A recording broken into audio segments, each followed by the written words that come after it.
Chapter 464, Shocking Treasure. Shifeng could not help but tremble when he looked at the golden stone tablet inside his bag. God's domain was very large, and there were many kingdoms and empires within it. Naturally, these realms would go through growth and decline. Countless kingdoms and empires had disappeared into the long river of history by now. Although they had already been forgotten by people, some of these kingdoms and empires had left behind shocking treasures that were unknown to others. In God's domain, these shocking treasures were called heirlooms. Heirlooms could be categorized into 4 different ranks. The first would be kingdom heirlooms. Just as its name implied, it was a treasure once owned by a kingdom of God's domain. First-rate guilds would fight tooth and nail for just one kingdom heirloom. In the past, there was even a super guild that had offered up a city with a population of over 1 million players in exchange for a kingdom heirloom.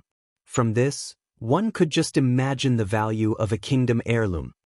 Back then, although Shadow had become a second-rate guild and controlled 10 city-states, it did not even possess the qualifications to compete over a kingdom heirloom. Meanwhile, one rank above kingdom heirlooms were imperial heirlooms. An imperial heirloom was an heirloom left behind by a fallen empire of God's domain. Normally, the wealth of an empire was at least 3 to 5 times greater than that of a kingdom. The value of an imperial heirloom, naturally, was proportional.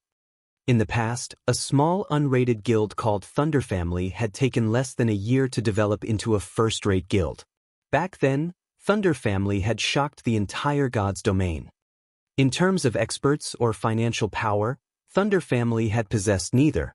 Yet, it had still managed to develop into a first-rate guild in such a short amount of time.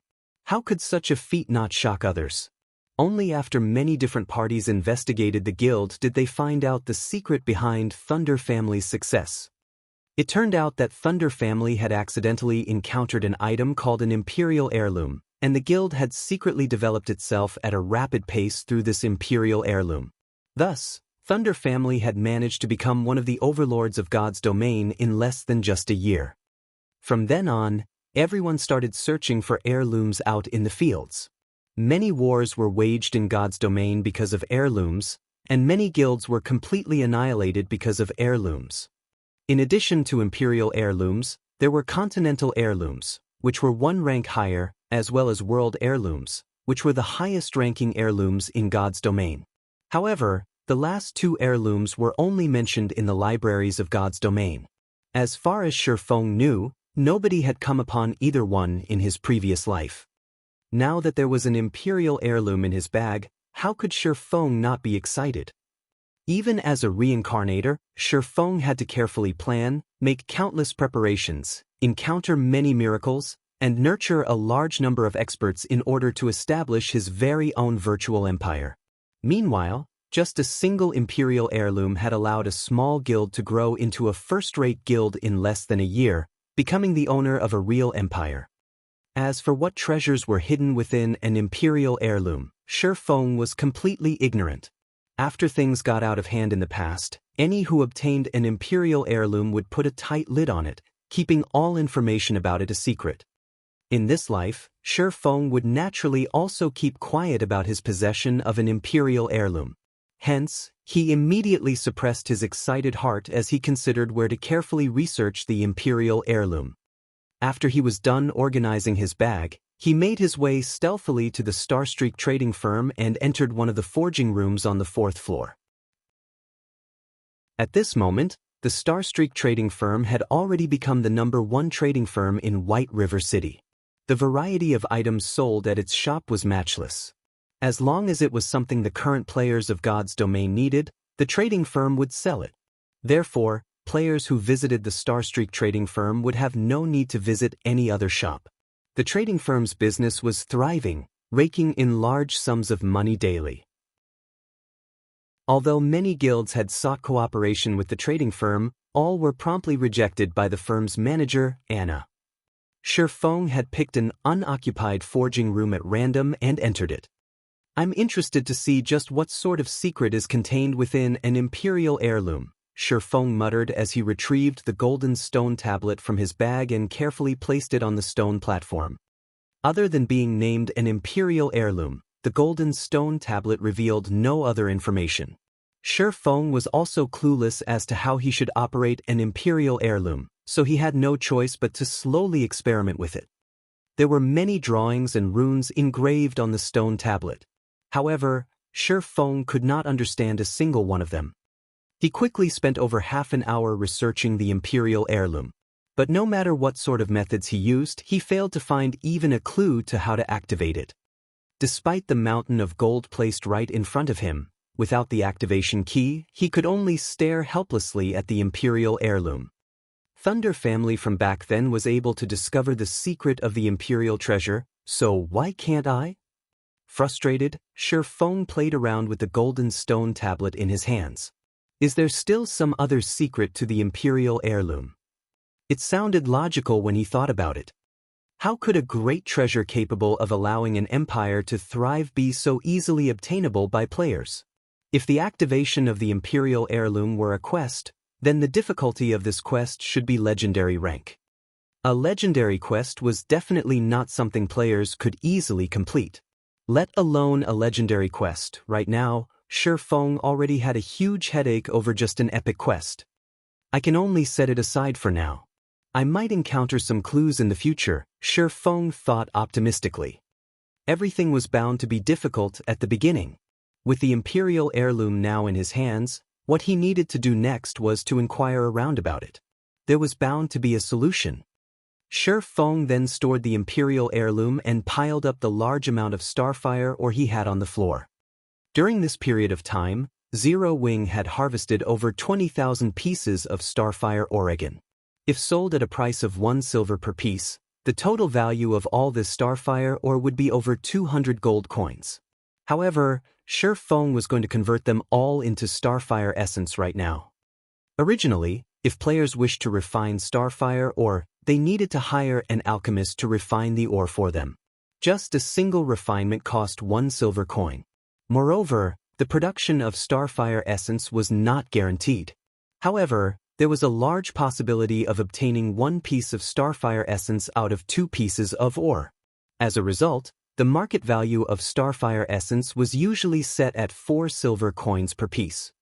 Shi Feng, however, did not seek the services of an alchemist. After all, the philosopher's stone he possessed was much more powerful than any alchemist. In addition, not only did he not need to spend a single coin when using the philosopher's stone to refine starfire ore, but his odds of producing starfire essence were also much higher than those of NPC master alchemists.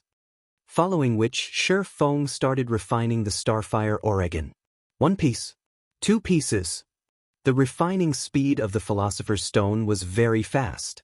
In just a moment, Shi Feng had already refined 100 pieces of starfire ore and obtained 83 pieces of starfire essence. Starfire essence, consumable. Increases success rate of forging if added during forging process.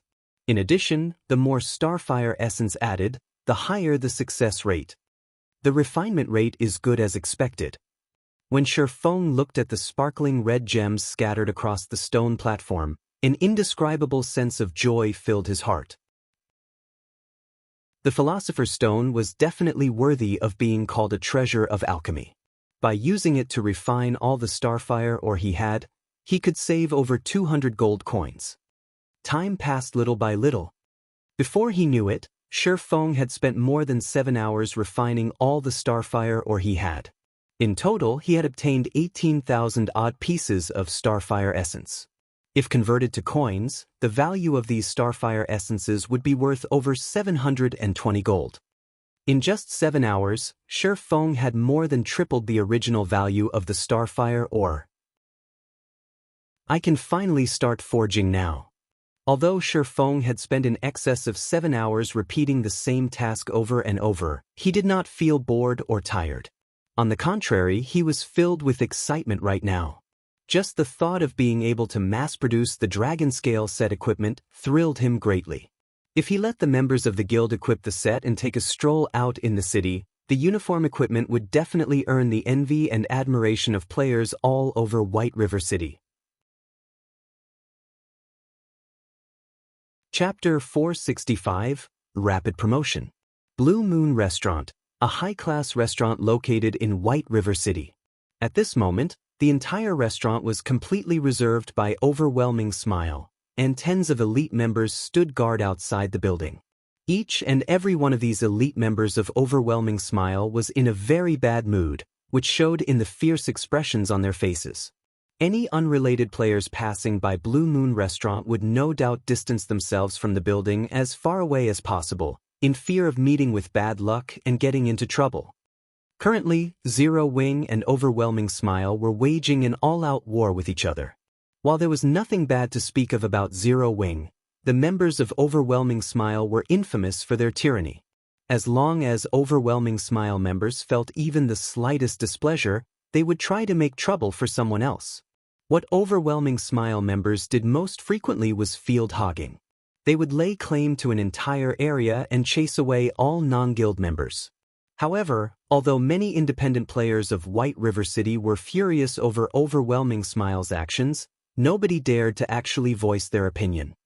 No doubt many independent players were cheering and clapping secretly over the war between Zero Wing and Overwhelming Smile.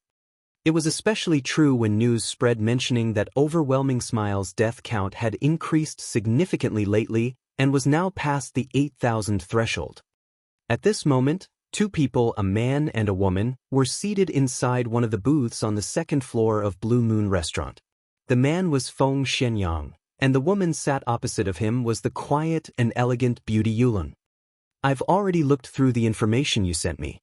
It's very well written, I'm quite satisfied with it. I also forwarded your analysis to the higher-ups, and they have already determined that Zero Wing is indeed a thorn in Underworld's side. They've also said that if we cannot obtain Zero Wing, then we're to destroy it to save us from future troubles. In addition, they have a very optimistic view on White River City right now. The current population of White River City has already exceeded 2 million. Many players from other cities and even other kingdoms and empires are constantly migrating here. At present, White River City has already become the second most populous city in Star Moon Kingdom, so we must obtain control over White River City. This time, not only have the higher-ups sent a great load of manpower, but they have also increased our funding and are prepared to focus on the nurturing of Overwhelming Smile. I heard that after Zero Wing increased the compensations and rewards it is giving out, you increased Overwhelming Smiles as well. I believe it should have increased the burden on your side significantly, right? However, you can rest easy and feel free to continue contending with Zero Wing. The higher-ups have already gathered 500 gold as well as 300 million credits for you. The credits should have been sent to you by now. As for the gold coins, that will arrive in another hour or two at most. Afterwards, they'll be sending even more gold coins and credits. I hear that the higher-ups are very serious this time. Just the total amount of coins they are planning to invest into Overwhelming Smile may be over 5,000 gold, not to mention the credits. Saying so, Feng Xianyang snapped his fingers. In the next moment, another 20 people entered the private booth. Every one of these 20 people was shrouded in a thick layer of killing intent. Their bodies were as robust as a grizzly bear's. Instead of looking like ordinary players, they looked more like a group of well-trained soldiers. These men are the underworld guards the higher-ups have dispatched. All 20 of them are party leaders, and every one of them leads a party of 6 members. In total, you will have 120 underworld guards to command as you see fit, Feng Xianyang said, smiling. They are different from the other underworld guards. I'm sure you can tell, but they have all worked as mercenaries in the past. They are people who have walked on real battlefields. Isn't Overwhelming Smile waging an all-out war with Zero Wing right now? As long as you have these underworld guards to assist you, those players who have never seen fresh blood will be easy pickings. Even if Zero Wing has more than 50 Tier 1 players, they will still be finished. I've already handed the men over to you. What they do next is up to you. Young Master Feng, rest assured, I definitely will not disappoint you. Originally, Youlan had already been confident of slowly exhausting Zero Wing to death. Now that she was looking at the 2 rows of neatly lined up Underworld Guard party leaders, a sense of indescribable joy filled her heart. Zero Wing's 50-plus Tier 1 players had been giving Overwhelming Smile a huge headache recently, forcing the members of Overwhelming Smile into a state of passiveness. At this moment, they needed to similarly send out experts or Tier 1 players. Otherwise, they would simply be helpless against Zero Wing's Tier 1 players. However, Youlan had suddenly come to a realization. Overwhelming Smile had plenty of elite members, but they were sorely lacking in experts and Tier 1 players. Although not all 20 of the Underworld guards standing before her were necessarily experts, and their levels only ranged between 23 to 24, they were all veterans of the battlefield. Meanwhile, now that the battles in God's domain were growing increasingly realistic, these people would have an undeniable advantage. They were much more powerful compared to ordinary elite players. If they worked together, they should have a very frightening effect on field battles. Youlan could tell that the upper management of Underworld was taking things seriously this time. Currently, the various guilds in God's domain were desperately purchasing coins. They had even secretly established many money-farming teams. It was very difficult to accumulate 500 gold. Not to mention, they were also planning to invest an additional 5,000+ gold coins in the future. With such a sum of money, dealing with Zero Wing would be a piece of cake. With the subsequent funding from Underworld, Youlan no longer had to worry about equipment. Currently, there were three main sources of equipment: dungeons, the auction house, and the virtual trade center. Unlike the auction house, one used credits instead of coins when purchasing equipment from the virtual trade center. As a result, the prices of equipment sold there were very expensive. Even so, the wealthy did not mind doing their purchases through the virtual trade center. The first reason was due to the supply of weapons and equipment there being much more abundant. This was because, in order to earn credits, many workshops and players would post their items up for sale at the virtual trade center. The second reason was due to convenience. The currency of God's domain was not easily obtainable. Moreover, the trading procedures involved were very onerous. With such a large sum of credits, she could immediately fill up Overwhelming Smile's guild warehouse and rebuild the confidence of the guild members. At the same time, it would give Zero Wing immense pressure. Hence, on the same day Youlan received the funds from Underworld, she purchased weapons and equipment ranging between level 15 and level 20 from the virtual trade center in bulk. The quality of the items ranged from bronze rank to fine gold rank. In total, she bought over 5,000 weapons and equipment, greatly boosting Overwhelming Smile's morale.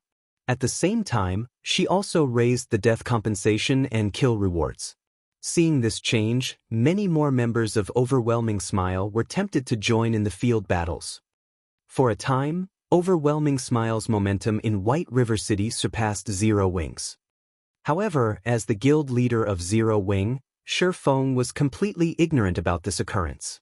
At the moment, he was focused on producing the Dragon Scale set equipment and frantically raising his forging proficiency. Recently, Feng had been constantly busying himself with other matters. As a result, his forging proficiency had stagnated. Despite being the first person to become an advanced forging apprentice, he had long since fallen behind Cream Cocoa and the others. These future master forgers had already become true forgers. Meanwhile, Feng himself still needed a lot of forging proficiency before he could become a forger as well.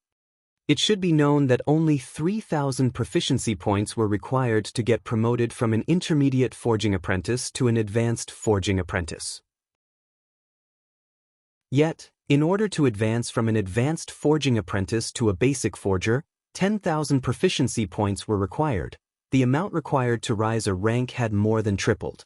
Moreover, advanced forging apprentices did not receive proficiency points from producing common ranked items, resulting in a drastic reduction in promotion speed. Melancholic Smile and the other two had only managed to become basic forgers so quickly because of the basic strengthened armor kit forging designs Feng had provided them. In the future, however, even the basic strengthened armor kits would not be able to help them with their promotions. Fortunately, the Dragon Scale set equipment Feng possessed was different. Not only was it of a very high rank, but it could also provide him with bonus proficiency every time he succeeded in producing the set equipment. He also had the forging talent, forging genius, which had a fixed chance of giving him additional proficiency points whenever he succeeded in forging an item. Moreover, as the Dragon Scale was a fine gold set equipment, the EXP rewarded from its successful production was also very generous. However, when producing the Dragon Scale set equipment, Shi Feng had to spend 10 Starfire essences for each individual set piece. Moreover, even with the help of the various support tools he possessed, his success rate was less than 25%. Even so, Shi Feng was already very satisfied with this result. If it were anyone else producing the Dragon Scale set equipment, let alone 25%, it would be a miracle if they even managed a 10% success rate. Furthermore, the materials needed to produce the Dragon Scale set equipment were not particularly precious, and he also had plenty of Starfire essences. Hence, Shi Feng madly produced the Dragon Scale set equipment unmindful of cost. The more sets he produced, the more proficient he became.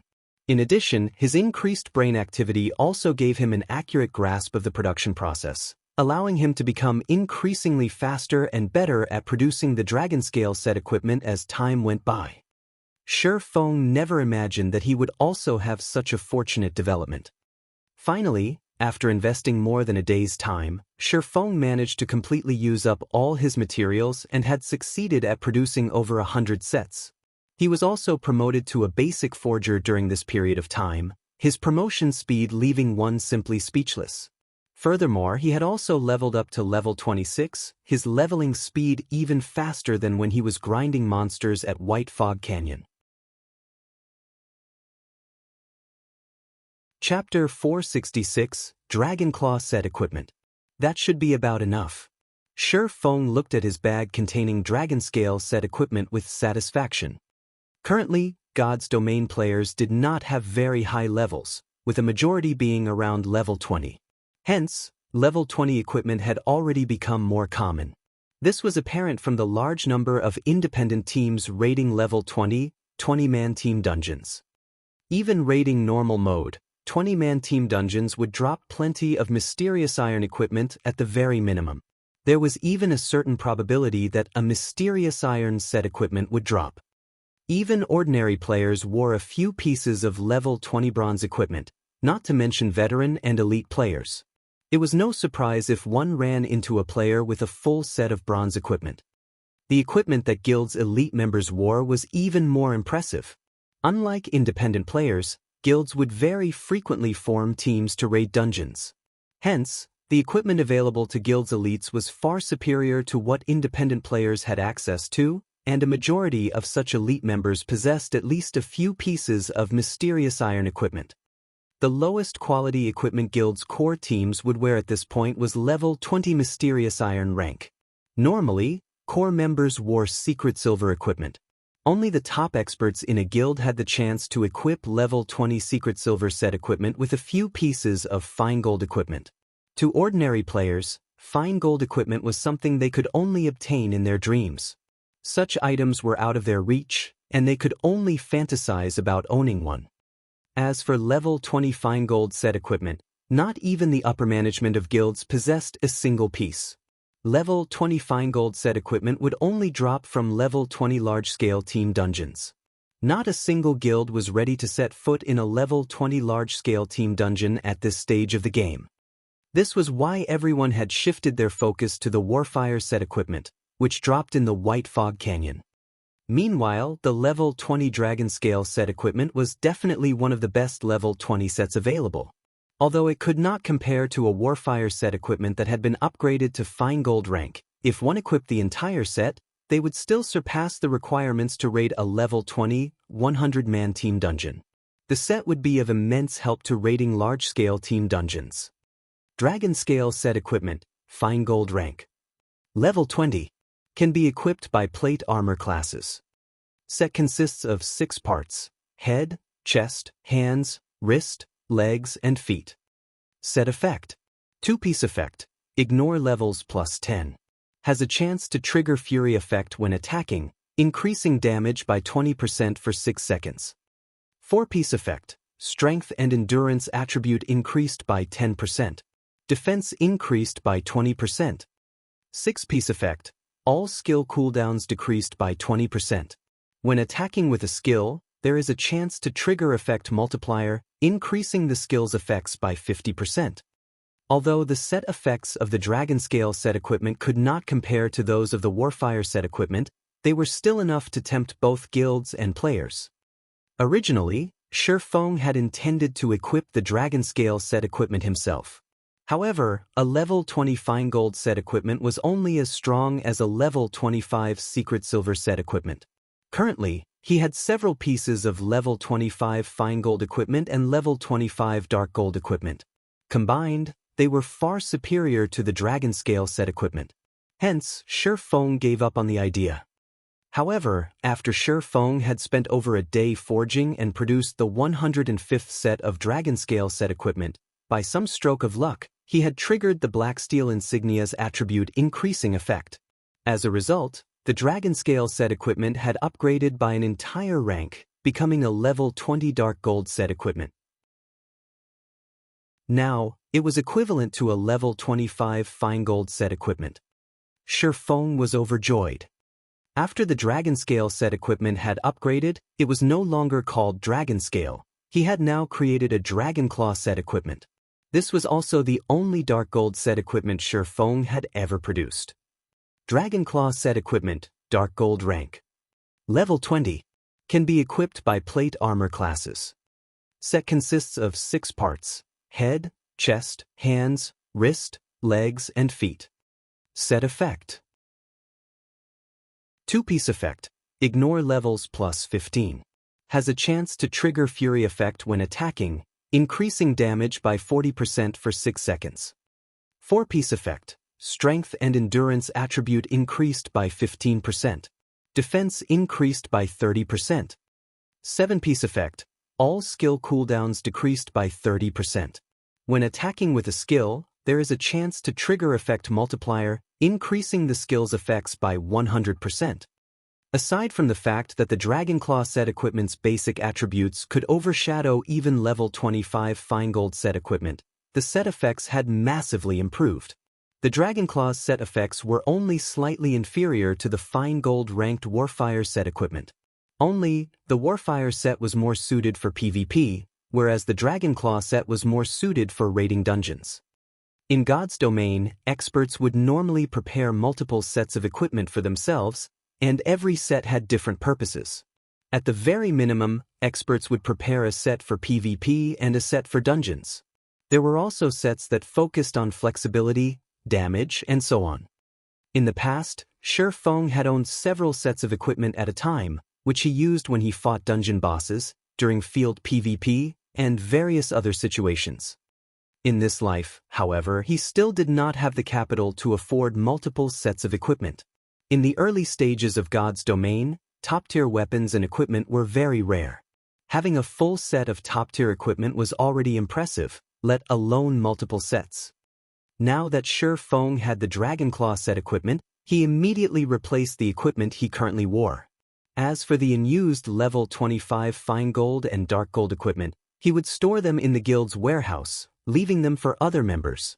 As for the level 25 flame boots, however, Shi Feng kept them for himself. If he encountered an extremely fast enemy, he could use them to replace the Dragonclaw boots temporarily. After equipping the Dragonclaw set, Shi Feng's basic attributes increased significantly. His strength was close to exceeding the 500-point threshold. His HP had also exceeded 10,000, granting him more HP than the Tier 1 Guardian Knight Kola. If I activate the 7 Luminaries Rings Aura of Earth, I could easily become the number 1 tank in Zero Wing. Shi Feng smiled as he looked at his own defense. Due to the Dragonclaw's set effects, he already possessed the defense of an MT. In addition, the Aura of Earth's effects would increase his defense by 45% and reduce the damage he received by 35%. Just as Shi Feng was about to begin producing basic mana armor kits to serve as guild benefits, Aqua Rose suddenly contacted him. Guild leader, I've just received news that someone from Overwhelming Smile has become a baron. They have purchased a plot relatively valuable private land in White River City and are currently establishing their own guild residence. Overwhelming Smile? Shi Feng could not help his surprise. Shi Feng was not surprised that someone from Overwhelming Smile had obtained the rank of a baron in White River City. After all, after the second evolution of God's domain, it became much easier to earn reputation in cities. Moreover, due to the appearance of Zero Wing's guild residents, the various guilds had long since turned their focus to grinding for reputation. It was natural that someone would have become a baron by now.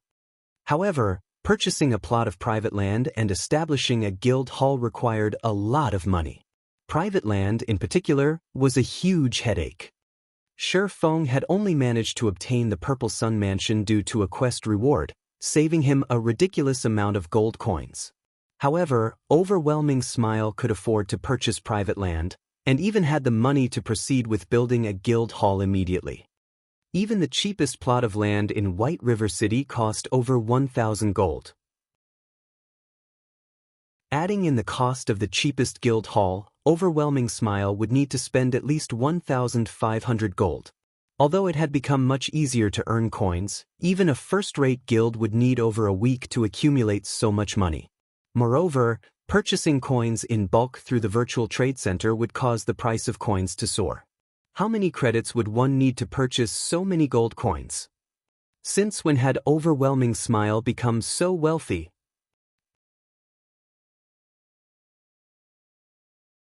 Chapter 467, Sweeping God's Domain. Aside from establishing a guild residence, Overwhelming Smile has also recruited a team of experts. These experts have been ambushing our teams and killing many of our members. Some of our Tier 1 members have encountered them before, and although they were no match for our members in a one-on-one battle, those experts are well-trained and coordinate with each other flawlessly. With 3 people working together, they can finish off one of our Tier 1 members quickly. We estimate that Overwhelming Smile has over 100 of these experts and has scattered them across various leveling areas. They randomly appear and kill our members who are questing or leveling, causing us tremendous losses. Although we have invested a lot of time and manpower into hunting these experts down, we have come up with nothing. Aqua Rose ground her teeth with frustration as she spoke about Overwhelming Smile's mysterious experts, and she wanted to hunt them down and end them personally. Thanks to these experts, Zero Wing had lost an additional 2,000 or so members in just one day. Ever since Zero Wing had declared war on Overwhelming Smile, the guild had only suffered around 6,000 deaths. This little group of experts had caused over 2,000 of those deaths. Moreover, they had caused so much damage in one day. Aside from the lost equipment and levels, the compensation costs wounded the guild's finances. If this situation repeated itself every day, the several hundred gold the guild had accumulated through guild quests would only last a few more days before it dwindled to nothing. This means that Overwhelming Smile is finally getting serious. Frowning, Shi Feng said, "Since they wish to send experts to ambush us, we have no need to hold back. Have Fire Dance and the others eliminate them. However, scatter the group to separate locations. We'll hold off on the team dungeon for now. As for our regular guild members, have them form teams to grind in the fields from now on." "Okay, I'll notify Fire Dance and the others immediately." Saying so, Aqua Rose disconnected the call. She then contacted Fire Dance and Zero Wing's other top combatants. Meanwhile, Shi Feng halted his work in the forge. After tidying up, he left the forging room and hurried to the bank. Shi Feng had never expected Overwhelming Smile to possess such a card. This situation certainly surpassed Shi Feng's initial estimation of his enemy. Fortunately, Zero Wing had far more experts than Overwhelming Smile. In particular, Zero Wing possessed an absolute advantage when it came to Tier 1 players, as Overwhelming Smile still did not have a single Tier 1 player. All this time, Zero Wing's experts had split into 2 batches and took turns slaughtering Overwhelming Smile's members. This way, not only could they make Overwhelming Smile suffer, but they also wouldn't significantly hinder their own development. Now that over 100 experts had suddenly appeared in Overwhelming Smile, Shi Feng would not let them run free.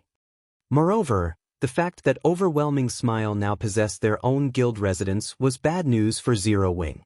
Originally, Zero Wing had only attracted so many new players to the guild due to their guild residence. The benefits a guild residence offered persuaded the guild members to ignore Overwhelming Smile's high offers and continue their development with Zero Wing. Now, however, Zero Wing's members would be tempted to join Overwhelming Smile as the benefits they could obtain there were not inferior in the slightest. However, gold coins were still what was most important. Originally, Overwhelming Smile was only wealthy in terms of credits. To Shifeng, the guild was no threat at all. After all, many of the items in God's domain could only be purchased with coins. Even if one had an endless supply of credits, the number of coins they could buy was limited. Furthermore, Overwhelming Smile was not the only guild in God's domain purchasing coins in bulk, further limiting what was available. In an all-out war between guilds, coins were the most consumed resource. There was the cost of purchasing and repairing equipment to consider, in addition to compensating guild members. Battles between players placed a massive burden on equipment durability. Take Shifeng's battles for example. A single strike from his sword could scrap bronze equipment. Only mysterious iron equipment could withstand his attack, and even then, it would only last a few extra hits. Even if the equipment was not destroyed, even elite players would cough blood with shock at the repair fee to recover the item. Although equipment could be purchased from the virtual trade center and compensation could be paid out using credits, the system controlled equipment repair fees, and it did not acknowledge credits. A single player's repair fee was not much, costing around 2 silver coins. The repair fee for 10,000 players, however, would be at least 200 gold coins, a very frightening amount.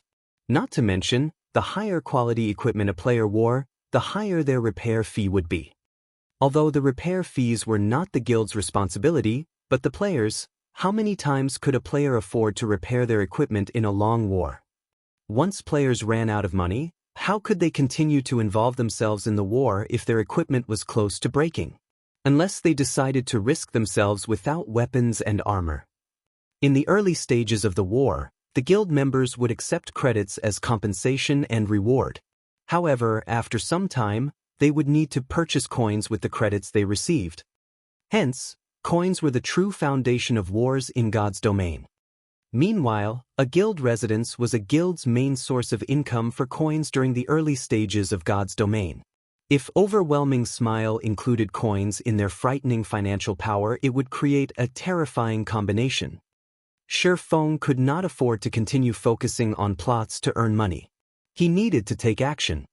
After returning the Philosopher's Stone to his warehouse, Shifeng used the 7 Luminaries gemstone and teleported to Blackwing City, taking the dragon scale sets with him. At present, Blackwing City had become a gathering place for players from kingdoms and empires all over God's domain. Compared to Shifeng's previous visits to the city, the player population had grown significantly. Moreover, there was an important difference between the players in Blackwing City and the players in other cities. Wealth. The players in Blackwing City were extremely wealthy.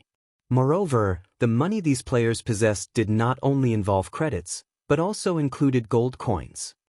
A majority of the players in Blackwing City were the upper management personnel of various large guilds, and they had come to Blackwing City specifically to do business.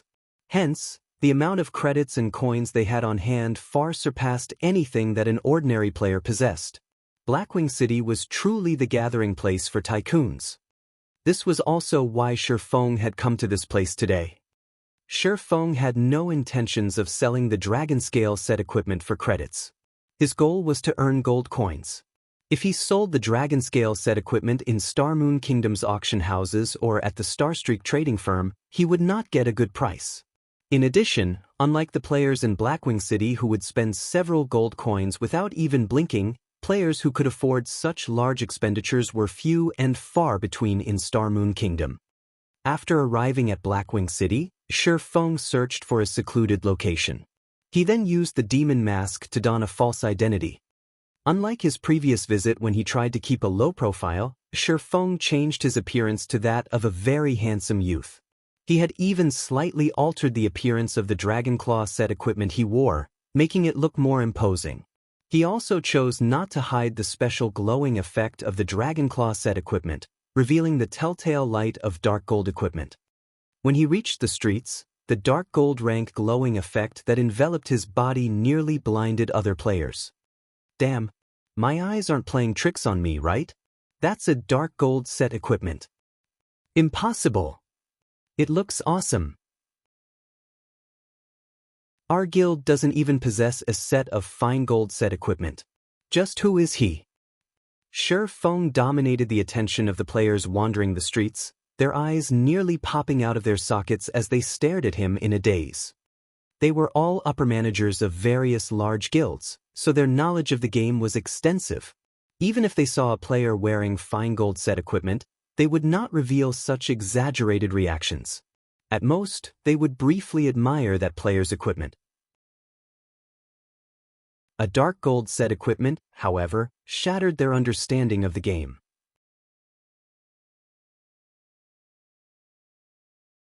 Chapter 468, Ninth Heaven Pavilion. In just a short moment, news about Shi Feng's sudden appearance had spread throughout Blackwing City. Have you heard? There's a player wearing a full dark gold set equipment. Heard about it? I saw that player with my own eyes. You don't know just how imposing he looked. He was like a ferocious tiger. He had only glanced at me and my entire body trembled. Ah, a dark gold set equipment. It would be awesome to wear one. Don't even think about it. The various guilds throughout God's domain can't even obtain a fine gold set equipment, let alone dark gold. With a dark gold set equipment, PvP and dungeon raiding would be child's play. If an expert wears the set, they will become practically invincible. Do you think that person will sell his dark gold set equipment? Sell? Are you insane? Do you even know the significance of a dark gold set equipment? A dark gold set equipment is the best equipment currently available in God's domain by far. This set could even become the symbol of a guild, attracting countless players to join. On top of that, the rise in combat power the set provides would make grinding and dungeon raiding far easier. It would play a huge role in one's future development. If it were up to me, I would rather sell my house than sell my dark gold set equipment. I guess you're right. If purchased with credits, a dark gold set equipment should be worth at least 2 million. Including its ability to increase a guild's influence, it is worth more than a single house located in the city center. The players occupying the streets and alleys of Blackwing City discussed Shi Feng. They envied and admired his dark gold set equipment. Before, many of them had dreamed of equipping a fine gold set equipment themselves. Yet, now, someone actually wore a dark gold set equipment. No, to be precise, someone ran around Blackwing City while wearing a house. While players talked about Shi Feng, the various guild representatives in Blackwing City overworked themselves as they followed Shi Feng while reporting back to their respective guilds. Currently, they no longer had the serenity befitting an upper manager of a guild as their anxiety was on full display. This has worked out quite well. Shi Feng revealed a faint smile as he glanced at the various guild representatives behind him. Although he was in Blackwing City, it would not be so easy to sell out of the dragon scale set equipment quickly. Soon, Shi Feng found a high-class restaurant and rested for a moment. Before Shi Feng could get comfortable, a few players abruptly sat across from him. These players were all level 25 and above, and their equipment was at least secret silver rank. One could easily tell that these were not ordinary players. They would be the center of attention on the streets of any other city. However, they could not compete with Shi Feng. Shi Feng's dark gold set equipment was as dazzling as the sun, and one would find it difficult not to notice. What business do you have with me? Shi Feng spoke softly as glanced up at these players. These players felt their chests tighten under Shi Feng's pinning gaze, and their opinions of the player before them rose. Friend, please don't misunderstand us. This humble one is called Swallow 9. We noticed your extraordinary bearing, and that you wear a full dark gold set equipment, so there is certainly no need to discuss your strength. We have also noticed that you are an independent player. We few are the representatives of major guilds, and we want to extend invitations to our guilds. The one who spoke was an elegant middle-aged man with a thin figure. On his chest, the man wore the guild emblem of a super guild, the Ninth Heaven Pavilion. Compared to the other representatives before Shi Feng, It was obvious that the power supporting Swallow 9 was far more extensive. If first-rate guilds were the princes and princesses of the virtual gaming world, then super guilds were emperors and empresses. Whether regarding financial powers, influence, or history of super guilds, first-rate guilds could not compare to any of them. In God's domain, a first-rate guild was capable of controlling the majority of a kingdom's territory. A super guild, however, possessed the capacity to control one or two empires' territories. One could just imagine how massive the gap was between the two. Meanwhile, Ninth Heaven Pavilion was a rather ancient super guild. Before the appearance of God's domain, they had been the overlords of several dozen large-scale virtual reality games.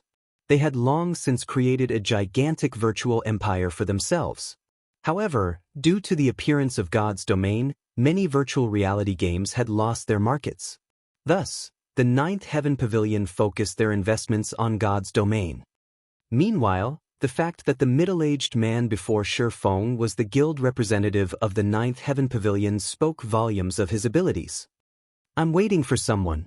I also have no interest in joining any guild, so please leave." Feng expressed his impatience, going so far as to reveal a trace of killing intent. Feng's strength allowed him to face a lord as an equal. After going berserk, he could even overwhelm a lord-ranked monster. After living in God's domain for a time, players' intuitions had improved somewhat. Even ordinary players could vaguely sense things such as killing intent, let alone elites and expert players. If Feng casually released a little killing intent, he could inflict a suffocating fear onto an ordinary player. The feeling was more intense for elites and experts who could sense killing intent with more clarity. So strong.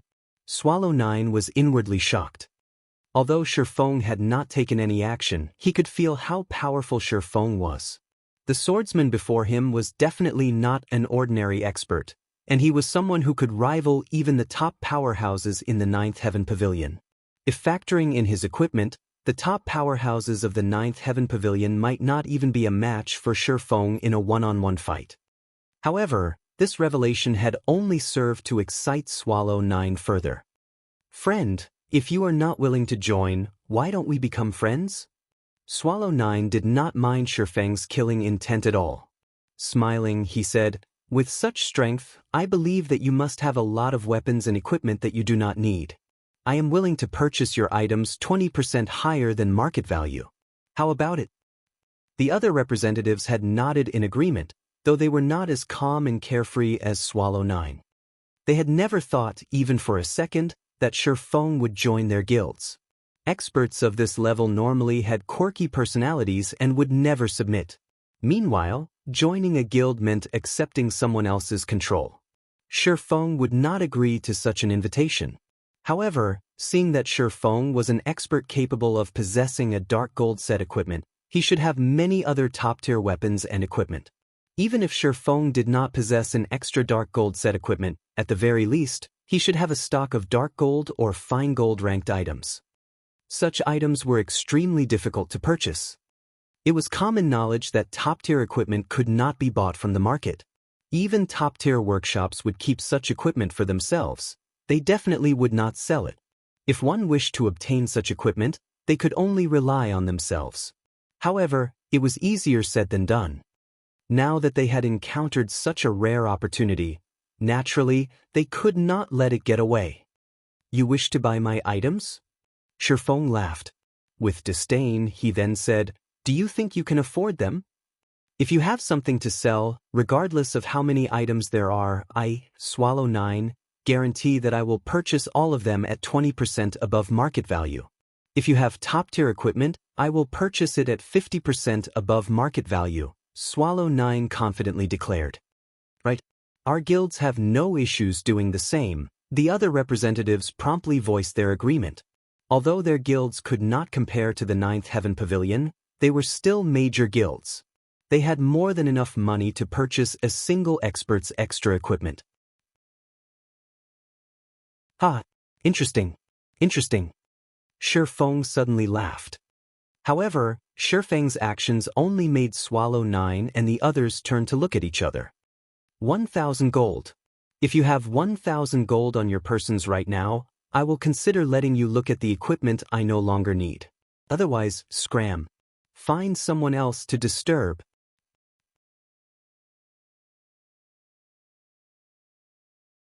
Chapter 469, Gathering of the Powerful. Shifeng was very loud, and every player on the second floor of the restaurant had heard his words loud and clear. 1,000 gold. Many of the guild representatives in the restaurant with similar ideas as Swallow 9 immediately sucked in a cold breath. To any guild in God's domain, 1,000 gold was not a small sum. Super guilds were no exception. Guilds supported a majority of the layers in Blackwing City.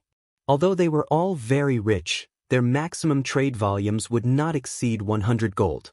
Meanwhile, Shifeng casually demanded a price of 1,000 gold. Moreover, this was only the bottom line. If they did not have 1,000 gold in their bags, he wouldn't even consider a trade. How arrogant. He was simply too arrogant. However, despite Shifeng's arrogance, not a single person present had chosen to turn around and leave. On the contrary, they promptly contacted their respective guilds, ordering the preparation of 1,000 gold. 1,000 gold? You're insane. Do you know the significance of 1,000 gold at this stage of the game? What? That expert in the dark gold set equipment stated that he would only consider a trade with someone possessing 1,000 gold? The various guilds were shocked upon receiving this news. However, that shock soon turned into rage, as these guilds felt that Shifeng was only toying with them. 1,000 gold. Currently, gold coins were still scarce. Although the prices of coins had decreased significantly, even 10 million credits was not enough to purchase 1,000 gold. Moreover, not even a dark gold set equipment was worth 1,000 gold. What? Don't have it? Shifeng smirked at Swallow 9 and the others. Impatiently, he said, "Since you don't have it, please leave. Stop disturbing my peace." "No, please wait a moment. It is true that I do not have that much money on me right now. However, someone will send the money over quickly," Swallow 9 said as he calmed his pounding heart. He had to admit that Shifeng had given him a fright. However, the more arrogantly Shifeng behaved, the more Swallow 9 believed that Shifeng had something valuable to offer. Experts of this level had very high self-esteem, and an arrogant attitude was normal. However, one thing was certain, such experts would not fabricate false rumors. If Shifeng dared to make such ridiculous statements, then he definitely had the capital to do so. Although Swallow 9 did not know what that capital was, he knew that it would not be insignificant. "'Tis truly annoying." Shifeng frowned at Swallow 9's words. Paying no more attention to the middle-aged man, Shifeng called up the official forums and began to browse. Everything was going according to plan. Moreover, shortly after he had stated his price of 1,000 gold, a post about him had set the official forums of God's domain on fire.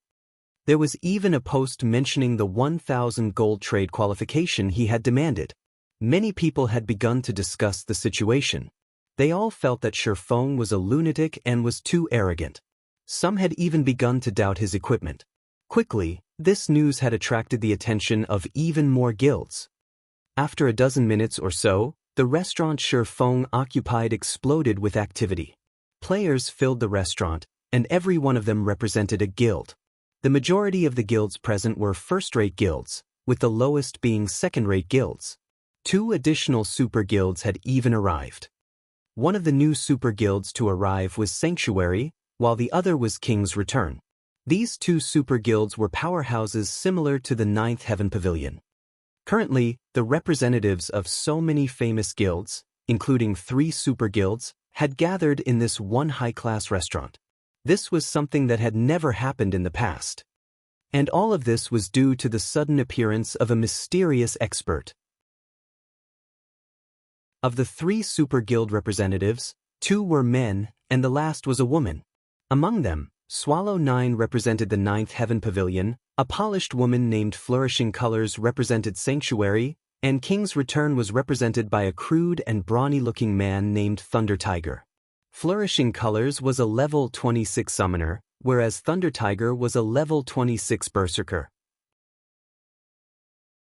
It was clear that the three Super Guild representatives knew each other, as the moment the three met, they began to chat as if they were old friends. Shi Feng glanced at the second floor, discovering that the high-class restaurant seemed to represent God's domain's current power. As Swallow 9, Flourishing Colors, and Thunder Tiger were representatives of super guilds, the three sat opposite of Shi Feng. As for the representatives of first-rate guilds, they hovered nearby. As for the few second-rate guilds, they sat near the staircase. The hierarchy had been clearly established. The three belonging to super guilds paid no attention to those belonging to first-rate guilds, and those belonging to first-rate guilds paid no attention to the second-rate guilds. The representatives present only spoke to those on the same level as themselves. If Zero Wing attended this gathering, its representative would most likely have to stand at the restaurant's entrance. After half an hour, Swallow 9 finally spoke. "I've put together my 1,000 gold. Please take a look," Swallow 9 said as he smiled at Shi Feng. He then placed his coin pouch on the table. Although the coin pouch was only the size of a fist, this was only an illusion. Regardless of how much money it contained, the coin pouch would retain the same size. Moreover, a player's coin pouch was bound to them and nobody could steal it. However, others could still check the amount inside with the owner's permission. Brother Expert said that one would qualify to trade with you so long as they have 1,000 gold. I happen to have 1,000 gold with me. Please check it for yourself, Brother Expert. Thunder Tiger similarly placed a coin pouch on the table. I have the same. Flourishing Colors smiled faintly as she, too, revealed her coin pouch. For a time, the various guild representatives on the second floor promptly presented their coin pouches to Shi Feng, allowing him to inspect them. As the crowd waited for Shi Feng's inspection, instead of actually doing so, Shi Feng smiled and said, "That won't be necessary. I believe that the guilds present should not be so poor as to not even possess 1,000 gold. Since all of you have 1,000 gold on your persons now, you all qualify to trade with me. However, the items I wish to sell are limited. Since there are so many people here, I'm sure none of you will oppose an auction, right?" Suddenly, the crowd understood Shi Feng's intentions. This was a public auction. If so, the items would definitely be sold far above market value. Realizing the truth of the matter, everyone's expressions darkened. Of course, you can also choose not to buy my items. I won't force those who are unwilling. Shi Feng yawned. Slowly, he said, "If anyone is not interested, you are welcome to leave." Yet, even after Shi Feng's declaration, not a single representative turned to leave. They all wanted to see the reason behind Shi Feng's confidence. "Since everyone agrees, I'll begin with the first item, then," Shi Feng said as he swept a glance over the crowd in the hall, nodding with satisfaction. Everything was going according to plan. What happened next would depend on how these people would compete. Hearing Shi Feng begin the auction, the crowd grew tense. Even Swallow 9, Thunder Tiger, and Flourishing Colors, the representatives of three super guilds, focused on Shi Feng's every move. In the next moment, Shi Feng took out a piece of equipment from his bag. Looking at the glow of the equipment, it seemed to be fine gold rank, not dark gold rank as everyone had expected. Even so, fine gold equipment was quite valuable. Currently, fine gold equipment was very rare. Although some were available on the virtual trade center, most of those items had inferior attributes. Initially, everyone had thought Shi Feng would state the starting bid for the equipment, signaling the representatives to begin. However, Shi Feng proceeded by revealing another piece of equipment. Moreover, this item was also fine gold ranked. 1 piece, 2 pieces, 3 pieces. Shi Feng displayed a total of 6 pieces of equipment. Moreover, although these 6 pieces were all different, they possessed a single style. That is a fine gold set equipment. The crowd was stupefied when they saw the dragon scale set equipment on the table. They even wondered if their eyes played tricks on them. Though large guilds had several pieces of dark gold equipment, Not even the super guilds possessed a fine gold set equipment. Yet, an unknown expert like Shi Feng had one.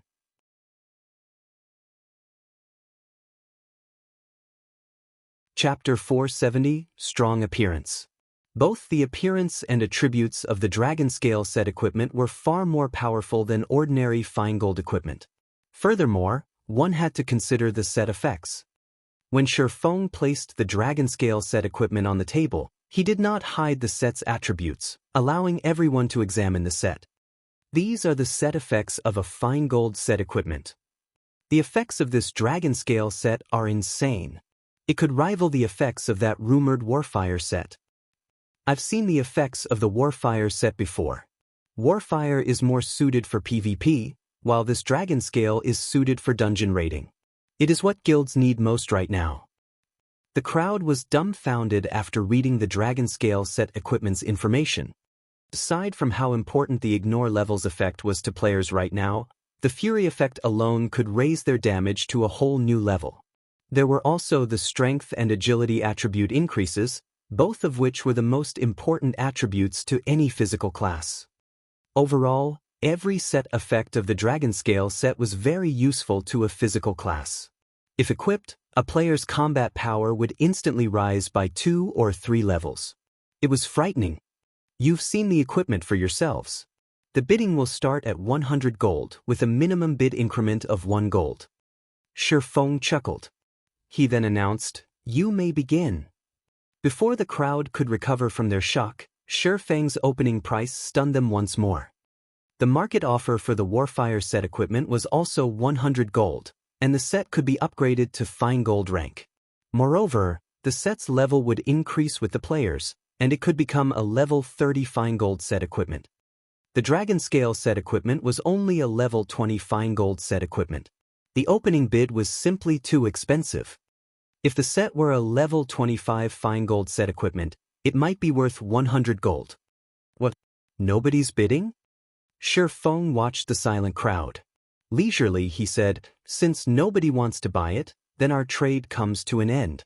We don't have anything to talk about, so let's dismiss this issue." Even after Shi Feng said this, the various guild representatives stood as still as stone, showing no intentions of leaving. Right now, they were like a pack of hungry wolves that had meat placed before them. How could they leave without a bite? "Brother expert, your price is somewhat high. If it were the set you wear right now, I would pay double." "That's right. I'm willing to buy the dragon scale set equipment at 60 gold. The guild representatives voiced their opinions, expressing their refusal of the high price of the dragon scale set equipment and imploring Shi Feng to lower the price. After all, gold coins were not easy to come by. Now that every guild purchased coins in bulk, it had resulted in an abnormal shortage of coins. Currently, most of the guilds in God's domain relied on their money-farming teams to supply them with coins. "Don't buy it if you think it is too expensive. I don't need to sell my equipment to you specifically," Shi Feng said disdainfully. Shi Feng knew exactly what these representatives were trying to do. At this moment, however, a crisp voice echoed throughout the restaurant's second floor. 100 gold. I want it." Immediately, everyone's attention shifted towards the person who placed the bid, discovering a bright and attractive beauty. Moreover, the majority of the equipment this beauty wore was fine gold rank, and the staff strapped to her back even emitted the glow unique to dark gold items. "Isn't she Aqua Rose of Twilight Echo?" I seem to recall Aqua Rose having left Twilight Echo. I believe she joined a small unknown guild. Her actions had caused quite the commotion. "That's right, I remember it as well. Many guilds had tried to recruit her. Unfortunately, she rejected all of the offers, insisting on joining a small guild instead. At that time, many had sighed at her choice. How could she possibly achieve anything in a small guild? Twilight Echo even expressed that, as long as Aqua Rose acknowledged her mistakes, they would gladly welcome her back. Unfortunately, she refused. After not hearing anything about her for so long, I thought she had quit God's domain. It is somewhat unfortunate. However, based on her current appearance, it seems that she is getting by quite well. She even wields a dark gold weapon. No matter what was said or done, Aqua Rose is very talented and powerful.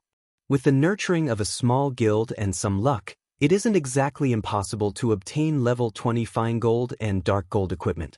However, she probably won't grow beyond that. After all, a small guild is still a small guild. The crowd instantly fell into a discussion about Aqua Rose. She was quite famous in the virtual gaming world, and like the snow goddess, she had been nicknamed the Rose Goddess. Naturally, the guild representatives recognized her. The crowd's attention turned from Aqua Rose, shifting towards Twilight Echo's representative.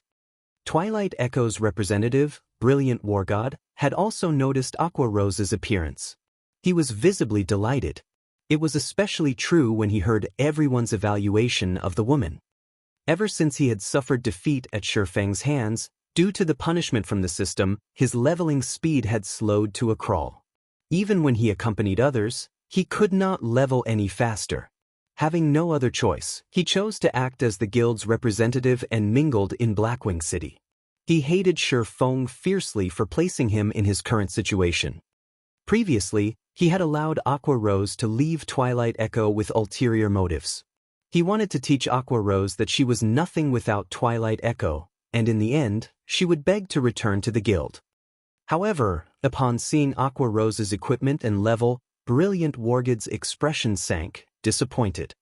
"Keep up your pretenses. I want to see just how long you can keep up the act."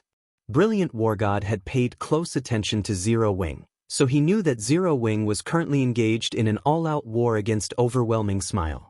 Others might not know Overwhelming Smile's backer, but he did. A tiny guild like Zero Wing would only last a few more days. Alright, 100 gold going once. 100 gold going twice. Shifeng did not care whether the crowd paid attention to Twilight Echo's representative or not. He just smiled faintly as he confirmed the bid. Immediately his words shook everyone back to their senses, and the representatives promptly started shouting their own bids. 101 gold. 103 gold. 108 gold. The dragon scale set equipment that nobody wanted had suddenly risen to a price of 132 gold. What had happened to 100 gold is too expensive? Their complaints had been nothing more than nonsense. After all, this was a level 20 fine gold set equipment that none of the guilds in God's domain possessed. Although the set was not particularly suitable for MTs, it still had better effects than the individual equipment pieces that their MTs currently wore. How could they possibly give up on it? When Thunder Tiger placed a bid of 132 gold, the crowd began to hesitate. 150 gold. Aqua Rose calmly rose the bid. The crowd turned to look at each other, shocked. Even to a large guild, 150 gold was not cheap. To a small guild, that should practically be all they had. Yet, Aqua Rose seemed not to care about the price at all. The representatives began to wonder what kind of guild supported Aqua Rose. 155 gold. Swallow 9 stated. 158 gold. Flourishing Colors began to bid as well. 150 gold was almost the limit a first-rate guild would willingly bid. Any more would be too expensive. However, the three super guilds did not care about this price. Just as the three super guilds began to compete with each other. 200 gold. Although Aqua Rose's voice was not particularly loud, her bid swept through the crowd like a chilling wave.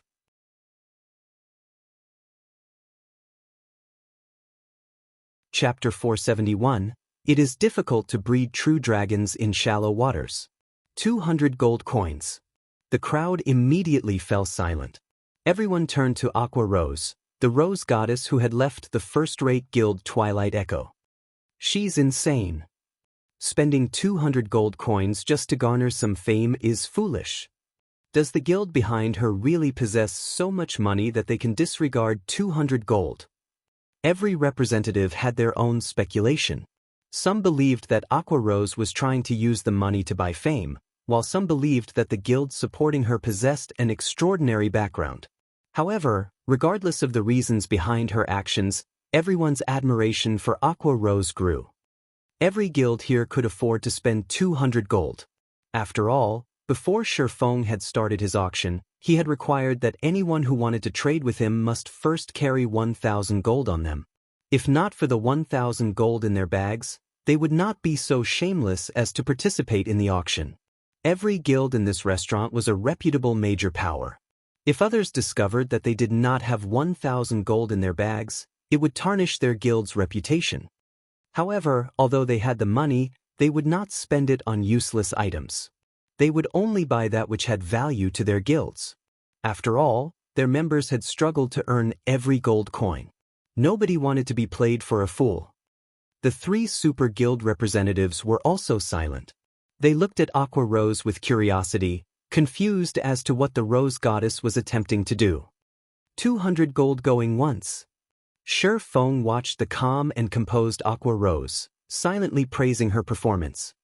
He had to admit that Aqua Rose's confident smile even led him to believe that 200 gold was no different from spare change to her. 200 gold going twice. Just as Shifeng shouted the second time, Brilliant War God suddenly shouted, 201 gold. This young master wants it. 210 gold, Aqua Rose said as she glared at Brilliant War God, disgust and hatred filling her eyes. 211 gold, Brilliant War God sneered. Although he was not particularly interested in the Dragon Scale set equipment, he could not stomach letting Aqua Rose garner fame in front of this crowd. If that happened, it would wound his reputation. Hence, he could not allow Aqua Rose to have the Dragon Scale set equipment, allowing her to enjoy the limelight. 300 gold. Done wasting time, Aqua Rose significantly raised the bid.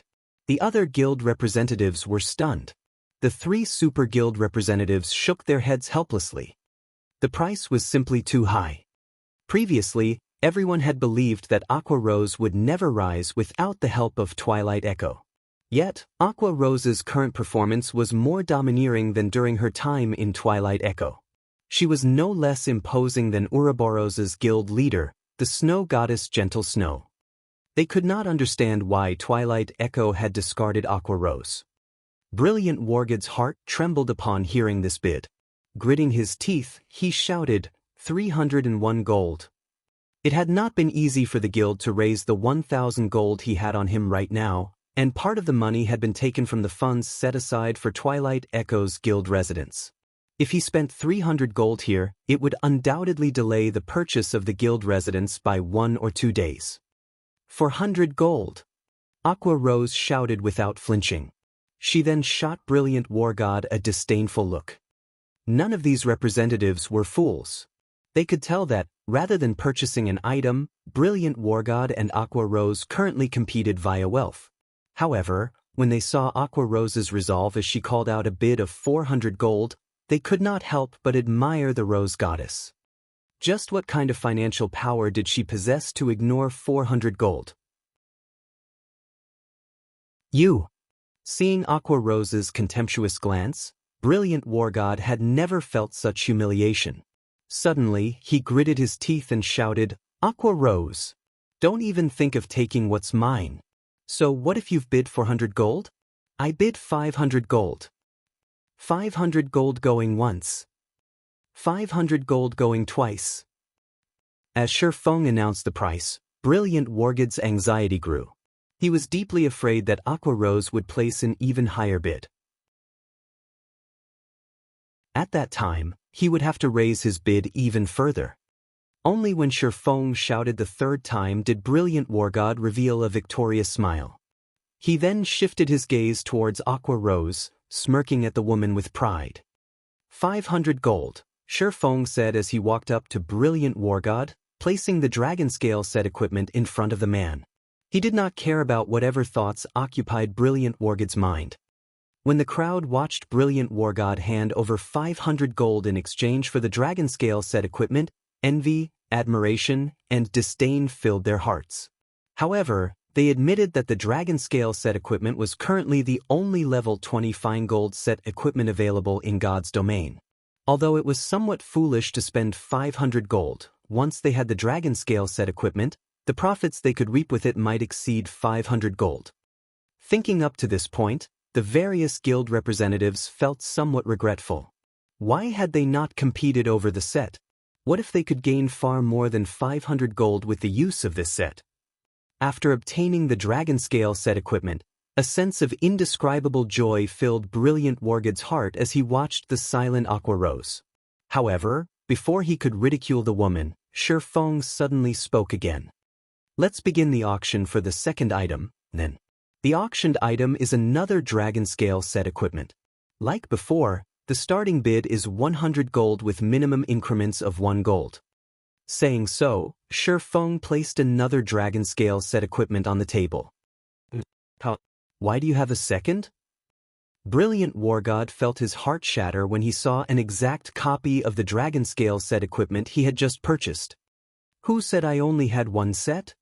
Shifeng rolled his eyes at Brilliant Wargod before proceeding with the auction. Brilliant Wargod's elation deflated. When he saw Aqua Rose's laughing expression, he even had the thought of killing himself. When the crowd saw the second Dragon Scale set equipment on the table, they all glanced at their fellow representatives. Nobody had expected Shifeng to have a second set. The regret that they had felt immediately vanished. They had somewhat admired Brilliant Wargod for spending 500 gold to purchase the first level 20 fine gold set equipment in God's domain.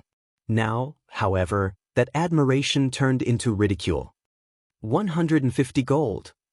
I bid 155 gold. Previously, everyone had felt that 100 gold was too expensive. Now, however, multiple guilds simultaneously began the bid with 150 gold. However, just like before, Aqua Rose immediately dashed everyone's hopes by bidding 200 gold. This time, the 3 super guild representatives did not hesitate as they shouted higher bids. Items of rarity were expensive. It was especially true during the early stages of God's domain. Just a single piece of equipment could significantly affect the future development of a guild, not to mention a fine gold set equipment. In the end, Aqua Rose purchased the second Dragon Scale set equipment at 280 gold. The many guild representatives envied and admired her. Simultaneously, they also could not help but acknowledge that Aqua Rose was really amazing. Even after leaving Twilight Echo, she was still so well off. One could just imagine how capable she was. On the other hand, Twilight Echo had been so blind as to chase Aqua Rose out of the guild.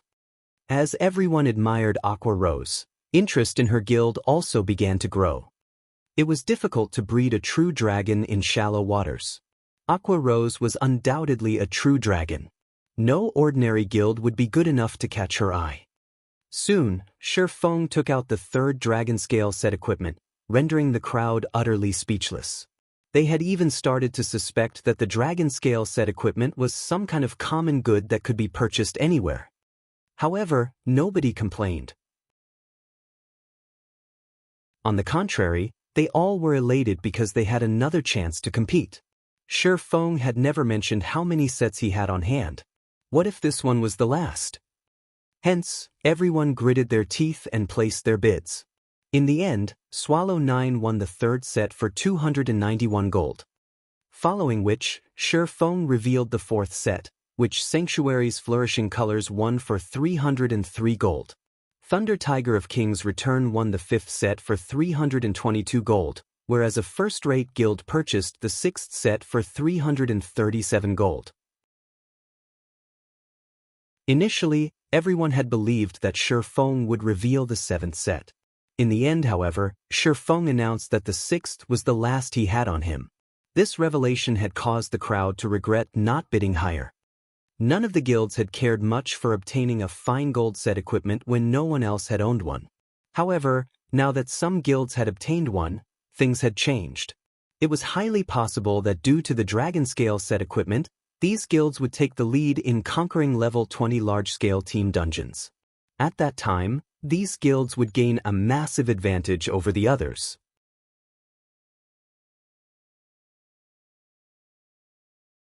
Chapter 472, Massive Profits. Rare items were expensive. Although Shifeng had over 100 copies of the Dragon Scale set equipment, if he wished to sell them at a good price, he could not sell too many at once. He needed to regulate the number of sets he sold. Currently, The 6 sets he had actioned would not sate these guilds' thirst.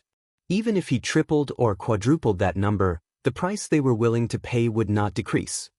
However, Shifeng would not do so. 6 sets were the limit.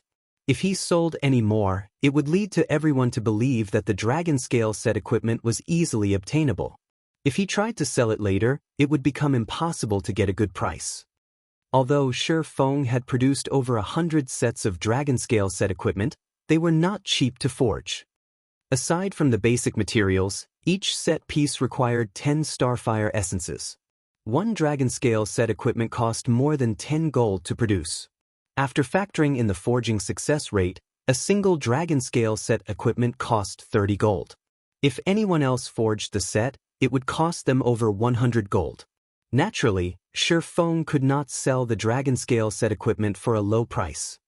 Despite Shifeng stating that he did not have another Dragon Scale set equipment on him, none of the various guild representatives believed him. Shifeng had been able to reveal 6 sets in a row. No matter how one looked at it, Shifeng must have found a special channel to obtain the Dragon Scale set equipment. Unfortunately, only he knew his source. However, they could do nothing if Shifeng insisted that he had run out of stock. Many of the representatives who had failed to purchase a set for themselves struggled with their reluctance to accept the situation. On the other hand, Aqua Rose's appearance had incited a heated discussion. The crowd was quite curious about the guild behind Aqua Rose. Even first-rate guilds like theirs had to hesitate before finally deciding to bid for the Dragon Scale set equipment, their hearts aching at the expense. The guild behind Aqua Rose, on the other hand, was actually willing to spend so much gold just to purchase a Dragon Scale set equipment. It was really surprising. After the auction concluded, Shifeng did not linger in the restaurant. Instead, he left and searched for a hotel to rest and change his appearance using the demon mask once again. Sure enough, there are quite a number of people following me. Shifeng glanced at the players inside the hotel's lobby. The moment he came downstairs, these players had promptly turned to look at him. No matter what was said or done, the Dragon Scale set equipment was a level 20 fine gold set equipment. The various guilds' desire for the Dragon Scale set equipment was self-evident. Even if he did not sell the set in bulk, it was difficult to avoid attracting attention. These guilds would naturally try to discover the origin of the Dragon Scale set equipment. If these guilds learned that the Dragon Scale set equipment originated from Zero Wing would become a target. It was already troublesome enough dealing with one overwhelming smile. If other first-rate guilds and super guilds joined the fray, Zero Wing would be cut off from its path of survival. Currently, unlike other guilds that branched out to various cities and kingdoms, Zero Wing developed itself solely in White River City. In general, the guild was only famous in Starmoon Kingdom. Outside of Starmoon Kingdom, it was simply another unknown guild. To these first-rate guilds and super guilds in Blackwing City, Zero Wing was not even a speck of dust. It was not worthy of their attention in the least. No lion recognized the ants beneath its feet. Shifeng could cope in White River City while facing one overwhelming smile. However, Zero Wing would end up in an extremely precarious situation should the many large guilds present move against it. This was also why Shifeng had called Aqua Rose. The first reason was to hike up the price of the Dragon Scale set equipment. The second was to avoid attracting these large guilds' suspicion when the set appeared in Zero Wing. You guys have fun waiting here, then? Shifeng smiled faintly as he left the hotel. From the moment he entered the lobby to the moment he left, none of the trackers paid him any mind. After leaving the hotel, Shifeng immediately hailed a horse carriage and rode it to the Blackwing auction house. Other than holding the weekly large-scale auctions, the Blackwing auction house was also a hub for players to sell their items. However, the items sold here were only available through the Blackwing auction house. These items would not be available elsewhere. Although the sales scope was very narrow, Blackwing City's main role was to act as a trade hub. Guilds and players from various kingdoms and empires preferred to sell their items in the Blackwing auction house, as it was far more lucrative to sell them here than it was to use their respective auction houses. Upon his arrival at the Blackwing auction house, Shi Feng placed 80 sets of the Dragon Scale set equipment up for sale without hesitation. He sold the sets in batches, selling only 2 or 3 sets at a time at intervals of around 1 hour. Meanwhile, the starting bid he set was 200 gold. After Shi Feng finished his tasks, he left Blackwing City. However, shortly after Shi Feng's departure, the Blackwing auction house exploded. It's actually the Dragon Scale set equipment. It can't be, right? Someone is actually selling the Dragon Scale set equipment on the auction house. The price is high. That person set the starting price at 200 gold. Players who frequented the Blackwing auction house drooled when they saw the Dragon Scale set equipment. Who knew how many items they had to sell to afford the price tag of this set equipment? News of the situation swiftly spread throughout Blackwing City. Previously, due to Shi Feng auctioning the Dragon Scale set equipment, information regarding the set had long since flowed between the various large guilds. Moreover, the fact that the 3 super guilds had each purchased a Dragon Scale set equipment had placed a significant amount of pressure on the first-rate guilds, increasing their desire to own one for themselves. However, since Shi Feng no longer sold the sets, they could only dream of owning one. Now that they had received news of more sets being available, they had to compete for them. For a time, the Dragon Scale set equipment's price increased rapidly. In a short moment, the bids had risen from 200 gold to 280 gold. In the end, the first 3 sets of Dragon Scale set equipment in the Blackwing auction house had sold for 316 gold, 324 gold, and 328 gold. In an instant, Shi Feng had made a massive profit. However, Shi Feng knew that this was only the beginning. The competition between the various large guilds was intense. It was of utmost importance to have a strong MT. Although the Dragon Scale set equipment was not particularly suitable for MTs, the set effects could increase an MT's strength significantly. This alone was enough to drive the large guilds crazy over the set. Hence, the price of the Dragon Scale set equipment would only increase from this point forward. Meanwhile, all of these gold coins secretly flowed into Shi Feng's pockets with none the wiser. The speed at which he currently earned money far surpassed the Starstreak trading firm. However, this could not be helped. The Starstreak trading firm's scope of operations was limited to White River City and the few surrounding cities.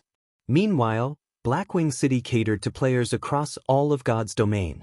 Even a dozen Starstreak trading firms could not compare to the Blackwing auction house. During Shi Feng's visit to Blackwing City, Overwhelming Smile had not sat idle. The slightly over 100 mysterious experts had suddenly increased to more than 200. Although these mysterious experts had slaughtered Zero Wing's members, Zero Wing was no pushover thither. The guild's 50-plus Tier 1 experts had similarly caused a significant amount of trouble for Overwhelming Smile. The experts of both sides had suffered some losses. However, as Zero Wing had fewer members on their side, it began to fall behind. For a time, the level 20 maps around White River City had become the battlefield for the 2 guilds. This had frightened other players, and nobody dared go anywhere near these battlefields. In just a few hours, both sides had suffered over 1,000 deaths. The gold coins each guild had to spend was also shocking. Each guild would, most likely, have to spend over 500 gold a day. Is Overwhelming Smile aiming for a swift conclusion? Shi Feng was confused, and he frowned deeply when he saw the death count of both guilds.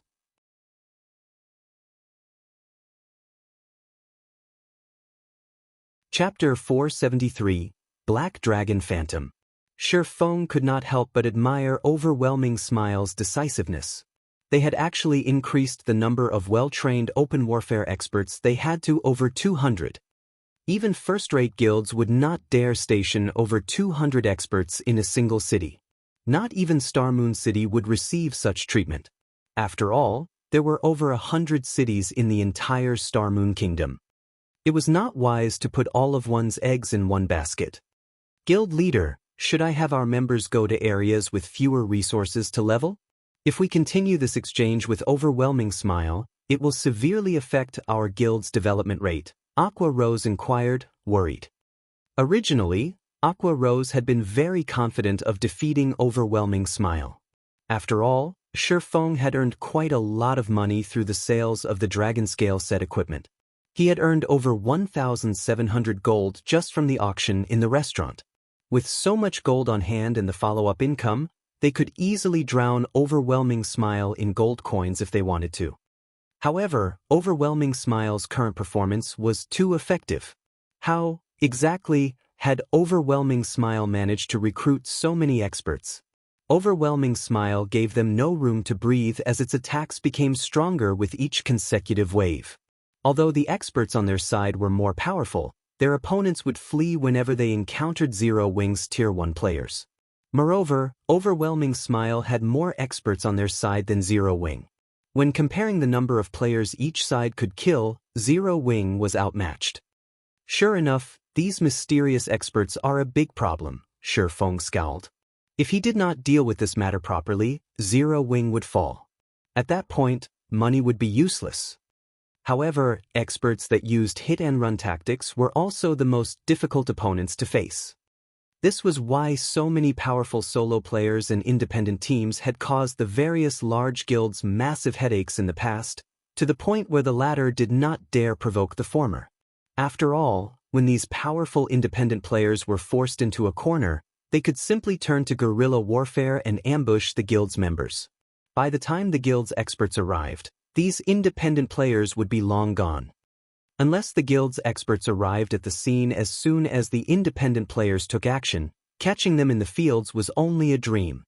Currently, although both Zero Wing and Overwhelming Smile employed these hit-and-run tactics, Overwhelming Smile's experts outnumbered Zero Wing's by 4 to 1.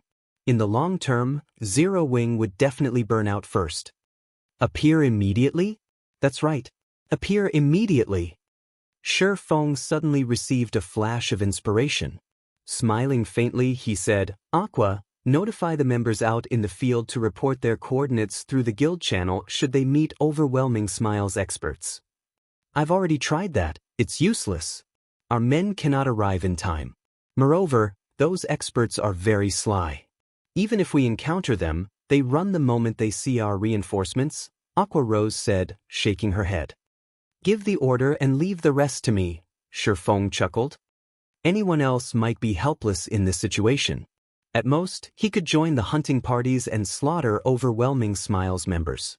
How could he possibly be more efficient alone than Overwhelming Smile's large number of experts?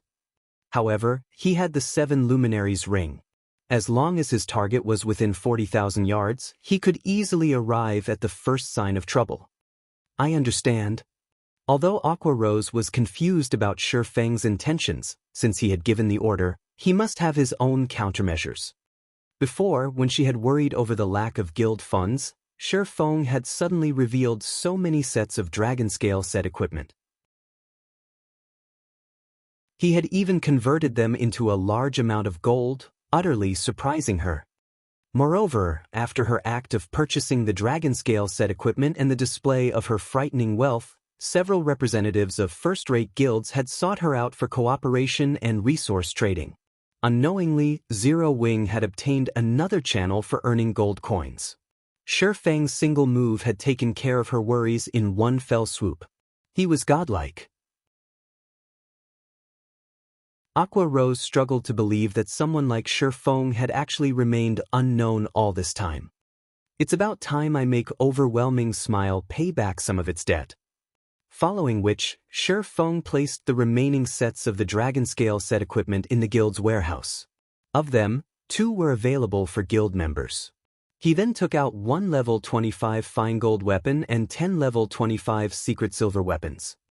Although his current combat power was already quite high, like a lion pouncing on a hare, it was necessary to go all out even when fighting a small enemy or tackling a minor problem.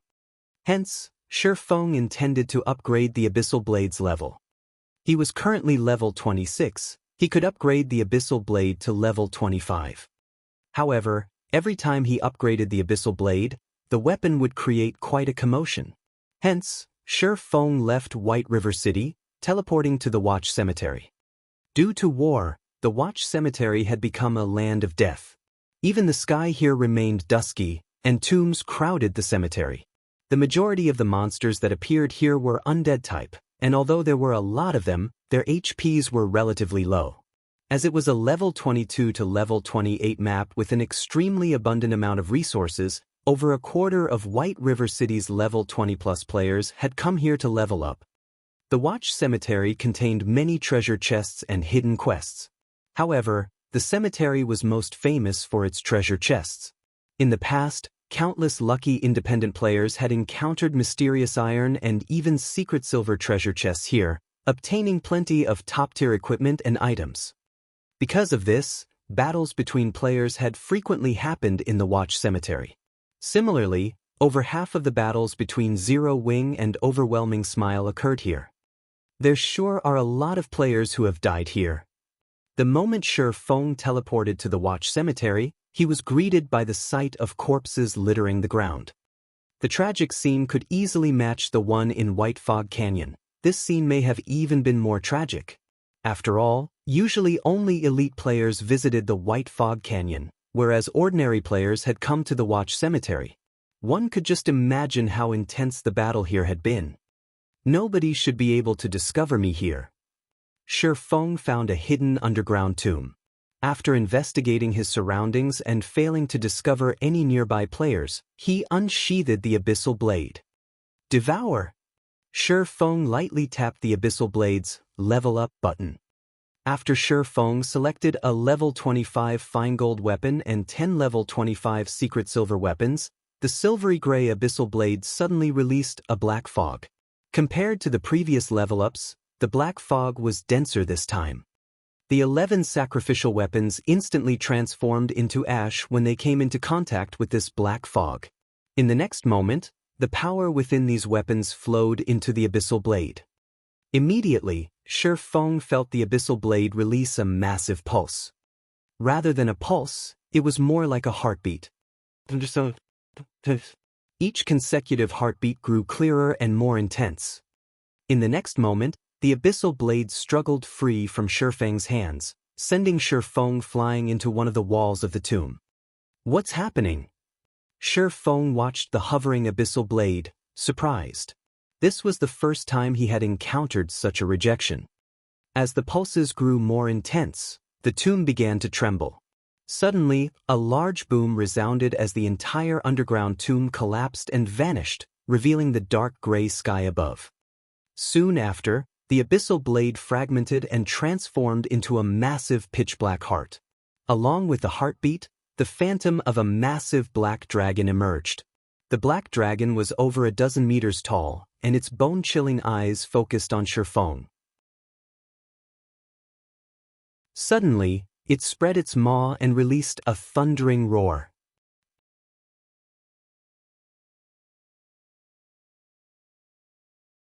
Chapter 474, Abyssal Upgrade. The black dragon's roar shook the sky, loud enough that anyone nearby would notice it. What a powerful roar! A high-level monster must have spawned somewhere nearby. We'll be rich if it's a chieftain. Let's go and take a look. We can't let others snatch it from us. When a team of over 20 players a short distance from the tomb noticed the black dragon's roar, they finished off the monsters they currently faced and rushed over to the tomb. The Watch Cemetery was a land of treasures, and one could even discover a treasure chest by accidentally falling into a hole. However, powerful monsters were rare in the Watch Cemetery, and normally, these monsters lingered near treasures. This had already become a publicly acknowledged trend. This monster's roar alone was already so powerful. No one who heard it would risk missing this opportunity. At the same time, many other teams who had heard this frightening roar also ran towards the tomb and Shi Feng. At the epicenter of the roar, however, one man and one dragon stared each other down. The dragon released a frightening aura, and the surrounding air had begun to stagnate. Is this the backlash? At this moment, Shi Feng had heightened his 5 senses to their very limits, wearing a grim expression. All of his concentration was on the black dragon phantom before him. Although the black dragon was not the real thing, only a phantom, Shi Feng proceeded with caution. Moreover, Shi Feng had not reacted in such a way intentionally. His response had been an unconscious decision. The chilling killing intent in the phantom's gaze was so intense that Shi Feng was breathless. He had never felt anything like this before, even against a great lord. Shi Feng had never encountered the backlash of a magic weapon before. He had also never heard about what exactly occurred during a backlash. However, seeing that so many top-tier experts had fallen to it in the past, a magic weapon's backlash was no trivial matter. A single mistake and Shi Feng might end up with a crippled character. This was also why every player had to consider their options carefully when they obtained a magic weapon. While Shi Feng prepared to face a powerful enemy, the Black Dragon's phantom only pinned Shi Feng with its crimson eyes. It had not attacked. "You're not going to strike?" Shi Feng was slightly surprised. Although Shi Feng had not taken any measures to deal with the Abyssal Blade's backlash, his brain activity's improvement had allowed him to reach the refinement realm. With the techniques he had learned, he was already more powerful than he had been in the past, so he was confident that he could deal with the backlash. The Black Dragon's phantom suddenly revealed a human-like sneer, deep disdain filling its eyes as it glared at Shi Feng. Following which, the phantom vanished, leaving behind only a pile of ruins and the Abyssal Blade, which buried its blade in the ground.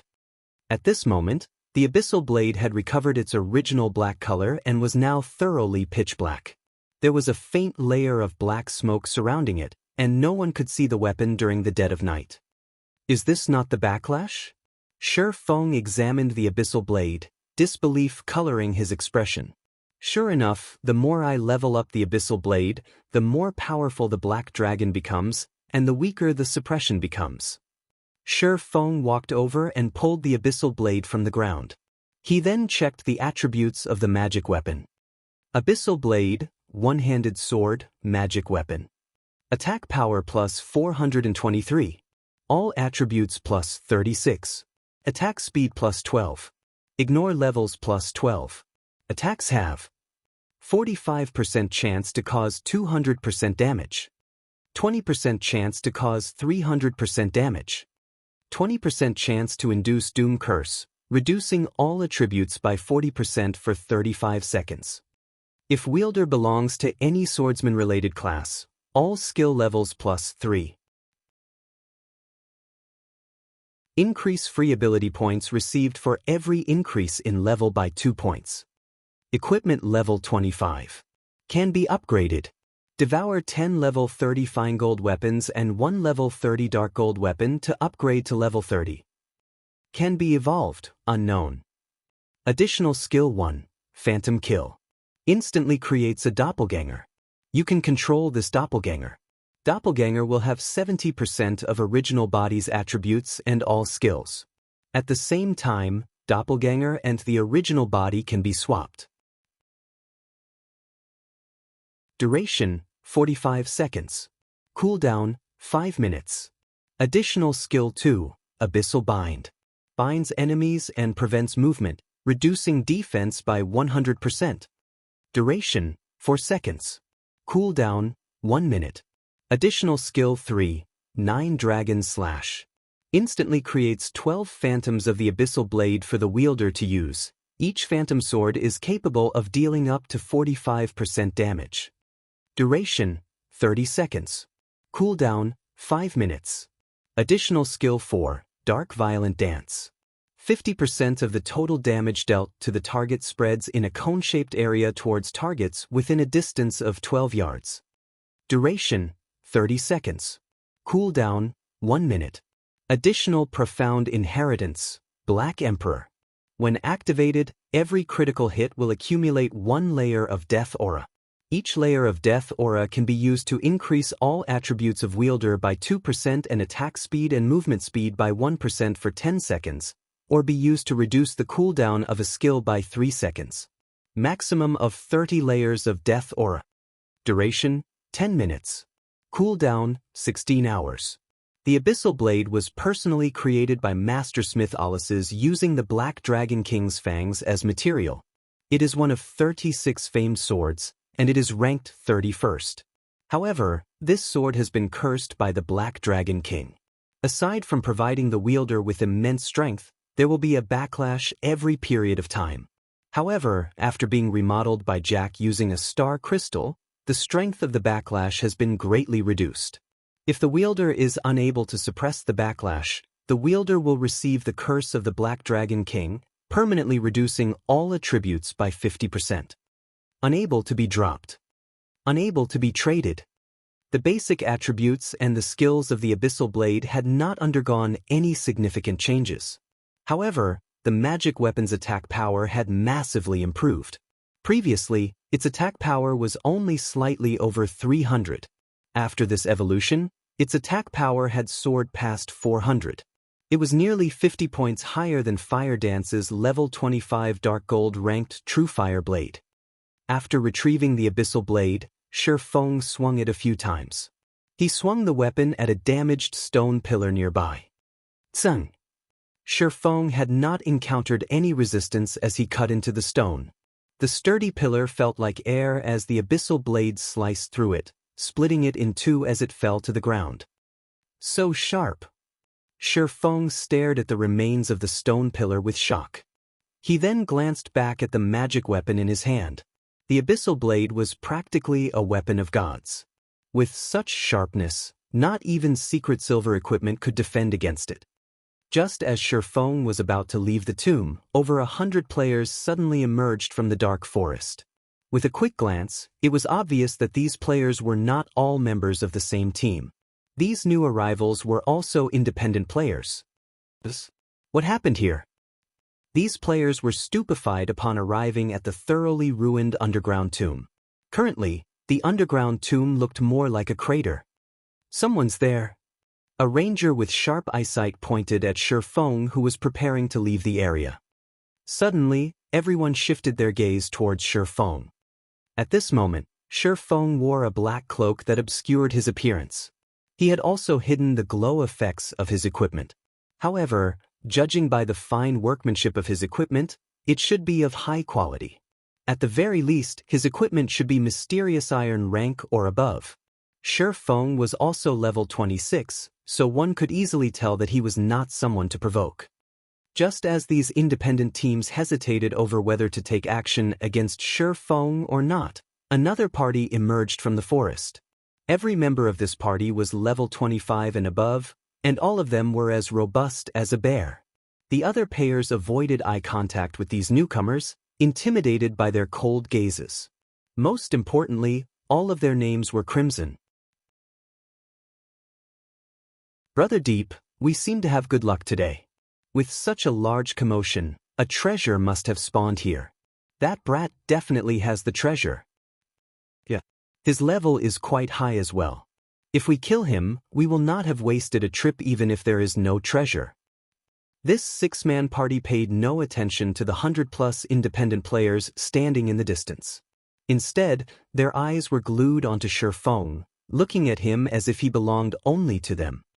Just who are these people? They actually dare act so arrogantly.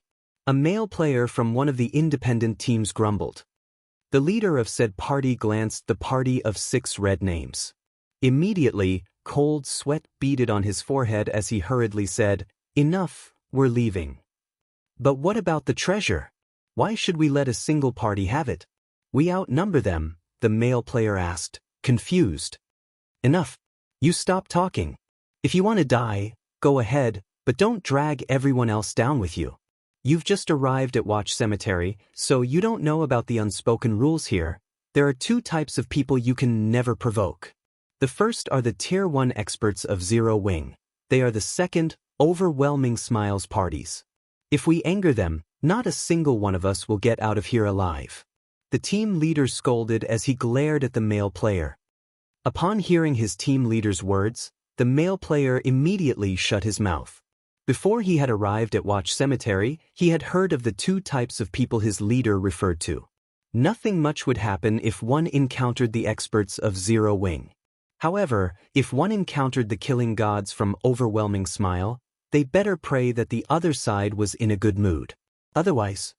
Following which, the other independent teams promptly departed from the area. Not a single one of them dared to stay for the show.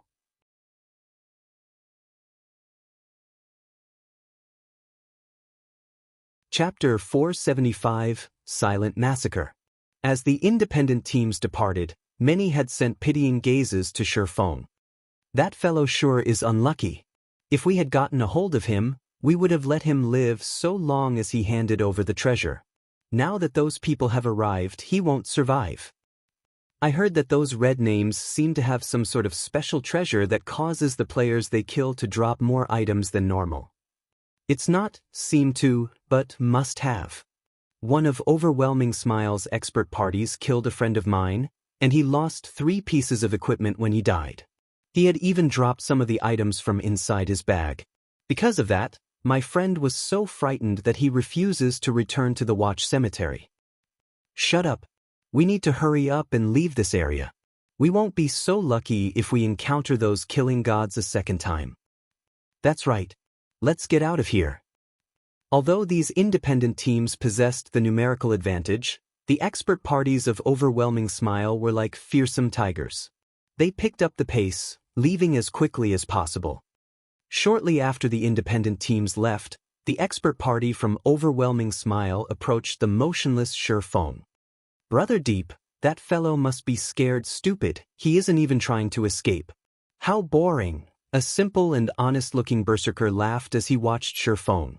And here I thought that we had encountered a somewhat powerful player that can use for exercise. Killing noobs has become really boring. Enough, little whistle. Don't think that I don't know what's going through your mind. You just want to test out your new battle axe. Since this player has a fairly high level and is traveling alone, he should be relatively skilled. You can take care of him. The level 26 assassin referred to as Brother Deep laughed as he glanced at the simple-looking berserker. Right, his items seem quite good. Don't forget to use that thing. We might get some good stuff from him. Leave it to me, the berserker, Little Whistle, squinted as he smiled at Shifeng, excitement flashing in his eyes. Step by step, he approached Shifeng slowly. He also retrieved a black potion from his bag and emptied the contents into his mouth. This thing seriously tastes horrible. If you didn't seem to have some valuable stuff on you, I wouldn't have to suffer such a nasty fate. Brat, stand still. I'll be done in just a second. Saying so, Little Whistle raised his blood-red battle axe and swung it down towards Shifeng. Although this swing seemed casual at first glance, it contained speed, accuracy, and ferocity that far surpassed any ordinary player's attack. Moreover, the battle axe flew towards Shifeng's neck, making the attack difficult to dodge. Little Whistle's casual, yet well-calculated, attack was clearly a habit developed after many years of training. He was unlike other players whose attacks would contain many unnecessary actions and were easy to dodge. Boom! The battle axe struck the ground heavily. I missed? Little Whistle looked at his battle axe, which landed next to Shifeng's feet. He had aimed properly. Did I have too much to drink earlier? However, just as he was about to lift his blood-red battle axe once more, he suddenly saw a streak of black light flash across his eyes. Before he could react, his field of vision began to flip. In the next moment, he felt a slight pain, and his vision began to gray as his body fell to the ground. As Little Whistle was a red name, over half of his equipment dropped upon his death. Immediately after, his immortal soul flowed into Shifeng's hand. Although he can't be considered an expert, he is still a skilled veteran. He is significantly stronger than an elite player. It's no wonder a single party has been able to wipe out teams easily. Shifeng thought as he frowned at the berserker lying at his feet. He then shifted his gaze to the 5 other party members a short distance away, paying no attention to the large amount of equipment scattered before him. When the 5 experts from Overwhelming Smile saw their teammates suddenly fall to the ground, disbelief colored their faces. Just what had happened here? Why was Little Whistle suddenly dead? From the beginning, they had focused on Shifeng. However, they could say with certainty that Shifeng had not moved. They only saw a streak of black light flash across Little Whistle's body. Black light. Right, it's that black light. Everyone be careful. That brat has some sort of special item, the assassin named Brother Deep cautioned his team. He immediately activated stealth and melded with the darkness. The other 4 party members responded by unsheathing their weapons, watching Shifeng's every action. They had finally understood that they had encountered a slightly more difficult foe. If they did not respond properly, they might lose their lives without even knowing how they died.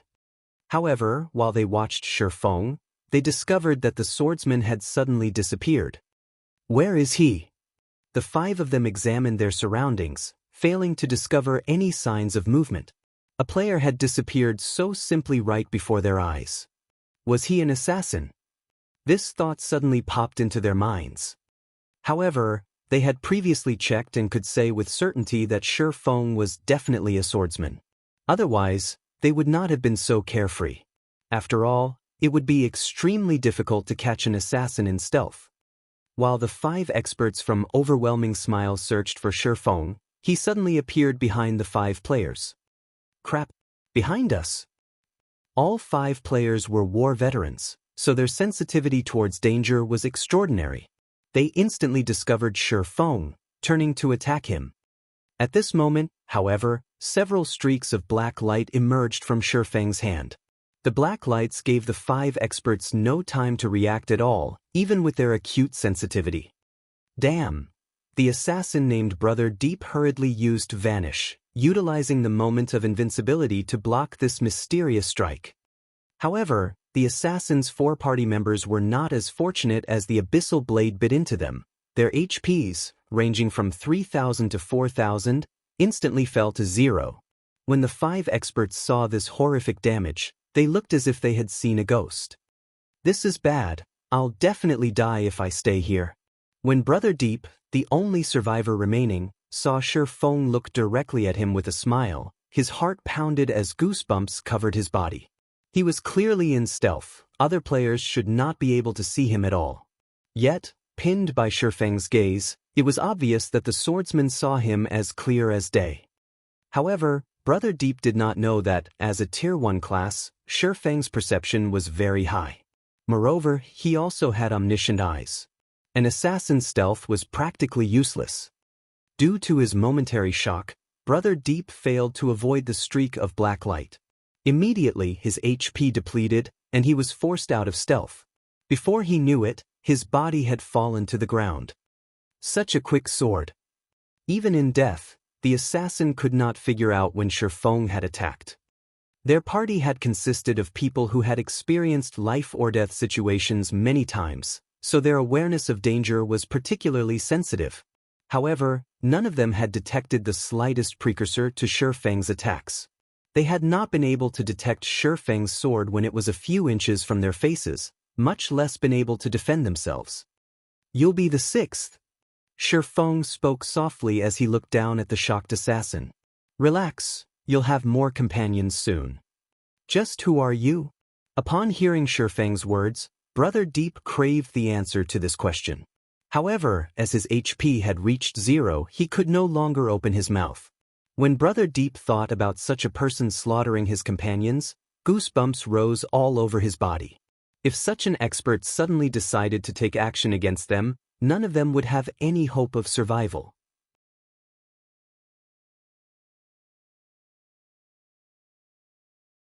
Chapter 476, Haunted.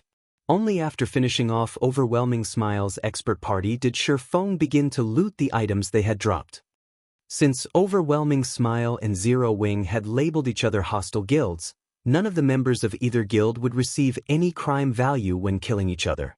However, aside from slaughtering the members of Zero Wing, the expert parties of Overwhelming Smile also frequently killed players who possessed high-quality equipment, resulting in them becoming red names. As red names, the penalty they received for dying multiplied, resulting in them dropping an abundance of items when they died. The 6 Overwhelming Smile experts had dropped a total of 54 items. Of them, 45 pieces were equipment, with a majority of the equipment being Secret Silver rank, and only 8 being Fine Gold rank. However, this was a significant harvest. In addition, there were 9 items had dropped from the experts' bags. Of the 9 items, 7 had dropped from the first Berserker Shifeng had killed. In God's domain, the chance of players dropping items from their bags upon death was minuscule. However, as the overwhelming smile experts were red names, this chance had been multiplied by several times. Even so, it was still a very small chance. The fact that Shi Feng had obtained 7 items from a single player's bag, in addition to the 45 pieces of equipment from killing a 6-man party, was mainly due to this berserker dropping all of his equipment. He had nothing left. It was unbelievable. Just how abysmal is this fellow's luck? Did he do something to anger the heavens? Not even someone who had killed thousands would have such a fate. Shi Feng could not help but pity the berserker lying at his feet. Regardless of how Shi Feng felt, he still pocketed the berserker's items. However, when he looked through the items, he discovered a dozen bottles of a black potion. Isn't this the potion that berserker drank before the battle? Shi Feng examined the black potion and suddenly recalled the berserker's comment. He had not given the man's words much thought at the time, but as he looked at the potion now, he realized that it was something special. The black potion would actually increase the drop rate when killing players. However, the potion's effects similarly affected its user, and if the user died, their drop rate would multiply as well. This was the first time Shi Feng had seen or heard of such a potion. There were over 10,000 types of potions in God's domain. Although he had played the game for over a decade, he was still ignorant of many of the items in the game. It was especially true for original creations of master alchemists, master forgers, and other lifestyle masters. Shi Feng then read the black potion's data. Sure enough, this potion was crafted by a player. Shi Feng could not help his shock upon reading the information of the black potion. This potion is called Haunted.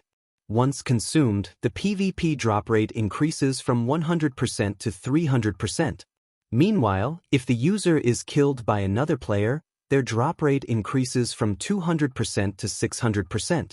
Haunted has a duration of 5 minutes and a cooldown of half an hour. Whoever made this potion is amazing. Shi Feng wanted to meet Haunted's creator. Unfortunately, the creator was displayed as unknown. It was clear that Haunted's creator wanted their identity to remain hidden. Shi Feng had a significant understanding of God's domain.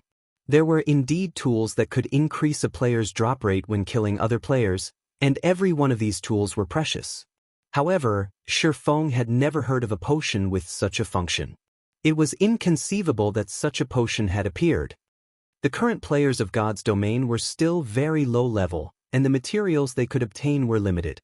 To create such a powerful potion with such limited materials, this alchemist must be a genius. No wonder Overwhelming Smile is so zealously slaughtering other players. With Haunted, they can easily obtain plenty of valuable equipment. Shi Feng suddenly understood the reason behind Overwhelming Smile's abnormal actions. Currently, as both Zero Wing and Overwhelming Smile fought in an all-out war against each other, both sides had suffered significant losses in terms of equipment. With Haunted, however, Overwhelming Smile could fund their battles with battles. The more well-equipped the player they killed was, the higher the quantity and quality equipment they could obtain. Normally, players would only drop 1 piece of equipment upon death. A single player had over 10 pieces equipped. If only one out of those many pieces dropped, the chances of obtaining a good equipment was relatively low. After consuming Haunted, however, the members of Overwhelming Smile could obtain up to 3 pieces of equipment from the players they killed, significantly increasing their chances of obtaining good equipment. Since this is the case, I won't have to be polite with them. Shi Feng revealed a faint smile as he stored the 12 bottles of Haunted in his bag. In reality, the PvP drop rate relied heavily on the luck attribute. Shi Feng's current luck was relatively high. If he activated Divine Providence, he could raise his luck to 25 points. If Shi Feng killed an ordinary player, even without consuming Haunted, it was almost certain that player would drop 2 or 3 pieces of equipment. Moreover, there was a relatively high chance for those 2 or 3 pieces to be the best pieces said player wore. If he included the effects of Haunted. Considering the situation, Shi Feng began to search through the guild channel, looking for any guild members in Watch Cemetery who had encountered an ambush. Perfect. You'll do. After a moment, sure enough, some members had reported through the guild channel that Overwhelming Smiles experts had ambushed them. They were in the Watch Cemetery. Immediately, Feng input the coordinates into the 7 Luminaries ring and activated space movement. He then jumped into the spatial crack that appeared before him. In one of the gravel-filled prairies of the Watch Cemetery, a team of over a dozen players ran desperately for their lives. As they ran, the ranged classes on this team attacked the 6 robust-looking players pursuing them. If this happened anywhere else, it would confuse any onlookers. The side with more players actually fled from the side with less players. In the Watch Cemetery, however, nobody would find this scene surprising because the side with less players consisted of bloodthirsty lunatics with astonishing strength. Moreover, this party of lunatics consisted of only melee classes. There was not a single ranged class in their party. Damn, why aren't any of my attacks hitting them? One of the escaping male elementalists grumbled, dismayed as he watched the distance between his team and their 6 pursuers decrease. Hold on for a little longer. The Tier 1 experts of our guild are heading towards us right now. A level 24 ranger, the leader of the team, tried to encourage his team members as he attacked with a frostbolt. Everyone on the team nodded to their team leader's words, newfound hope blooming in their hearts. The group of Overwhelming Smile experts behind them was simply too powerful. Before they had realized they were being ambushed, 4 of their team members had died. Although they tried to retaliate, the experts dodged or blocked most of their attacks. Only a small number of control skills had any effect. Unfortunately, none of those skills were fatal. As soon as the battle had begun, they had sent out distress messages through the guild channel, reporting their current location. Fortunately for them, one of their guild's Tier 1 expert parties was only a short distance away from them. They would be safe as long as they could reach that Tier 1 expert party. Everyone, stop! The ranger shouted when he saw a cloud of cold air rising from the ground in front of them. Before any of them had noticed, another party had appeared. Moreover, the shield warrior standing in the lead was currently using a magic scroll. Unfortunately, the ranger's command was too late as a gigantic icicle suddenly emerged from the ground. The icicle struck the players at the forefront of their team, a damage of over -1,000 points appearing above their heads. Simultaneously, frost shrouded their bodies, massively reducing their movement speed. "We're finished." Despair filled the ranger's eyes as he stared at the massive icicle in front of them. They had barely survived the pursuit of a single party of experts. Now that another party had appeared, blocking their path, they no longer had any hope of escape. "Ha! Come on! Keep running! I want to see how far you can get." One of Overwhelming Smiles' experts sneered upon seeing the Zero-Wing team's predicament. At this moment, however, a spatial crack appeared in the air, and a human figure suddenly emerged. "Oh, it seems that I am quite lucky today." After Feng landed, he swept a glance over the 2 expert parties from Overwhelming Smile, a faint smile appearing on his face.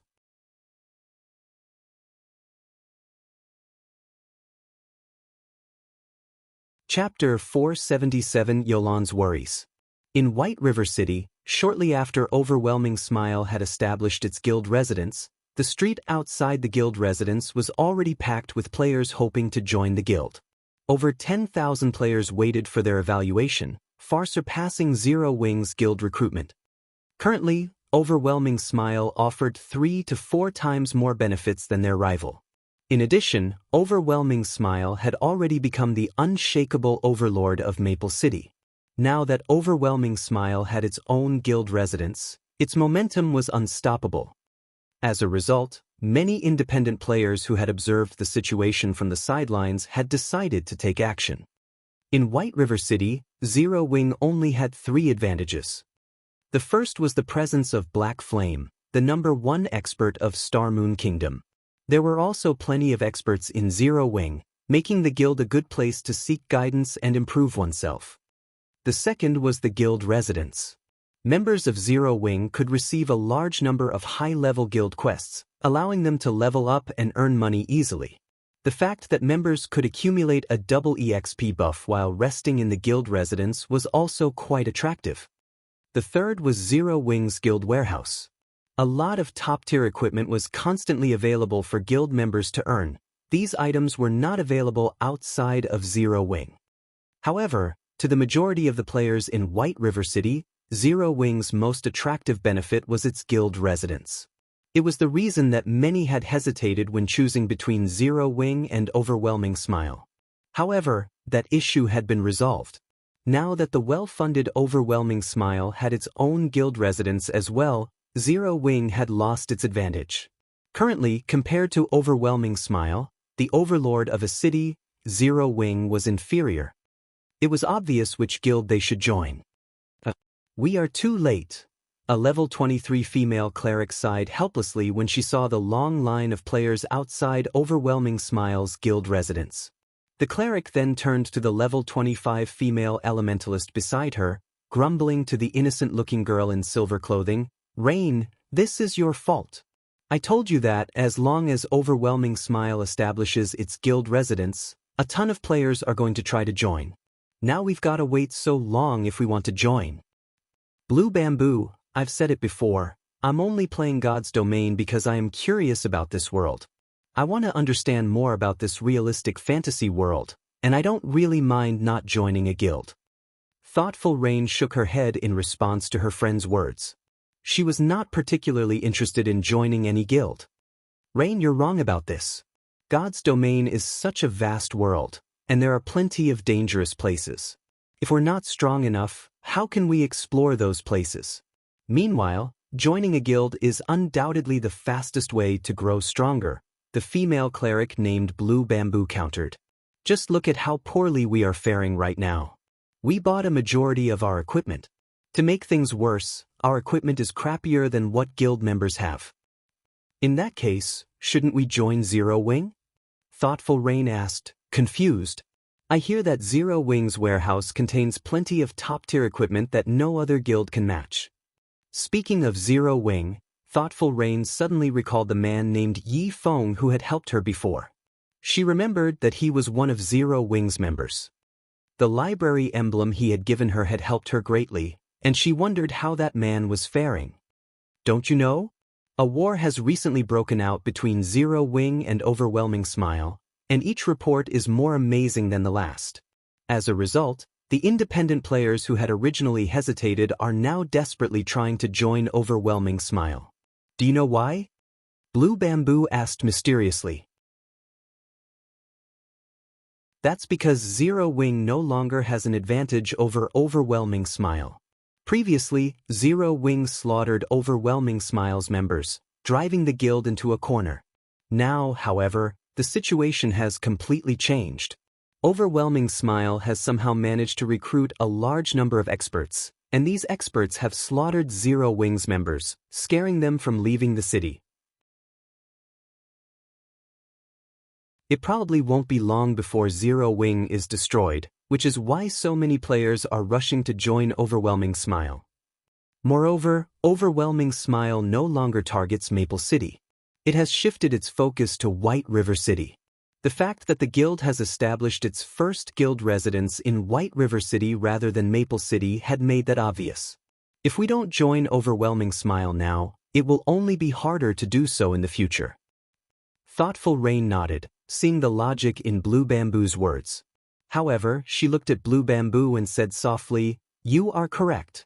However, I still don't want to join Overwhelming Smile." Saying so, Thoughtful Rain immediately turned and left. "Fine, I'll listen to you, but you better not regret your decision later." Blue Bamboo took one last glance at Overwhelming Smile's guild residence before following Thoughtful Rain. Meanwhile, inside Overwhelming Smile's guild residence, all of the guild members were currently in a celebratory mood. Initially, Zero Wing had been a thorn in their side. Now, however, their problems had been solved. With over 200 experts from their guild ambushing the members of Zero Wing, the war had turned to their favor. Many of Zero Wing's members were too afraid to leave the city. This greatly boosted the pride of everyone from Overwhelming Smile. At this moment, however, The atmosphere in the guild residence's meeting room was extraordinarily tense. What? You're saying that Little Deep's party was completely wiped out? How is that possible? Feng Xianyang was unable to stomach the news he had just received. The new batch of underworld guards that had been sent consisted of live combat veterans. Although not all of them were experts in God's domain, they were only slightly inferior. Even if these underworld guards encountered one of Zero Wing's Tier 1 expert parties, they could still drag one or two of their opponents to the grave with them if they went all out. However, a single player had annihilated one of these parties. They could not even escape. How could Feng Xianyang possibly believe this? Young Master Feng, there are countless experts in God's domain. The underworld guards aren't invincible either. There is nothing strange about the slaughter. However, based on Little Deep's report of their assailant, it is likely that they ran into Black Flame. We already know the majority of the experts in White River City. Aside from Summer Sunshine, Black Flame is most likely the only player capable of this massacre, Youlan explained.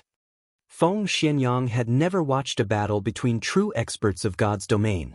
However, Youlan had personally witnessed Black Flame and Summer Sunshine's frightening encounter.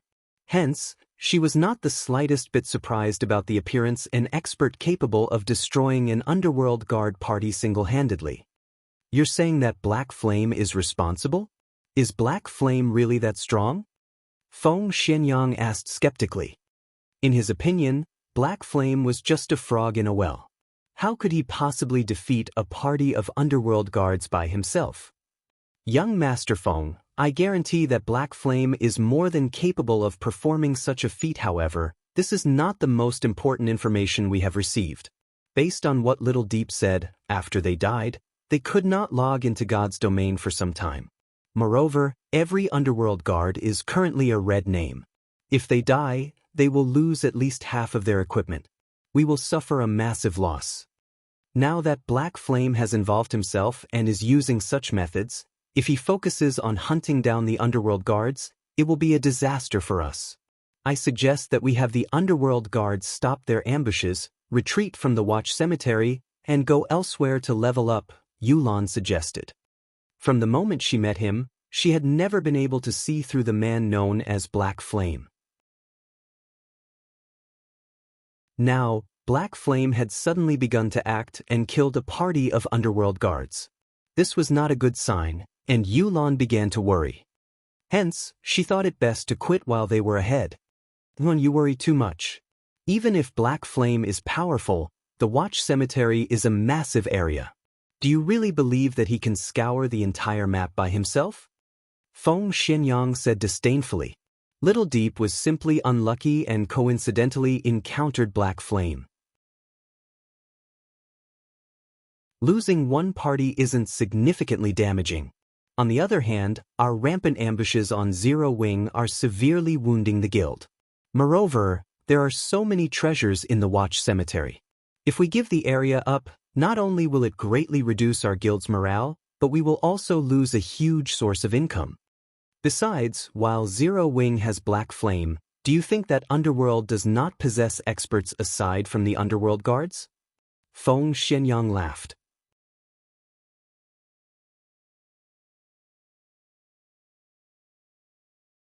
Chapter 478, 7 Ghosts. Have they arrived as well? Youlan's beautiful eyes widened upon hearing Feng Xianyang's words, shock coloring her features. Although the Underworld guards were the core combatants of Underworld, they were not the peak combatants. Even so, the Underworld guards were only slightly inferior to the peak combatants of other first-rate guilds. They were more than enough to deal with second-rate guilds. Since Feng Xianyang had said as much, the new arrivals were not members of the Underworld guards. Instead, they should be the peak combatants of Underworld, the 7 Ghosts. That's right. To eliminate Zero Wing quickly and ensure that we obtain White River City, upper management has sent us 2 ghosts. With the 2 of them, Black Flame's good fortune will come to an end, Feng Xianyang laughed. Since 2 of the 7 ghosts have arrived, Black Flame's hunting spree will no longer be an issue. On the contrary, this is our chance. Youlan nodded as she revealed a smile. Underworld was a massive organization, and those who joined the underworld guards were already considered experts. Meanwhile, the 7 ghosts stood out among the underworld guards and stood at the peak of the organization. The 7 ghosts held very high positions in underworld, and even Feng Xianyang had to treat them with respect. Every one of the 7 ghosts was an extraordinarily talented expert carefully selected by underworld. Moreover, they had received underworld's unreserved nurturing and hell-like training. Their strength had long since surpassed the realm of ordinary humans. If several ghosts worked together, even an expert like Summer Sunshine would be helpless. Now that Black Flame was going all out in his hunt of the underworld guards, this was very good news for Overwhelming Smile. If the 2 ghosts found Black Flame while he was on his hunting spree, perhaps they could kill Black Flame and utterly destroy Zero Wing. Just as Feng Xianyang and Youlan discussed Shi Feng, the man currently faced off against 2 underworld guard parties in the Watch Cemetery. Good luck! What an arrogant little brat! The 2 underworld guard parties glared at Shi Feng, before turning to each other, smiling. The members of Zero Wing also watched Shi Feng, who currently hid his appearance under his black cloak, astonishment filling their eyes. Shi Feng had accidentally appeared and claimed to have good luck. Did he not know that the 2 parties surrounding them were the famous killing gods? Every one of these players was a demon who could slaughter people without batting an eye. Those who encountered these killing gods had only one ending, death. We have to hold our ground. Our guild's Tier 1 experts are almost here. We'll be saved as long as we hold on for a little longer, the leader of Zero Wing's team said, gritting his teeth. A thread of hope appeared in the eyes of Zero Wing's members. When they looked at the 2 underworld guard parties surrounding them, their gazes burned with fighting spirit. Oh, you guys must have a death wish. Old 6, you deal with these guys. I'll deal with the new brat, a youthful-looking level 26 swordsman named 5th Ghost ordered with a deep voice. The youth was tall and robust, and he was currently garbed in golden battle armor. Brother 5, you're too cunning. This is the first expert we've found after such a long hunt, yet you're sending me to deal with the trash while you steal the expert for yourself. The level 26 berserker named 6th Ghost complained. That brat is a swordsman. I'm also a swordsman, while you're just a berserker. Naturally, I should deal with him. If we meet a berserker, you'll deal with them. Do? 5th Ghost laughed. The berserker named 6th Ghost could only nod in response. He then looked towards the underworld guards, saying, "Leave these people to me. You guys only need to prevent them from escaping." Yes, the underworld guards immediately took up their formation. However, when Zero Wing's members heard that the man named 6th Ghost intended to deal with them alone, they rejoiced. Each side had about the same number of players. If the enemy faced them as a team, they stood no chance. If only one person attacked, however, they could probably kill that player and escape. We'll charge together. After we get rid of him, we can take the opportunity to break through the encirclement, the ranger team leader whispered. At this moment, when Shi Feng saw 6th Ghost approach the group, he suddenly said, "No, you guys aren't his match. In a moment, run in the opposite direction. Elementalists, use ice walls and frozen circles while I hold them back." Zero Wing's elite team was strong enough that they had a good chance of defeating any ordinary expert. However, the berserker before them was not an ordinary player. The killing intent and pressure he radiated did not belong to an ordinary expert, so much so that even Shi Feng sensed danger from the berserker. Moreover, when Shi Feng used omniscient eyes to inspect everyone's data, 6th Ghost's data surprised him. The berserker named 6th Ghost was actually a Tier 1 class. This was the first time Shi Feng had encountered a Tier 1 class belonging to another guild. The swordsman named 5th Ghost was also a Tier 1 class. Judging from the respectful attitudes the underworld guard parties showed these 2 players, Shi Feng guessed that the 2 were not ordinary characters. They were definitely high up in underworld. Originally, Shi Feng intended to hunt down underworld guards. Now, however, rather of hunting a cat, he had found a tiger. Thank you for the warning. However, we are the elites of Zero Wing.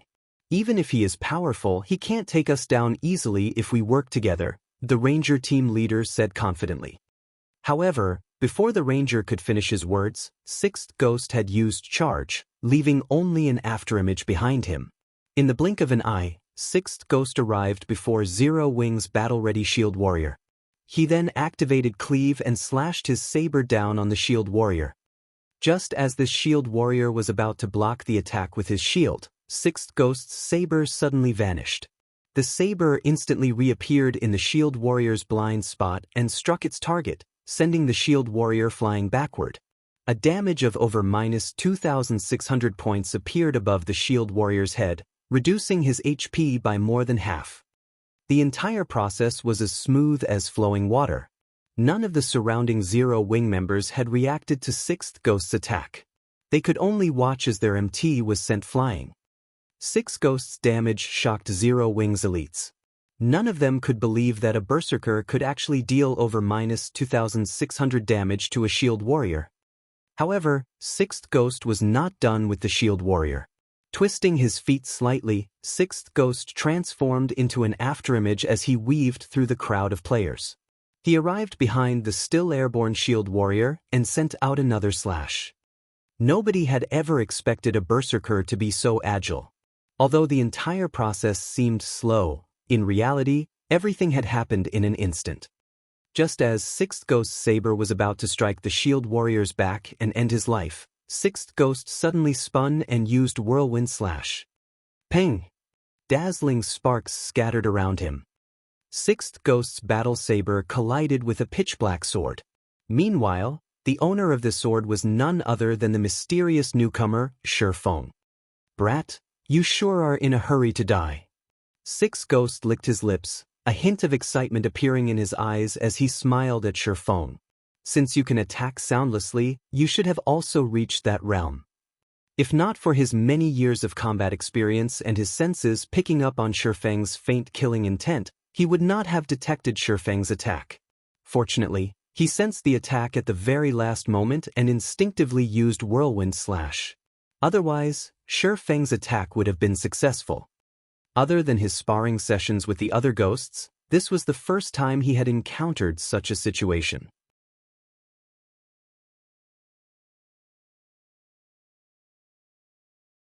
Chapter 479, Triple Cut. Saber and sword intersected, scattering sparks. Following which, Sixth Ghost and Shifeng exchanged moves continuously. Both Shifeng and Sixth Ghost possessed frightening strength, the ground beneath them cracking under the pressure.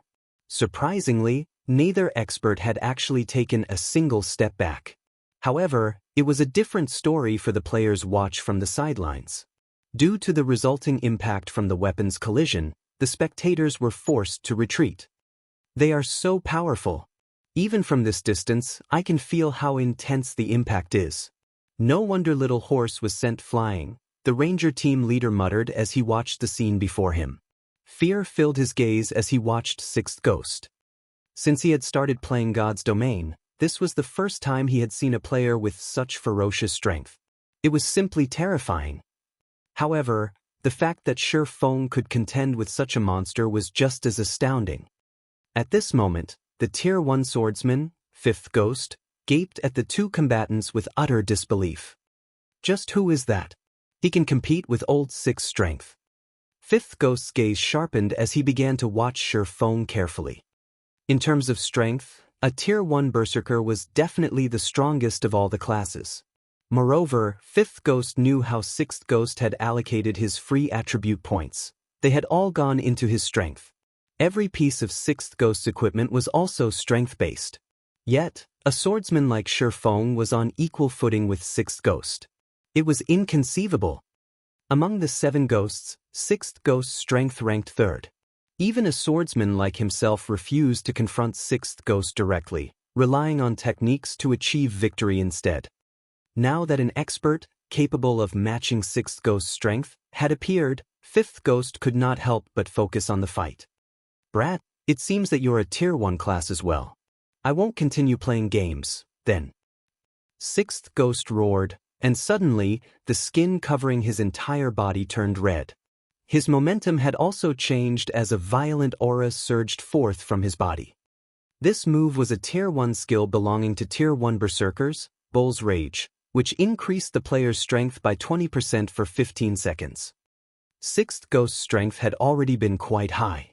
Now that it had increased by another 20%, simple gestures were enough to crack the land beneath his feet. You are 10 years too early if you think you can compete with my strength. Sixth Ghost swung his battle saber, which was as tall as he was, slashing the blade down on Shifeng. Both his speed and power far surpassed his previous attacks. Yet, Shifeng did not try to dodge this attack. Instead, he swung the abyssal blade in his hand towards Sixth Ghost's saber. Everyone was confused. Even Fifth Ghost, who watched from a distance, revealed a disdainful sneer at this sight. Sixth Ghost's Bull's Rage was not the average skill. Rather, it was an enhanced skill. Unlike the normal version, the enhanced version of Bull's Rage increased a player's strength attribute by 30%. Although it was just a measly 10%, to Sixth Ghost, that 10% was the equivalent of more than 30 points in strength. Having an additional 30 points in strength was like wearing an additional piece of top-tier equipment that added strength. In terms of a Tier 1 player's levels, this increase equated 4 or 5 additional levels. After activating Bull's Rage, Sixth Ghost was the strongest among the 7 ghosts. A Tier 1 swordsman stood no chance against Sixth Ghost's strength.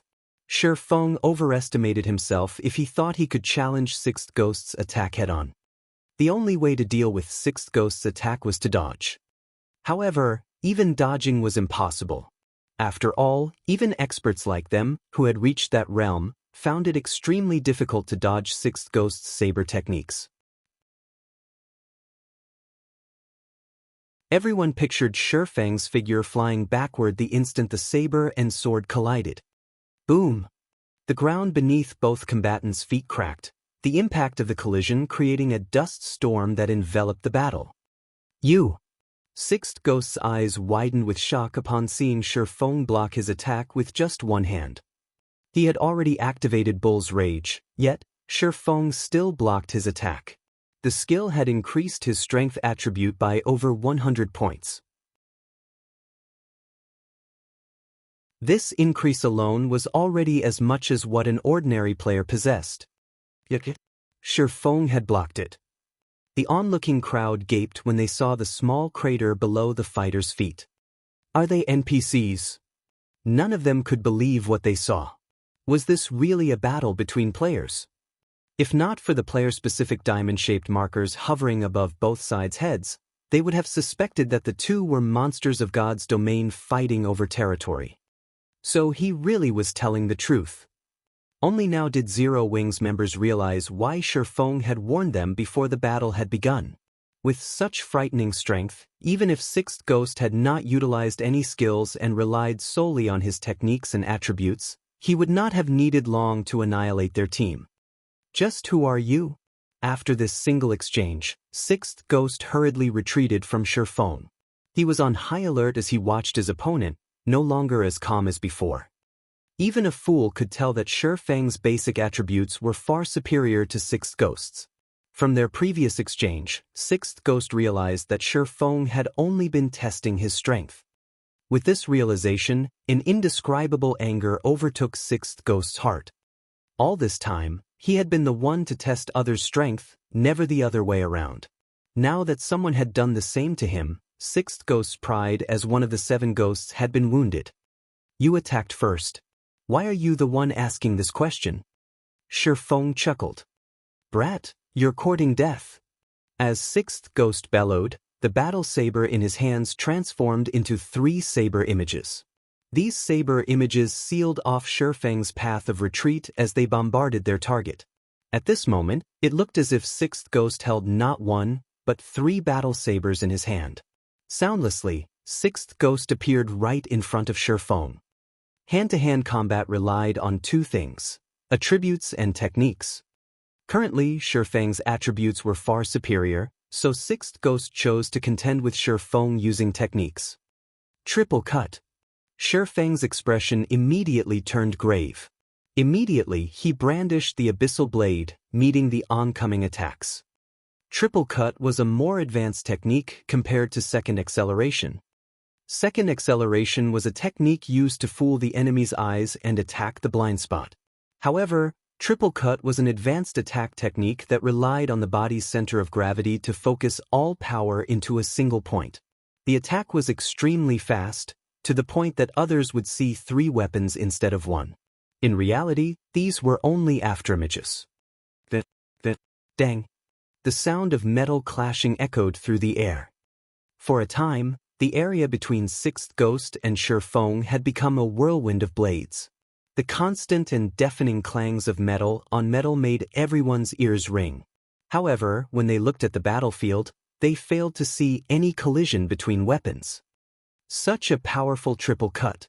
Although Shi Feng had not received any damage, he struggled to defend against Sixth Ghost's attacks with the Abyssal Blade. Even though he was significantly faster than Sixth Ghost, he could do nothing but defend himself. This was the first time Shi Feng was at a disadvantage against a berserker in a contest of speed. Shi Feng had to admit that an advanced attack technique could increase a player's combat power significantly. Fortunately, he was quite a bit faster than Sixth Ghost. He had also already entered the refinement realm. He could perceive both attacks and dodging maneuvers meticulously. Otherwise, he would have already died under Sixth Ghost's triple cut. However, although Shi Feng struggled to cope with the attacks, Sixth Ghost was not having an easy time either. Even after using Bull's Rage, every time he crossed blades with Shi Feng, he could feel his hands tremble from the resulting impact. His HP had even begun to fall slowly with each consecutive impact. Although it was only a very tiny amount, after a long period, his HP would eventually vanish. "Old Six, I'll help you." Suddenly, Fifth Ghost's figure appeared behind Shi Feng. Immediately, he used triple cut with his 2 swords, aiming for Shi Feng's back.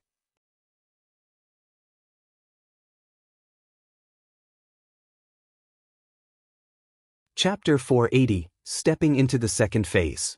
Fifth Ghost was a Tier 1 swordsman. Although he did not possess Sixth Ghost's frightening strength, in terms of speed, he was significantly superior to the berserker. In particular, Fifth Ghost's control over his center of gravity when using the advanced attack technique triple cut surpassed Sixth Ghost's. In addition, Fifth Ghost had used Wind Blade, increasing his speed significantly. At this moment, one could even vaguely see a 4th afterimage of his sword. Presently, Shi Feng had already focused all his power into defending against Sixth Ghost's attack. He simply had no time to consider Fifth Ghost. When Fifth Ghost saw his sword piercing Shi Feng's chest, a sinister smile appeared on his face. "Brat, although your strength is quite good, you are still 10 years too early if you think you can fight against us 7 ghosts. Brother 5, be careful." Sixth Ghost suddenly shouted in panic when he saw Fifth Ghost's delighted appearance. "Ha!" Fifth Ghost immediately sensed that something was wrong because his instincts were telling him right here and now that he had already arrived at death's door. He then realized the sensation he felt with his hand when his sword stabbed into Shi Feng was as if he had just pierced through air. Suddenly, he felt goosebumps rising all over his body. He immediately activated his life-saving skill, Defensive Blade, and abruptly leaped forward. However, he was still a step too slow. What? At the same time as he activated Defensive Blade, Fifth Ghost felt chilling sword auras striking at his back. These piercing sword auras were the attacks Shi Feng had launched at Fifth Ghost upon arriving behind the ladder using silent steps. If Fifth Ghost had not activated Defensive Blade at the first sign of danger, allowing him to negate several instances of damage, he would have become a corpse by now. Just who are these people? Shi Feng knitted his brows slightly. Shi Feng found it truly hard to believe that such experts would actually appear in Underworld. He had also never heard of such experts in his previous life. After using silent steps, he had swung the Abyssal Blade immediately.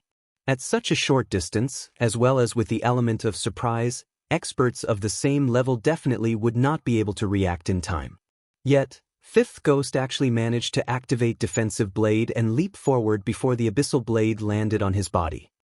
Furthermore, from the attack Fifth Ghost had sent out before, Feng could clearly perceive just how powerful Fifth Ghost was. When Sixth Ghost used Triple Cut, he was able to apply the technique only to a normal attack. He could not use the technique with a skill.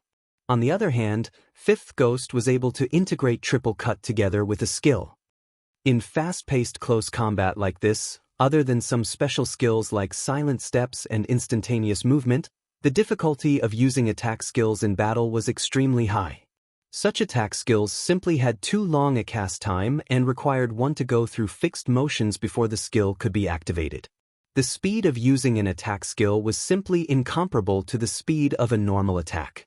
Moreover, even if one was highly proficient with a skill and could activate it very quickly, excessive speed could easily result in distortions in the motions and, consequently, a drop in completion rate, rendering the skill practically useless. Hence, the fact that Fifth Ghost was able to integrate an attack skill into the battle was something extremely difficult to achieve. Performing such a feat was no longer something feasible for ordinary men. Even Feng's current self would not be able to do so. Moreover, Feng had clearly been the one to attack first, yet he was still a step behind Fifth Ghost. This situation reminded Feng of Soaring Snake's godlike reaction speed. Fifth Ghost might be similar to Soaring Snake, both of them possessing a reaction speed of less than 0.1 second. Feng estimated Fifth Ghost's reaction speed at around 0.7 second. However, it was obvious that Fifth Ghost was more proficient at utilizing his reaction speed to his advantage. Originally, Feng had thought of following up his victory with a hot pursuit. However, upon noticing Sixth Ghost charging at him, he had no choice but to shift his focus. Brat, not bad. Not only are your attributes so overpowered, you actually possess that sort of skill as well. You very nearly did me in just now. However, you will no longer get another chance like that. After regaining his composure, Fifth Ghost turned around to look at Feng, a hint of greed flashing across his eyes. He then took out a bottle of Haunted and drank it. Every piece of equipment they had on them was top tier. Yet, Feng had still managed to overwhelm them with his attributes. This showed that Feng's equipment was a cut above theirs. If they could kill Feng and obtain his equipment, it would definitely allow their combat power to rise to the next level. In a 2-on-1 situation, Feng no longer held back as he used Purgatory power, increasing his attack speed by 100%. He then used Void Steps, vanishing from everyone's eyes. He disappeared. Sixth Ghost was stunned. Before he could figure out what was going on, he suddenly discovered that Feng had already appeared directly beside him, the abyssal blade mere centimeters from his neck. Sixth Ghost hastily bent his body away with all his might. However, he was still too late as a fountain of blood sprayed out from his neck, a critical damage of over -3,000 points appearing above his head. From this attack alone, Sixth Ghost had lost more than half of his HP. Immediately after, Feng followed up with another strike. One more hit was all he needed to finish off Sixth Ghost. However, Fifth Ghost's sword was already curving towards Feng. Moreover, Sixth Ghost was now aware of the danger, his saber moving to greet Feng's sword. In this situation, Feng had no choice but to break off his attack. He then used Void Steps once more and disappeared from everyone's sight.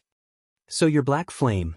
However, if you think you can rely on this footwork to defeat us, think again.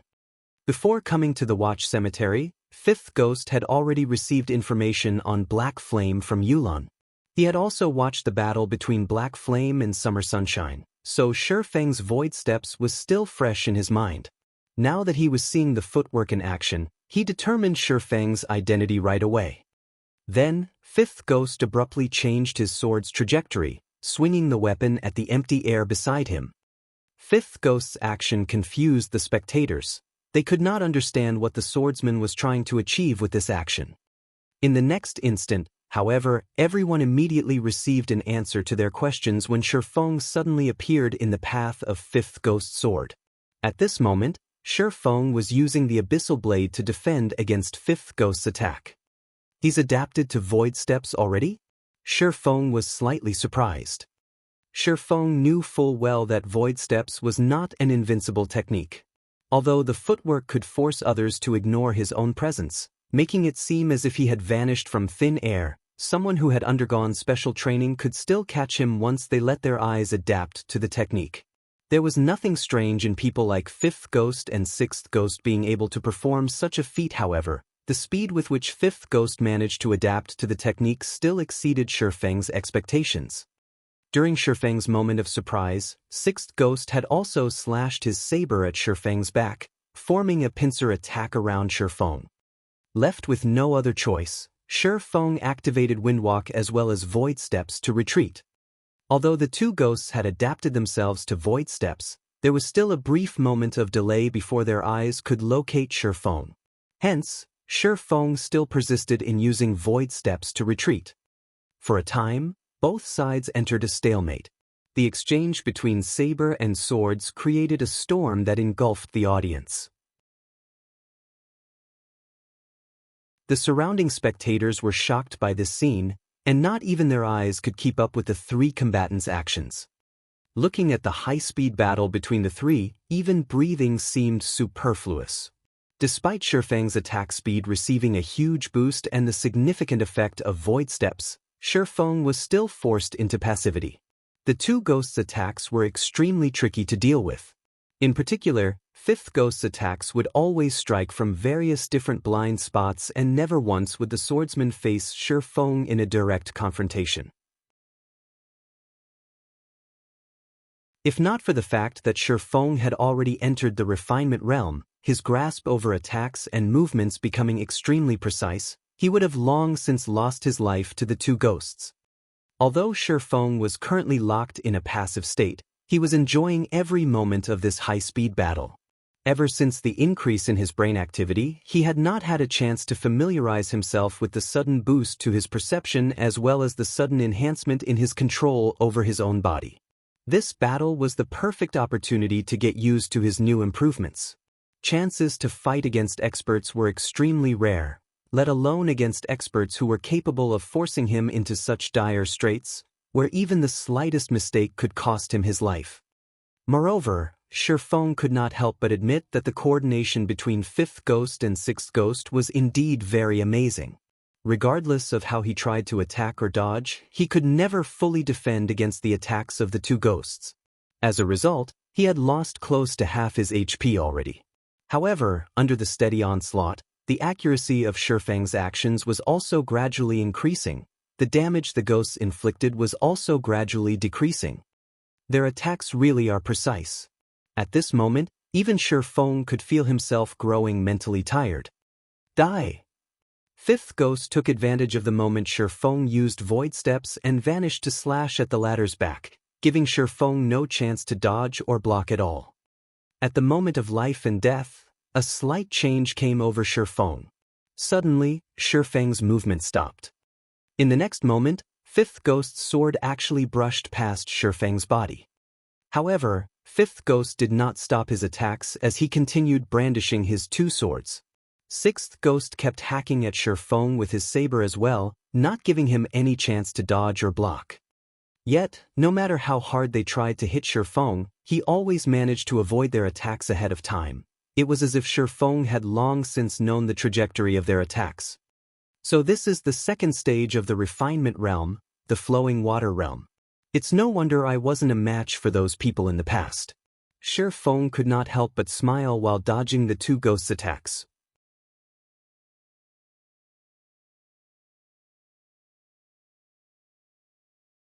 Chapter 481, Flowing Water Acceleration. Fifth Ghost and Sixth Ghost immediately detected the sudden change in Feng, and the two ghosts promptly distanced themselves from their target. As experts of God's domain, their perception of danger was far superior to ordinary players. On the other hand, the dazed players watching Feng's battle were confused by the two ghosts' actions. There were no visible changes to Feng's outer appearance, and neither were there any changes to his attributes. So, why did Fifth Ghost and Sixth Ghost suddenly choose to back away from him?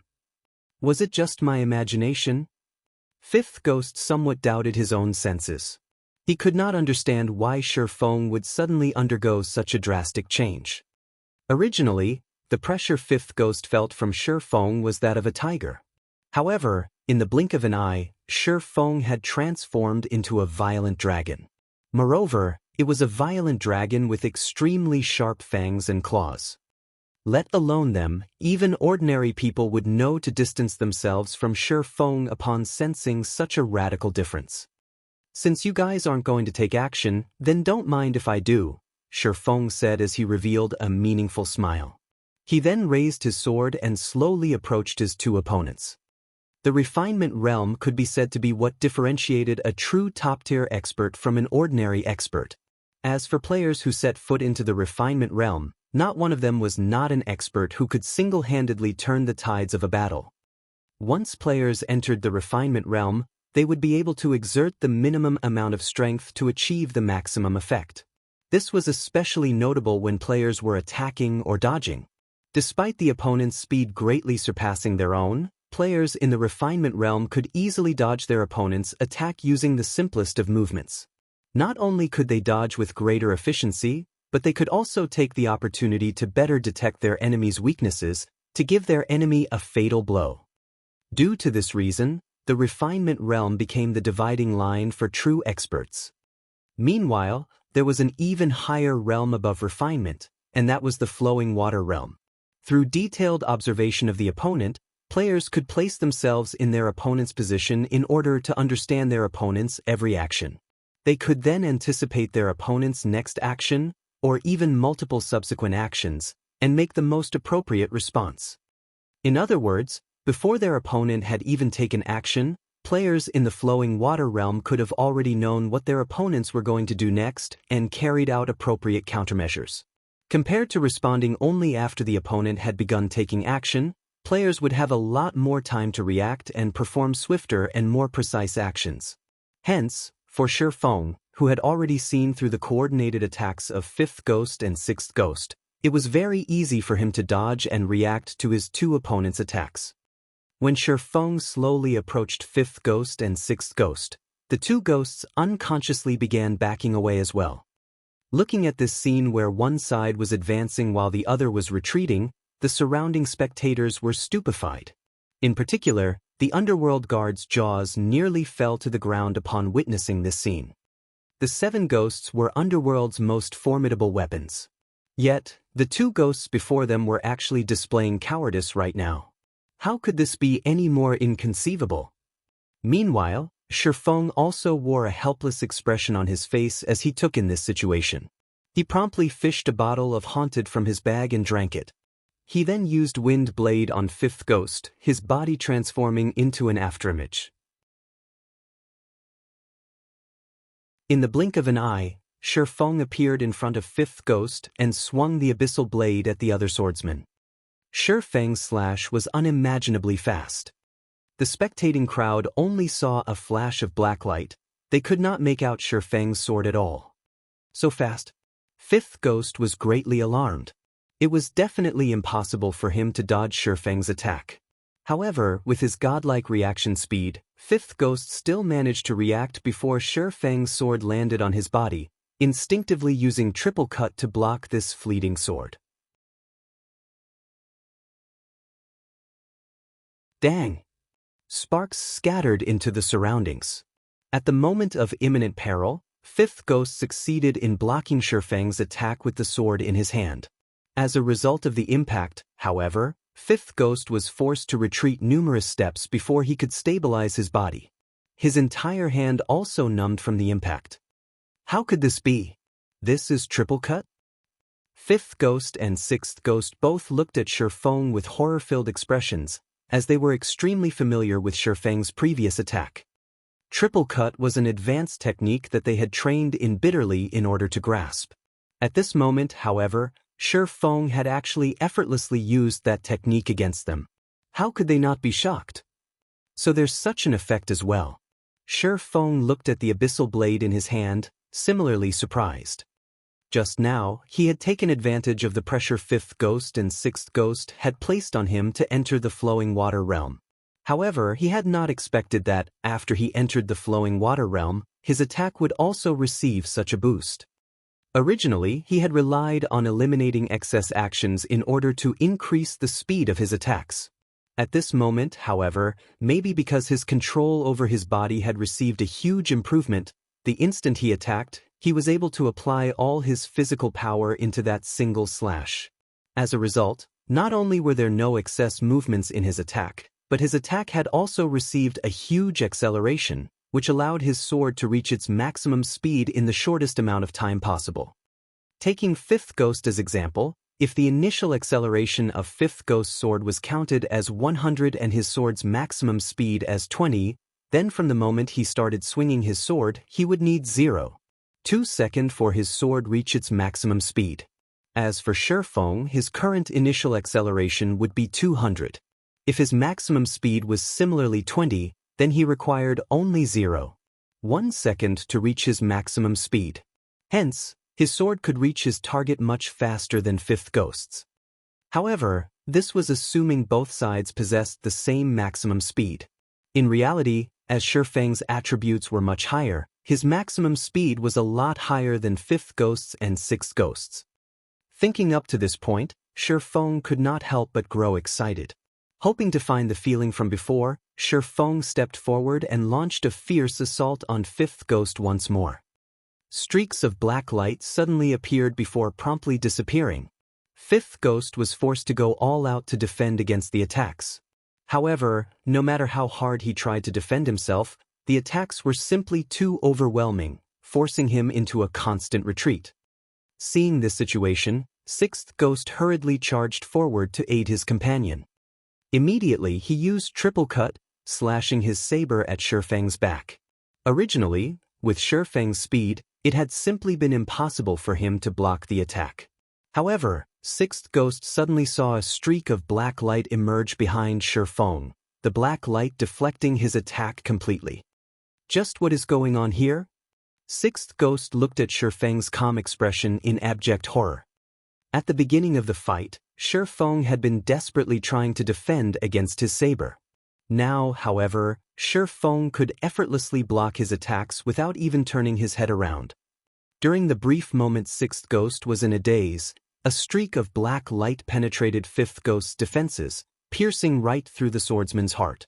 A critical damage of over -3,000 points promptly appeared above his head as the massive impact sent his body flying backwards. Because of the impact, Fifth Ghost's defense crumbled, allowing several more streaks of black light to land on his body. In the blink of an eye, Fifth Ghost's HP reached 0. At Fifth Ghost's death, the equipment on his body and the items in his bag dropped and scattered across the ground around him. This scene stupefied everyone present. How was the thing in Shifeng's hand a sword? That was practically a laser gun. With just a few shots, Fifth Ghost died without even being able to resist. Only now did Sixth Ghost finally react. Although he wished to help, he was already too late. Right then, Shifeng used Void Steps and disappeared once more. Don't think that you can easily do me in.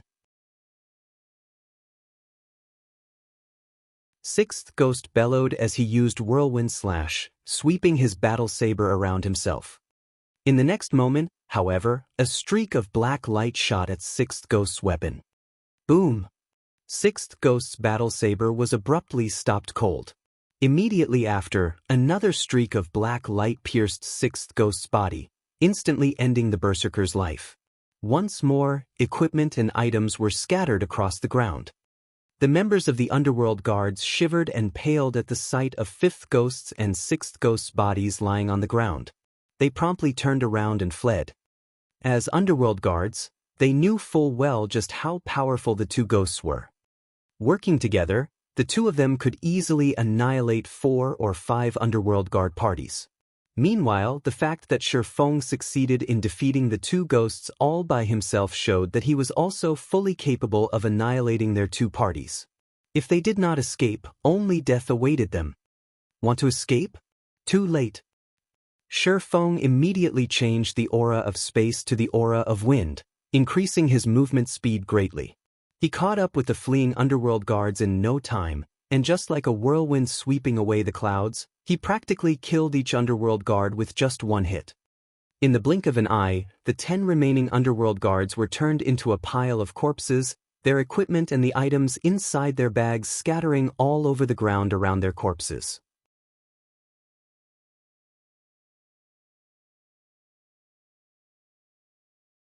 Chapter 482. The Strength of a Single Man. This haunted really is frightening. It is actually able to force a red name to drop every single piece of equipment they are wearing. Underworld should be shedding tears right about now. Shifeng's heart was filled with joy when he looked at the ground littered with items. Killing the elite members of a guild would not cause any significant damages to said guild, as these elite members only had advanced equipment.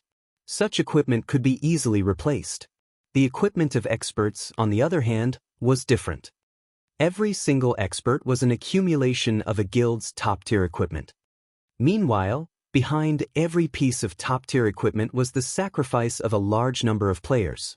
Being able to steal a piece of top-tier equipment from a guild was the equivalent of slicing a piece of flesh off said guild. The Underworld Guard parties had a total of 12 members.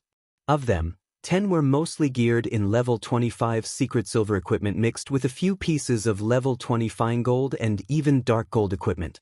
As for 5th Ghost and 6th Ghost, their equipment was only slightly inferior to that of core members of Zero Wing.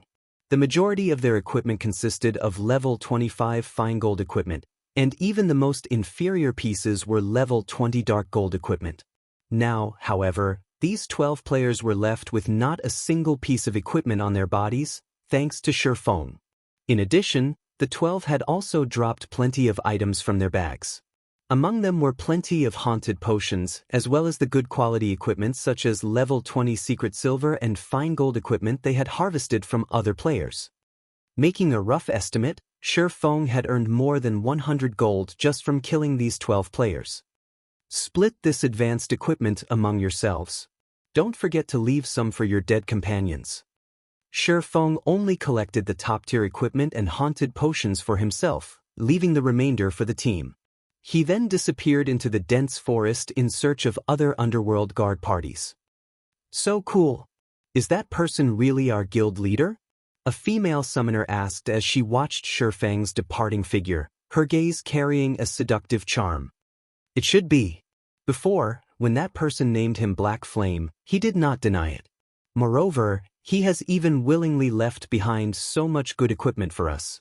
Other than our guild leader, I doubt there would be anybody who would do such a thing. The ranger team leader nodded in reply, his heart filled with an indescribable sense of excitement. It really is great to be a member of Zero Wing, the others could not help but exclaim. Despite the ongoing war between Zero Wing and Overwhelming Smile, as the leader of a guild, Shifeng had actually taken the initiative to enter such a dangerous location all by himself. He had even rushed to their rescue at the first sign of trouble. With such a guild leader, even if they fell back to level 0 as a result of battling Overwhelming Smile, they would still do so willingly.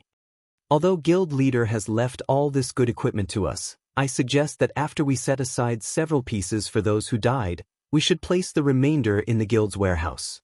Now that we are waging a war against Overwhelming Smile, the guild's expenditure is very large. We can't take advantage of the guild at such a crucial period, the ranger said.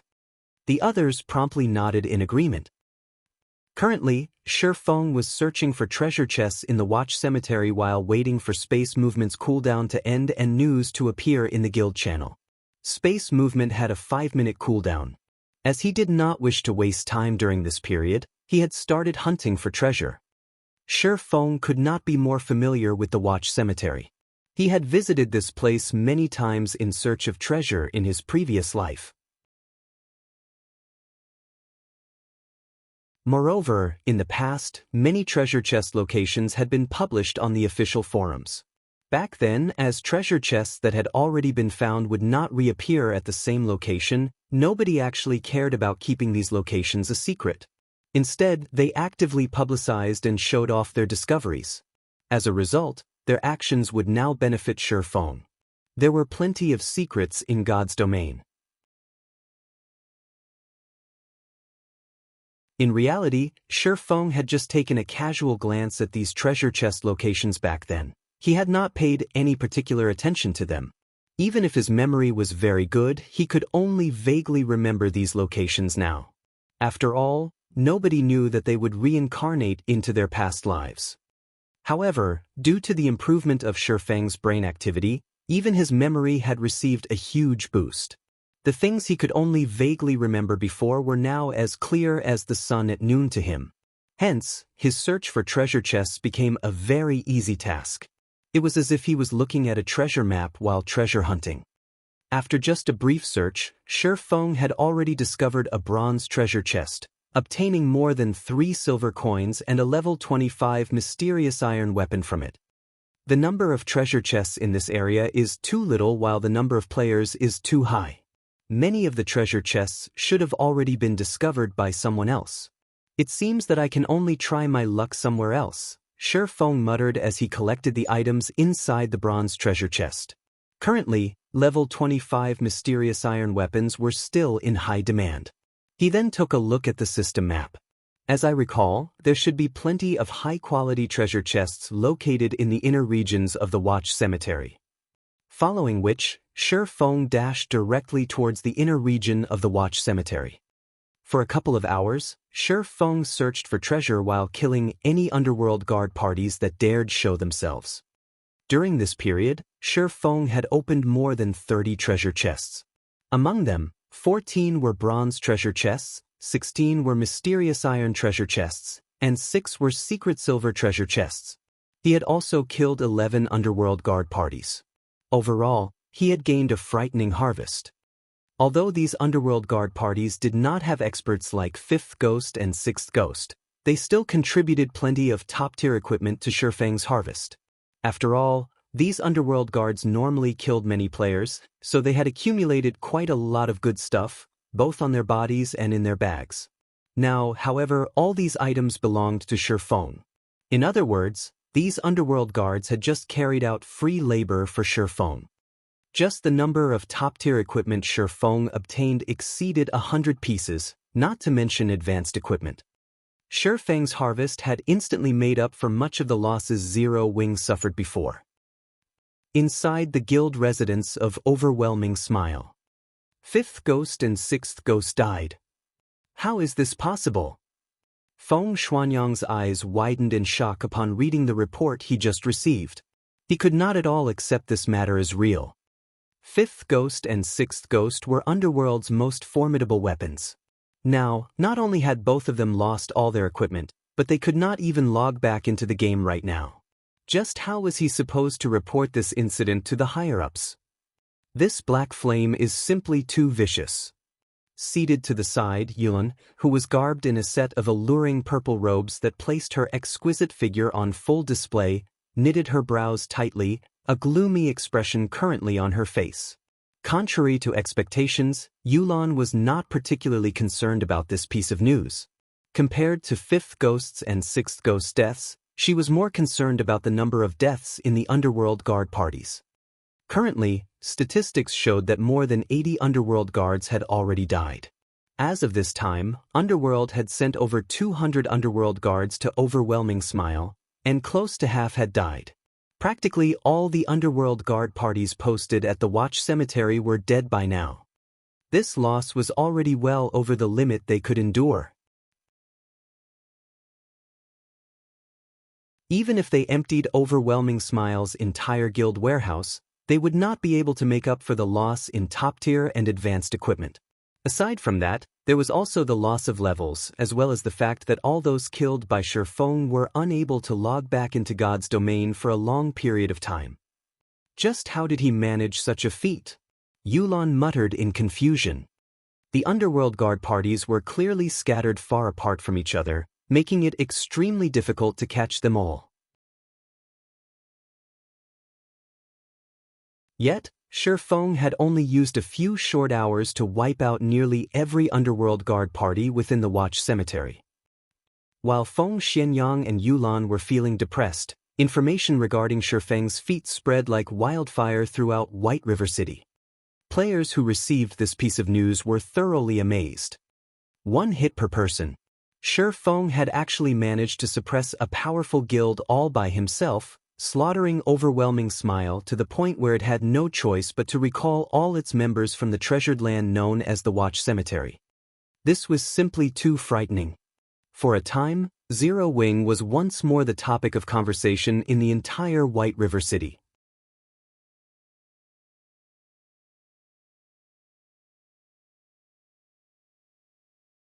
Chapter 483, Everlasting War.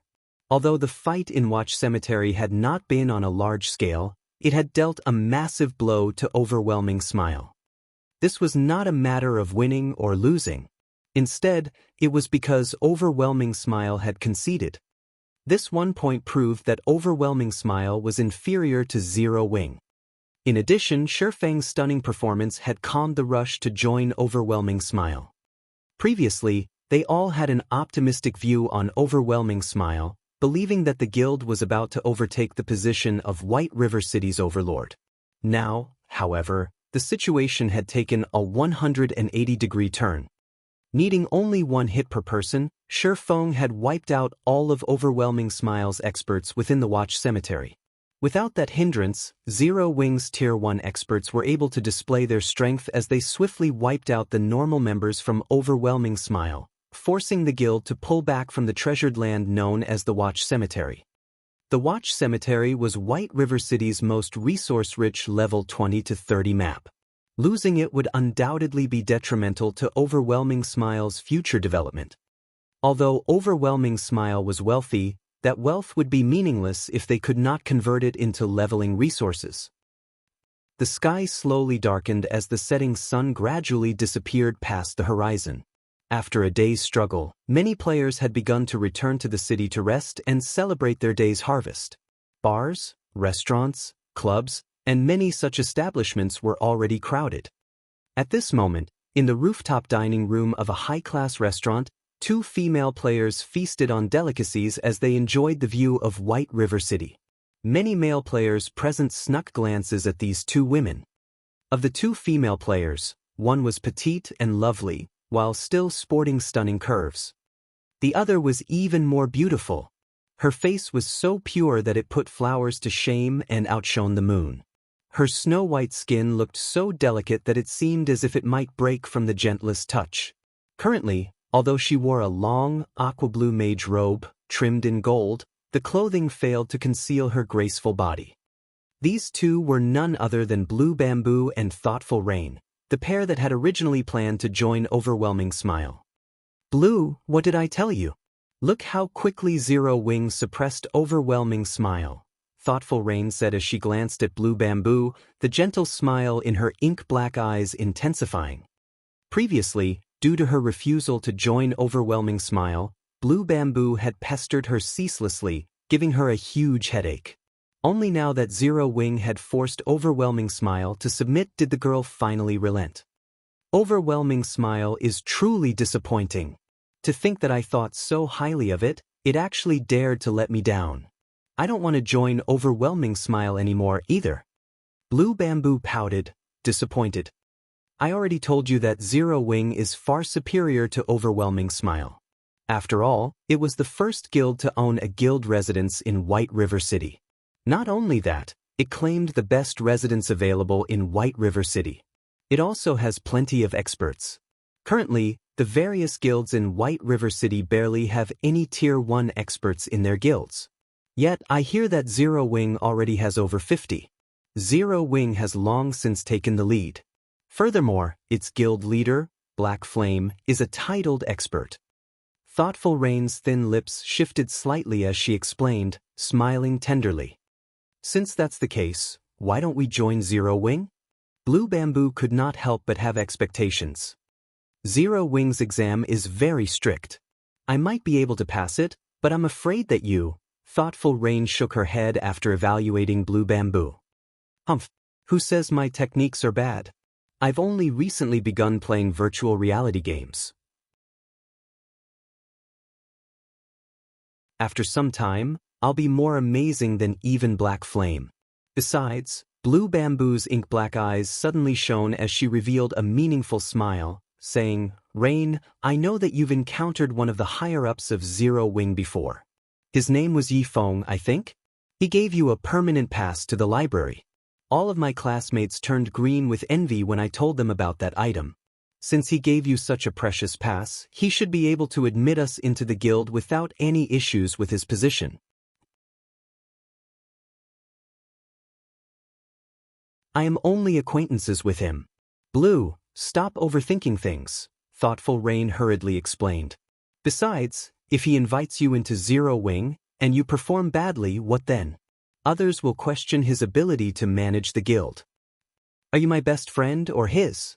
You're actually defending him, yet, you claim that there is nothing going on between you two? I don't care. In any case, I want to join Zero Wing. I have always wanted a piece of level 25 fine gold equipment. With your felonious body, you just have to say the word, and he'll let me into the guild and smother us with fine gold equipment. Blue Bamboo stated as she swept a glance at Thoughtful Rain's graceful body, her lips hooked up into a deep, suggestive smile. Thoughtful Rain was suddenly speechless. At this moment, a party of 6 suddenly appeared before the female duo. The leader of this party was a middle-aged man with a burly body, examining the two with world-weary eyes. None of the party could be underestimated as the other 5 also gave off an air of danger. The party's stance alone left the surrounding witnesses breathless. Their levels were even more astonishing. Of these 6, the lowest level player was level 26, while the leading middle-aged man was a level 27 Guardian Knight. Excuse me, ladies, I couldn't help but overhear that the both of you are familiar with the higher-ups of Zero Wing. I wonder if you can introduce us to them? If you do, this level 25 Morning Dew staff will be yours, the leading middle-aged man said, smiling warmly. He then retrieved a 2-handed staff made of pure white jade from his bag, placing the weapon on the table. Red gemstones were inlaid in the staff, and with a glance, it was obvious that the staff was no ordinary weapon. What? This is a secret silver staff. Its attributes are awesome. Blue Bamboo was immediately mesmerized by the Morning Dew staff. She then turned to Thoughtful Rain, saying, Rain, we're heading over to Zero Wing anyway, so why don't we take them with us? I don't know. Why do you want to meet Zero Wing's higher-ups? Thoughtful Rain only swept a glance over the Morning Dew staff before shifting her gaze back to the middle-aged man. She was no fool. Since they had offered a level 25 secret silver weapon as a token of appreciation, then they were definitely plotting something. She would not be a proper friend if she abruptly contacted Yifeng without knowing their intentions. Miss, please don't misunderstand. My name is Everlasting War. We seek the higher-ups of Zero Wing purely with the intention of conducting trade. This trade will only benefit, not harm, Zero Wing, so you can rest assured. If we really wanted to cause trouble for Zero Wing, we would have already done so. We wouldn't have to go through this much trouble, the middle-aged man explained. Alright then, I'll contact him for you, but it will be up to him whether or not he meets with you. Thoughtful Rain nodded in agreement, feeling that Everlasting War's words sounded reasonable. Following which, Thoughtful Rain called up her friends list and contacted Yifeng.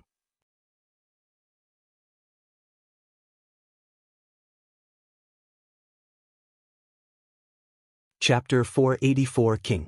Currently, Shifeng carefully scoured one of the dark, quiet tombs in Watch Cemetery's core region. While he explored, Shifeng had received news from Aqua Rose about Overwhelming Smile withdrawing from the competition over the Watch Cemetery and shifting its focus to several other level 20 maps with fewer resources. The members of Overwhelming Smile had also begun to keep a low profile. With the threat of Overwhelming Smile gone, Shifeng decided to transverse deep into Watch Cemetery's core. The tomb he currently explored was unique. It was a resting place for royalty. It was also known as a king's tomb. Locating this particular tomb had not been easy, as it had been built to prevent grave robbers from plundering the valuables buried with the dead. This place had been carefully hidden. It had been built inside a cave under a steep cliff.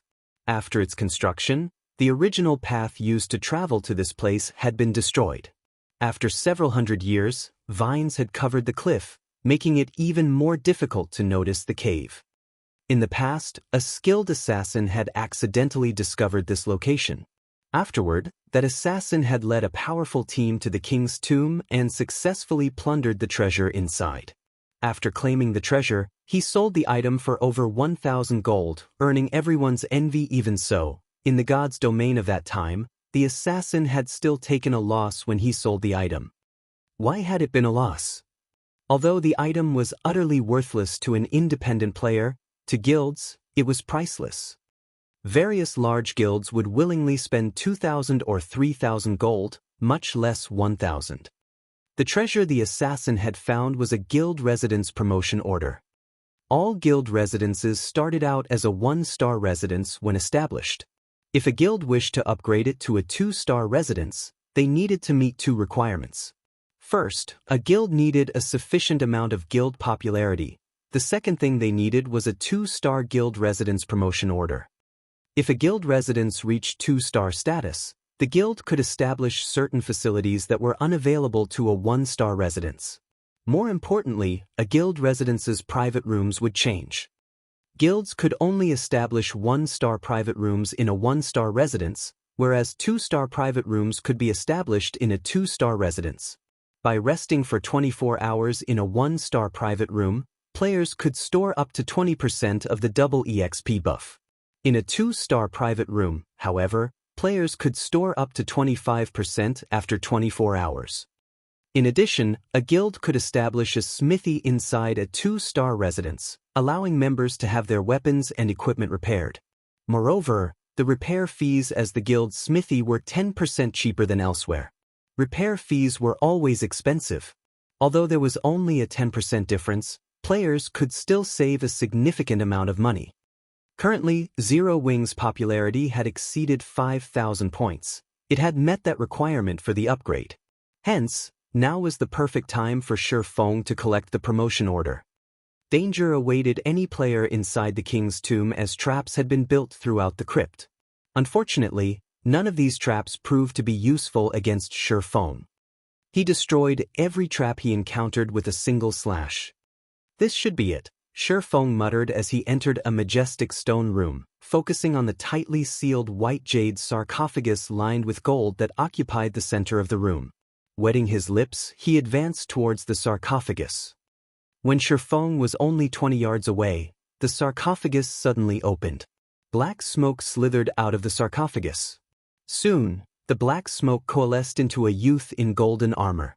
The youth had a white cape draped over his shoulders and a golden crown adorning his head. More importantly, the youth carried the air of a king. Anyone who basked in his aura would tremble and submit body and soul.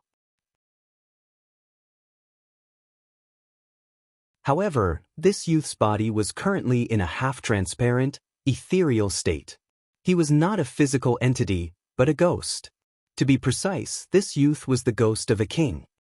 As expected of the king of a generation. Even in death, he still possesses such a powerful aura. If he were still alive, I'd have no hope of escaping with my life, Shi Feng muttered after observing this ghost king with omniscient eyes. King of Ghosts, Monroe Bell, High Lord. Level 30. HP 4-000-000/4-000-000. Being capable of receiving the title of king proved that Monroe Bell had been a Tier 3 class before he died. The pair of swords in Monroe's hands indicated that he had been a Tier 3 sword king, the equivalent of a great lord, during his lifetime. However, after Monroe Bell died, he had weakened significantly. Now, he was only as strong as a High Lord. Even so, he would not be an easy challenge for Shi Feng. Immediately, Shi Feng activated Heavenly Dragon's power, increasing his strength by 100%, HP by 300%, and defense by 300%. Suddenly, Shi Feng's HP rose past 27,000. However, his HP could not compete with the King of Ghosts, which possessed 4 million HP. Shi Feng then used the activatable skill of the 7 Luminaries' Ring's Aura of Water, Life Bloom, recovering 20% of his HP every second for 40 seconds. During this period, it would be the equivalent of having a powerful healer healing him indefinitely. Grave Robber, receive the Sword of Justice's retribution. Monroe Bell's pitch-black eyes locked onto Shifeng. Taking a step forward, the King of Ghosts dashed towards Shifeng as he sent a flurry of sword thrusts at the intruder with his king's sword. The King of Ghosts' sword carried with it a majestic aura. The aura alone was enough to scare an ordinary player, much less the flurry of thrusts. Monroe Bell's attack was like a tsunami. He gave Shifeng no opportunity to evade the strikes. Shifeng immediately activated Purgatory Power, allowing his attack speed to soar. He then used Wind Blade and charged forward.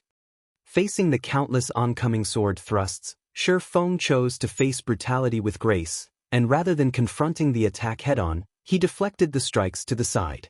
However, despite the extreme speed of his swords and the fact that he was already in the flowing water realm, he could not keep up with the dozens of sword thrusts. As a result, he received multiple hits. Shifeng was not courageous enough to face Monroe Bell directly. A High Lord far surpassed an ordinary lord. Monroe Bell suppressed Shifeng completely in terms of strength and speed. Even if Shifeng activated twofold Berserk, the result would be the same. Furthermore, Monroe Bell was not an ordinary High Lord. The King of Ghosts had been a bona fide Sword King before he died. In terms of combat technique utilization, he was even stronger than ordinary experts. Hence, challenging the High Lord in a direct confrontation would only be detrimental to Shifeng. If Shifeng had not reached the flowing water realm, gaining insight into an opponent's actions, he would never have come here, only to die. After all, level 30 was a dividing line in God's domain. Monroe Bell's attack power was also terrifying. Shifeng had received close to -2,000 damage from a casual slash and more than -4,000 damage if the King of Ghosts struck him with a skill. If Shifeng had not activated Heavenly Dragon's power, increasing his defense significantly, Monroe Bell's normal attack could have dealt over -4,000 damage, whereas a skill would deal over -10,000. As Shifeng received damage, Life Bloom displayed its impressive effects. After factoring in the passive effects of the aura of water, Life Bloom regenerated more than 8,000 HP every second, the amount of healing Shifeng received surpassing the damage he received. While Shifeng and the King of Ghosts fought an intense battle against each other, a figure had stealthily appeared beside the sarcophagus and proceeded to open the treasure chest within. This treasure chest did not have a level restriction, so anybody could open it. However, opening it required 20 seconds. During this period, the person opening the treasure chest must not receive any damage. Otherwise, they would have to start the opening process all over again. Meanwhile, the person currently opening the treasure chest was none other than Shifeng's doppelganger. Although the doppelganger could not pick up any items, it could open the treasure chest. In the past, the 50-man team the assassin had led had similarly made various sacrifices to open the treasure chest before fleeing for their lives. Although Shifeng was alone, he still chose to give the King's Tomb a try. After all, not only did he possess the strength to resist a High Lord for a short time, but he also had his doppelganger. No one else would have a chance of completing the task by themselves. The moment the doppelganger opened the treasure chest, Shifeng instantly swapped positions with it, having his doppelganger delay Monroe Bell while he looted the contents of the treasure chest. Monroe Bell was simply too powerful. Shifeng's doppelganger barely lasted 3 seconds before it died. However, during those 3 seconds, Shifeng had emptied the treasure chest. Seeing Monroe Bell charge towards him, Shifeng hurriedly switched the aura of water to the aura of space before activating space movement and leaving the King's Tomb.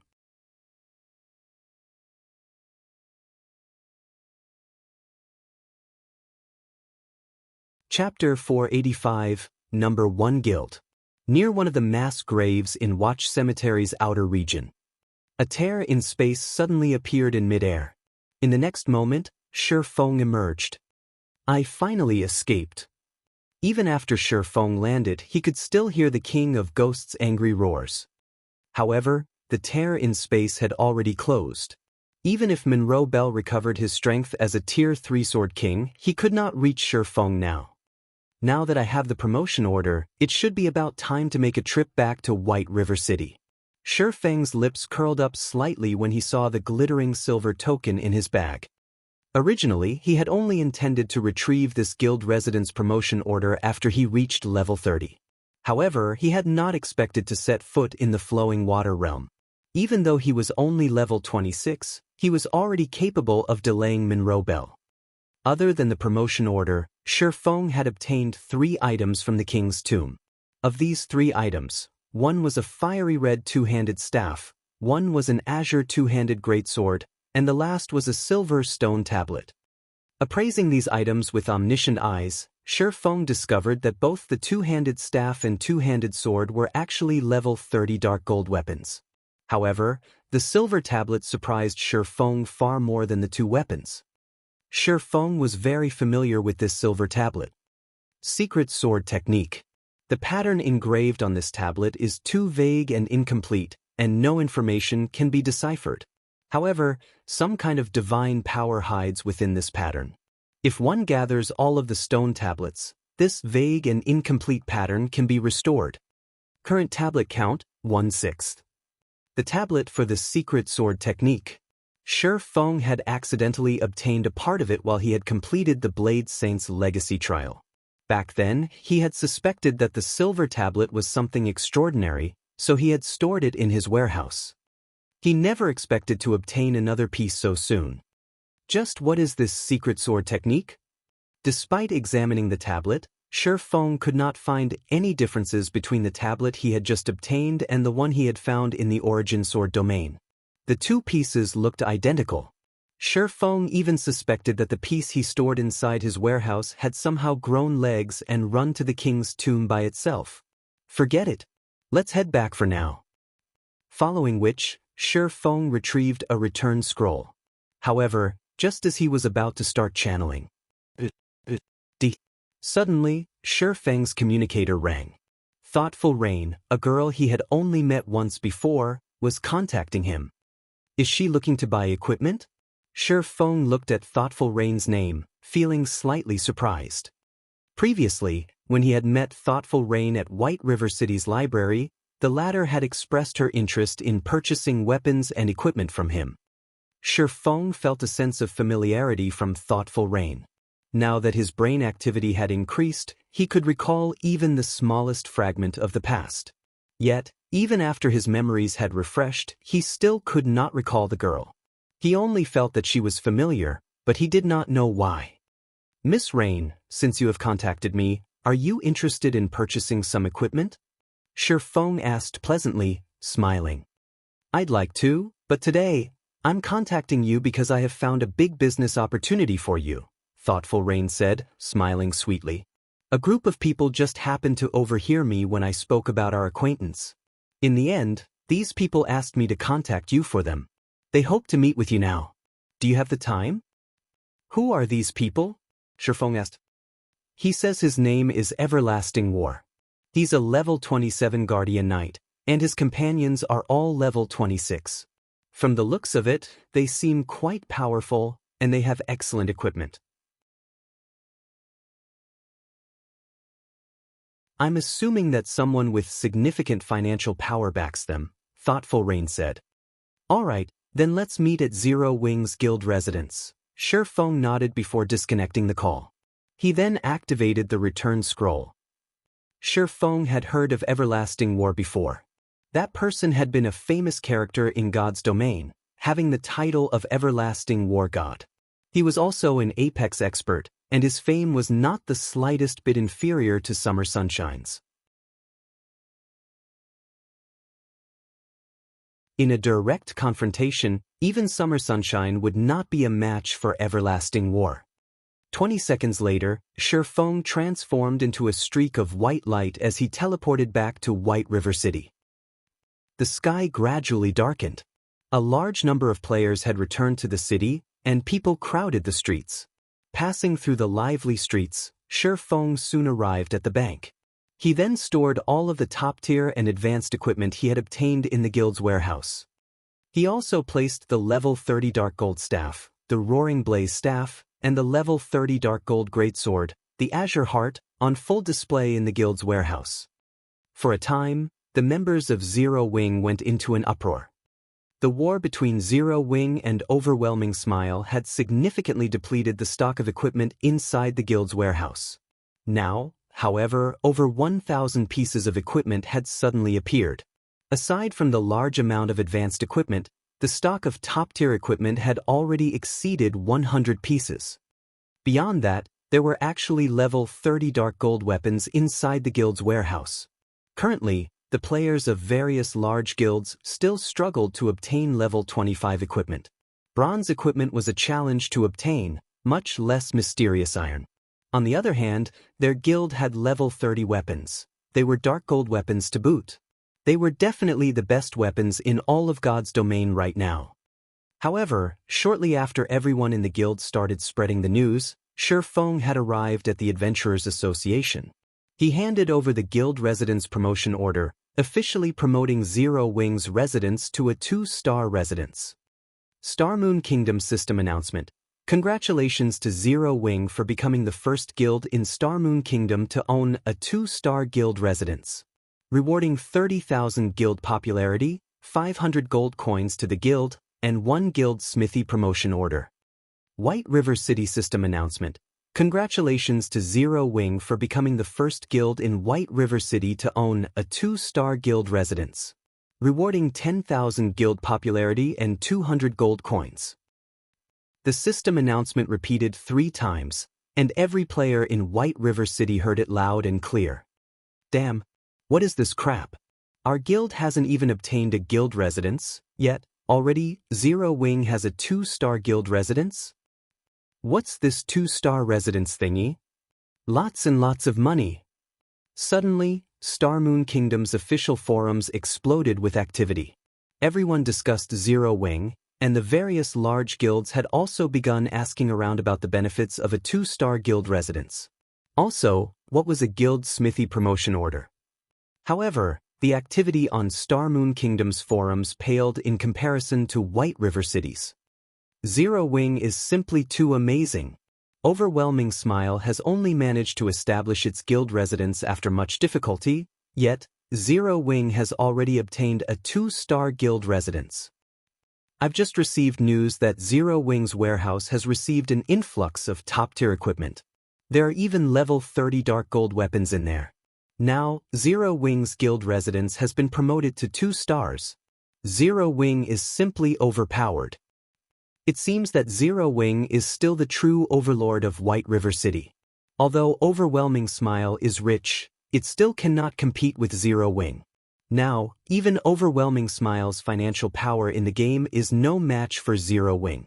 We will have a better future if we join Zero Wing. That's not all.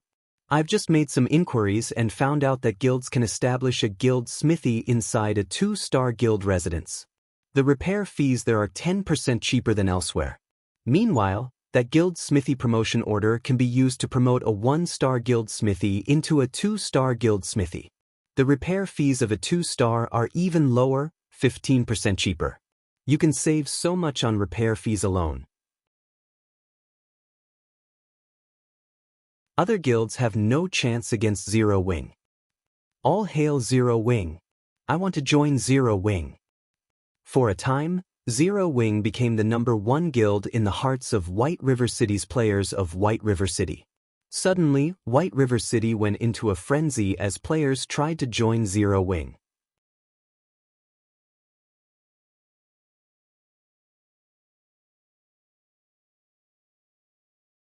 Chapter 486, Generous Benefits. Inside the Adventurers Association, Feng was currently applying to establish a forge inside Zero Wing's guild residence. Sir, this is the model list for smithies. In addition, there is also a list of blacksmiths. You may choose any of the names listed there. The NPC at the counter smiled as she passed 2 lists to Feng. In God's domain, buildings were not limited to a single model. There was a large variety of models available for players to choose from. Players could even design their own buildings, though designing one from scratch required a lot of time. If not for highlighting the uniqueness of one's own guild, most players would choose one of the hundreds of models that were already available. Promotion of buildings only required a promotion order. There was no need to spend any money. However, constructing a new building or reconstruction required a large sum. Depending on the size of the building, the materials required, and the building's function, the price of construction would vary. A guild's smithy was extremely important. Hence, Shifeng needed to decide carefully. Smithies were differentiated by 3 grades: ordinary, refined, and luxury. Though the price of each smithy was higher than the last, each grade was also more efficient. Ordinary smithies cost between 100 gold and 200 gold. Aside from repairing weapons and equipment, guild members could also sell their unwanted items to the NPCs at the smithy.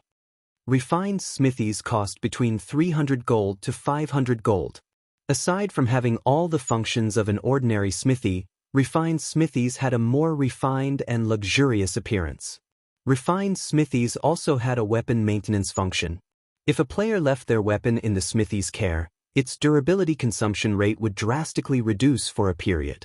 At the same time, one could also hire intermediate blacksmiths if they had a refined smithy. One should not underestimate the function of blacksmiths. These blacksmith NPCs all possess different capabilities. For example, some blacksmiths might take less time than others to repair weapons and equipment. Other blacksmiths might produce stronger maintenance effects. Hence, hiring a powerful blacksmith was of utmost importance. Lastly, luxury smithies cost between 800 gold and 1,000 gold. Aside from having all the functions of a refined smithy, luxury smithies had a rest area that allowed guild members to accumulate the double EXP buff. However, 48 hours of rest was required to accumulate 20% of the buff. In addition, luxury smithies contained forging rooms. Moreover, these were advanced forging rooms, which were far more effective than those at the Starstreak trading firm. One could also hire advanced blacksmiths. For the guild's future development, we'll get the most benefits from the best option. Let's choose this 1,000 gold model, then. After looking through the model list, Shifeng chose one of the largest luxury smithies available that allowed him to invite up to 10 blacksmiths. After deciding on the model, he began to choose his blacksmiths. Shifeng had received 700 gold from the system reward alone. In addition, he also received over 300 gold for each Dragonscale set equipment that sold at the Blackwing auction house. At this point, he had already sold more than 20 sets. Currently, Shifeng had more than 8,000 gold on his person, making him wealthier than any single guild in Starmoon Kingdom. Moreover, gold would continue to fill his bags as more sets of Dragonscale set equipment sold. So, he did not mind constructing the best smithy available. Following which, Shifeng chose to hire 10 advanced blacksmiths. These 10 NPCs were the most skilled blacksmiths one could currently find. Their monthly wages ranged between 3 and 5 gold. After Shifeng finished dealing with the smithy, he searched for a secluded location to adjust his appearance back to Yifeng. He then hailed a horse carriage and returned to Zero Wings Guild residence. When Shifeng arrived at the residence, he discovered a sea of players crowding the entrance, creating an extraordinarily lively atmosphere. There were currently 2 berserkers in Dragonscale set equipment standing guard and maintaining order at the residence's entrance. The fine gold rank glow from the sets thoroughly awed the players who had come to sign up for the guild. Is that a fine gold set equipment? I've seen it on the forums before. I think it's the Dragonscale set equipment. Currently, a single set costs more than 300 gold. Zero Wing is just too rich, they actually bought 2 sets. Not just 2. I hear that Zero Wing's warehouse also has 1 set available for trade. As the crowd discussed Zero Wing's wealth with astonishment, the newly constructed smithy also attracted their attention. The smithy's construction was not as tedious as the guild halls. The smithy required much less time as it had fewer functions. As long as the guild paid the construction fees, the smithy could be completed in less than 10 minutes. Zero Wing Smithy was 3 stories tall. The smithy's luxury-grade appearance dazzled the onlookers, and many among the crowd even believed that they had arrived at the capital city's advanced smithy. The smithy was large enough to accommodate several hundred players, and it was even larger than an ordinary guild hall. This is my first time seeing such an extravagant smithy. Zero Wing isn't giving Overwhelming Smile any chance of survival. Zero Wing's smithy is almost the same size as Overwhelming Smile's guild hall. It's so much fancier than their guild hall, too. From what I heard from Zero Wing's guild members, this smithy even has a weapon maintenance function that reduces the durability consumption rate of a weapon for a certain amount of time. With this, who knows how much money we can save when grinding monsters and raiding dungeons. For this guild smithy alone, I'll do anything it takes to join Zero Wing. The independent players who had come to participate in Zero Wing's test watched the guild's transformation with reverence, their desire to join Zero Wing intensifying. Morale among Zero Wing's members soared when they saw the growing flood of players coming to join their guild. Now, whenever they strode down the streets with their six-winged emblem revealed, they would receive countless envious stares. Standing a short distance away from the residence's entrance, Thoughtful Rain quickly noticed Shifeng's arrival. Waving her hand, she shouted, "Yi Feng, we're over here." Shifeng promptly walked over. Standing beside Thoughtful Rain was the expert who Shifeng was extremely familiar with, Everlasting War. However, though Shifeng knew about Everlasting War in the past, the reverse was not true. The 5 companions by his side were also outstanding experts. In the past, Shifeng had lived in an entirely different world from them. He had failed to reach even the upper ranks of God's domain, much less the pyramid's peak. "Yi Feng, let me introduce you. This man is Everlasting War. He wishes to discuss business with you." Thoughtful Rain slowly introduced Everlasting War's party to Shifeng. At this moment, Everlasting War was shocked after evaluating Shifeng. The pressure he felt from Shifeng was intense. He had not expected Zero Wing to possess another unfathomable expert besides Black Flame. "Hello, I am Yi Feng," Shifeng said, smiling faintly at Everlasting War. "This place isn't suitable for a discussion. Why don't we head inside to chat?" Saying so, Shifeng led the group into the rest area in the guild residence's smithy. The rest area was very elegant. Even having beverages available for guild members, this rest area was no less impressive than the city's restaurants. "What? Is this really a smithy?" Trailing after Thoughtful Rain, Blue Bamboo's eyes shone brightly as she entered Zero Wing's residence. It was as if she had just stepped into an entirely different realm. Secretly, she said, "Rain, look. That's the weapon maintenance room. There are such high-quality weapons inside. Even the blacksmiths are the rarely seen advanced blacksmiths. Rain, make sure you say something to Yi Feng later. With such awesome guild benefits, it would be a huge shame if we didn't join."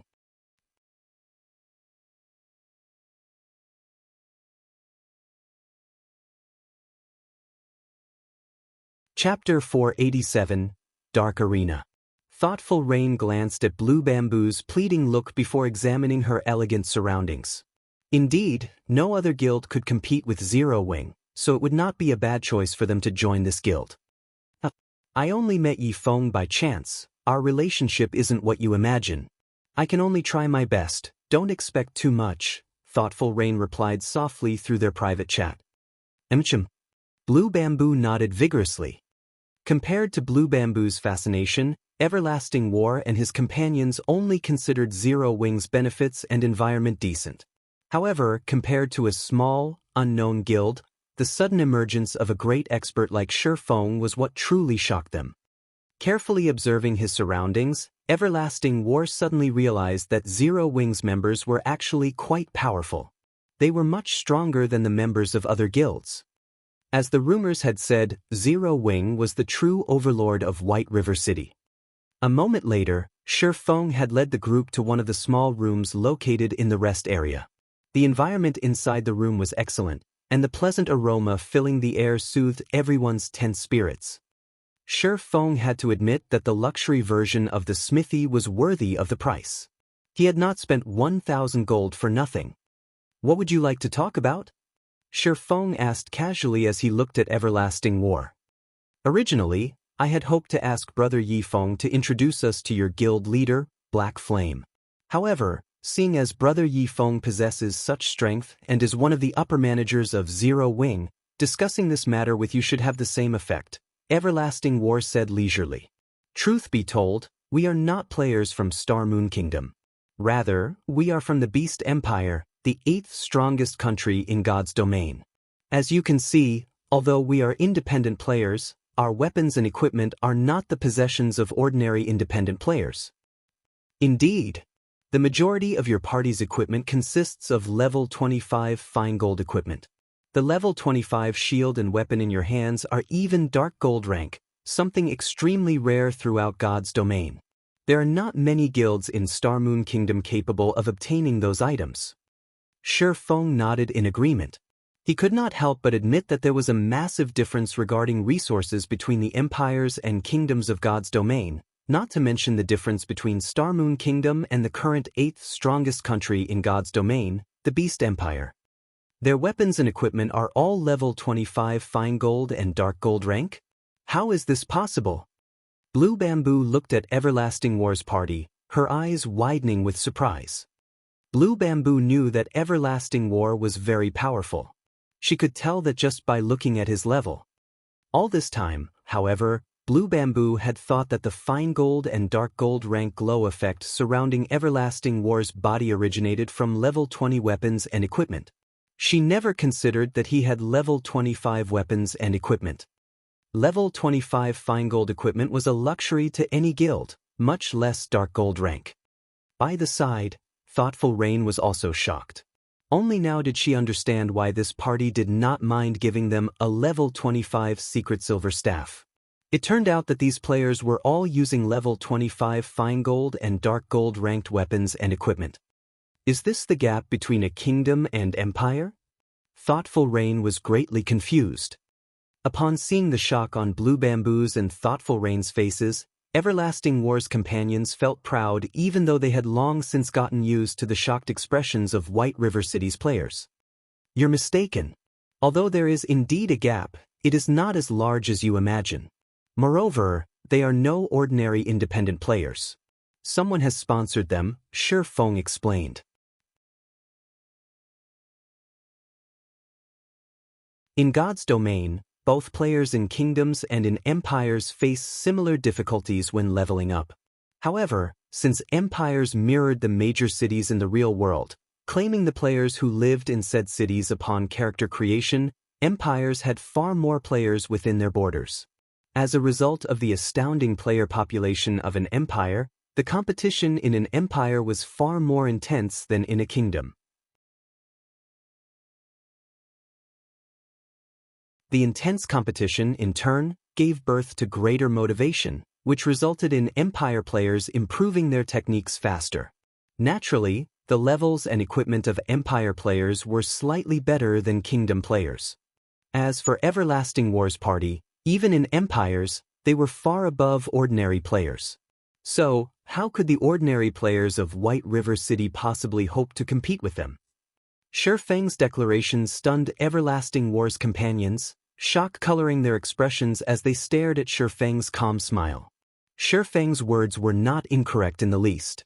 It was as if he had seen through every detail about them. Brother Yifeng is as amazing as expected. Someone has indeed sponsored our weapons and equipment.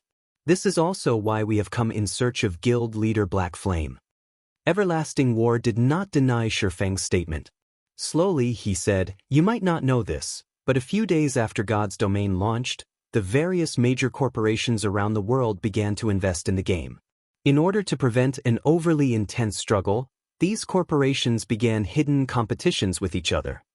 These competitions take place in the dark arena. The various major corporations send their experts to face each other, taking the chance to probe the opponent's strength.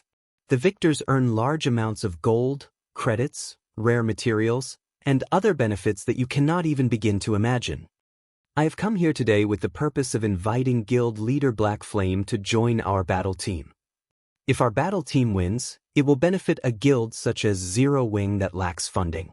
Not only can you obtain a large sum of credits, but you can also obtain a large sum of gold coins and top-tier equipment that you cannot even imagine exists. Now, however, I want to invite Brother Yi Feng to join us instead. What are your thoughts on this? Although Everlasting War's voice was soft, it was sufficient to shock everyone present. This was a competition between the top 500 corporations around the world. This competition was several times more intense than the competition between first-rate guilds. The experts that were invited to participate were on an entirely different level. I understand. I can agree to your invite, but I have a request, Shi Feng calmly said. He had long since known about this dark arena. It was a gathering place for experts. However, the experts there were far more powerful than the experts one usually saw in the virtual gaming world. Moreover, the financial power these people possess was several times greater than a first-rate guild's. If one could obtain consecutive victories in the dark arena, it was even possible to obtain more credits than what Underworld possessed. Take Everlasting War for example.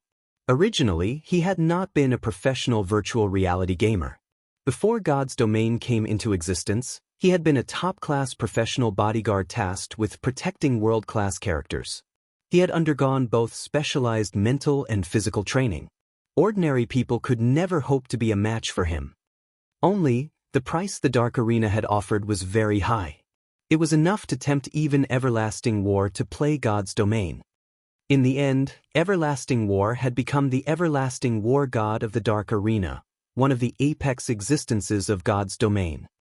In the past, Shi Feng had been fortunate enough to witness some of the matches in the Dark Arena. However, he had never even come near to qualifying to participate. As this was a competition between major corporations, only those who were invited were allowed to participate in the Dark Arena. Request. Everlasting War could not help his surprise. He had not expected Shi Feng to maintain his composure. However, he decided to ask, "May I know what this request is?"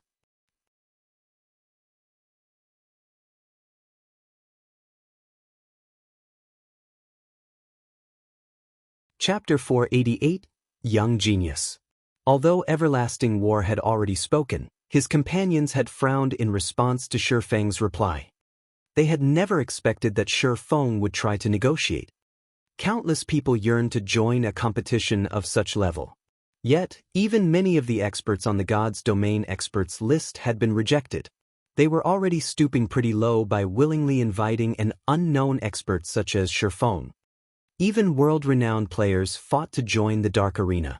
Participating in the Dark Arena was already a supreme honor in and of itself. Not only could one win endless riches, but they could also receive the admiration of millions. It was even possible for one to become an international celebrity with a single battle.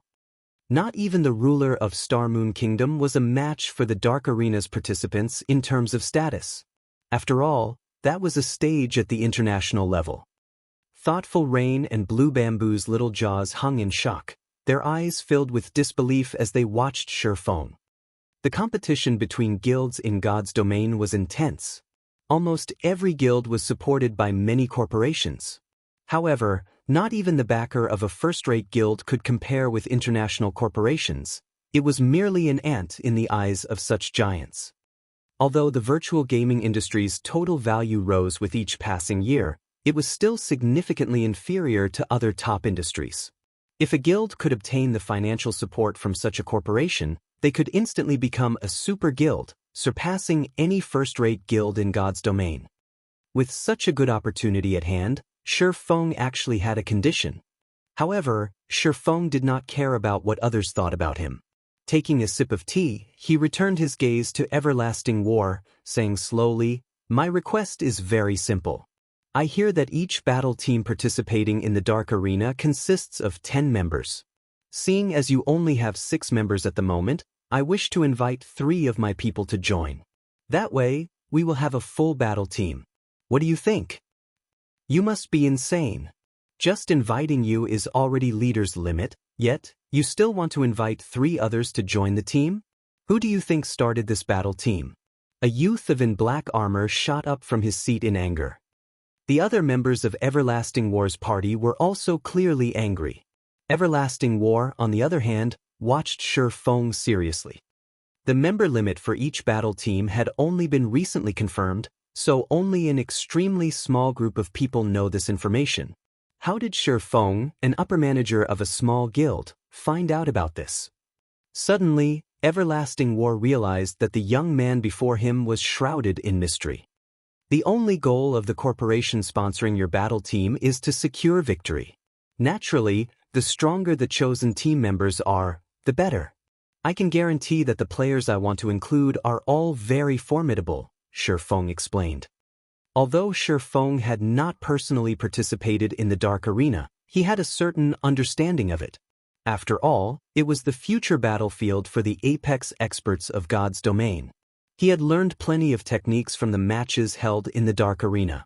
For example, he had learned void steps from watching the Dark Arena's battle videos. If he could allow the experts of the guild to participate in the Dark Arena and experience those battles, it will enable them to improve their techniques further. Brother Yifeng, I am afraid that I am really powerless on this matter. There are a limited number of slots for the battle team. Although I am the team leader, I only have one invitation for the test, not the member slot for the battle team. Originally, I intended to test Guild Leader Black Flame's qualifications. However, even if he is qualified, I believe that, as the leader of a guild, he should be very busy with its management. Even if he has the strength, he should not have that much time to spare.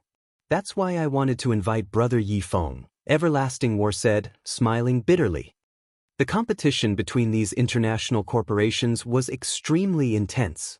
Every position on the battle team was unimaginably precious, so how could they give them away to Shi Feng so easily? I expected as much. All right, I accept your invitation. When will the test be held? Shi Feng nodded.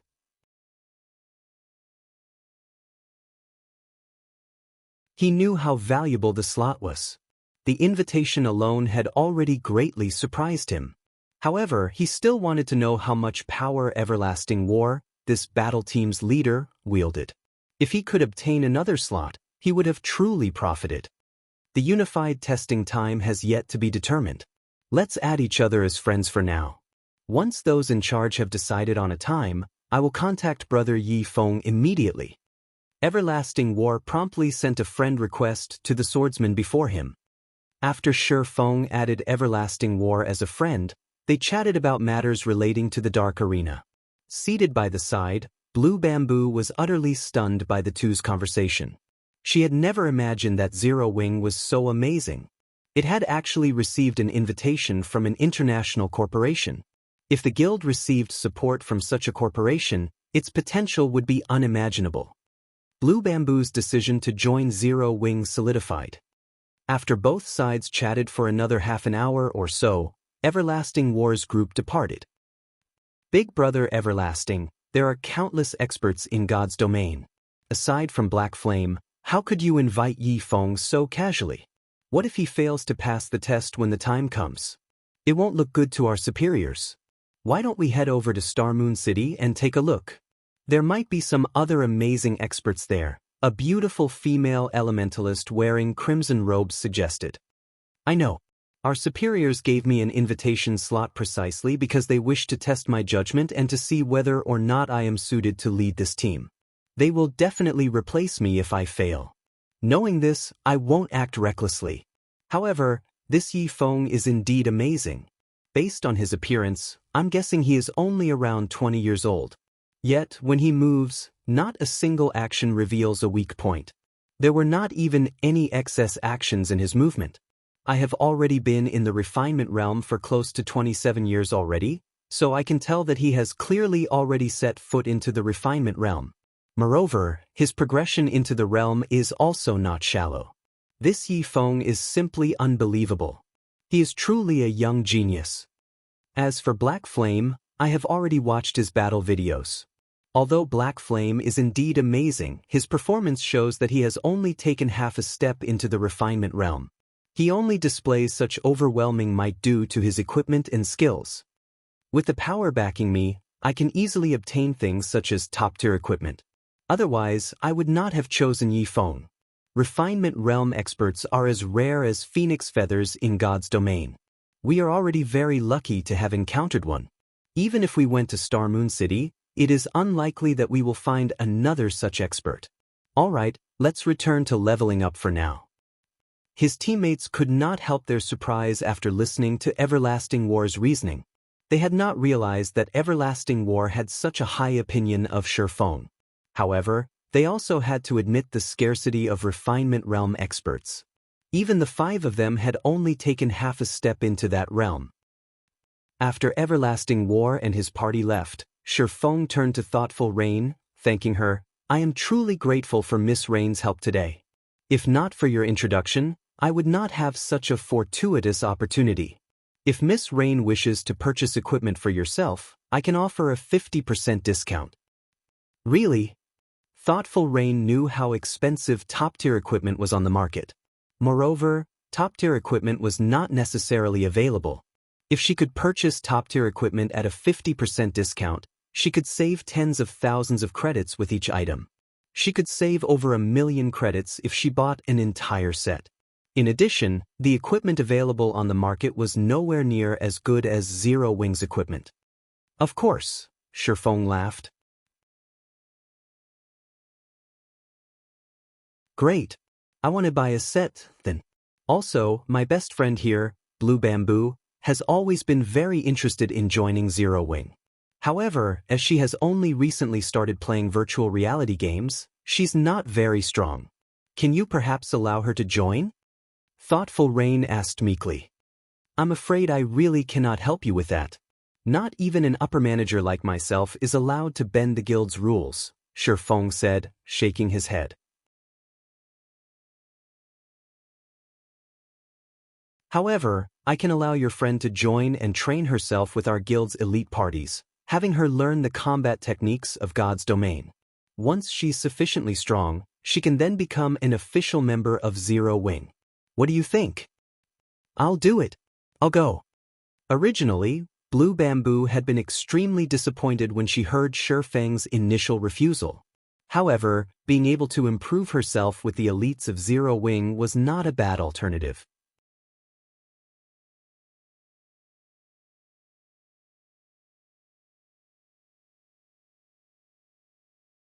Chapter 489, Shop. Upon hearing Blue Bamboo's agreement, Shifeng immediately contacted Aqua Rose and had her organize an elite dungeon raiding party. A dungeon was a very good place for players to improve their techniques. Independent parties normally only raided normal mode dungeons. Even ordinary guild parties would only occasionally raid hard mode dungeons.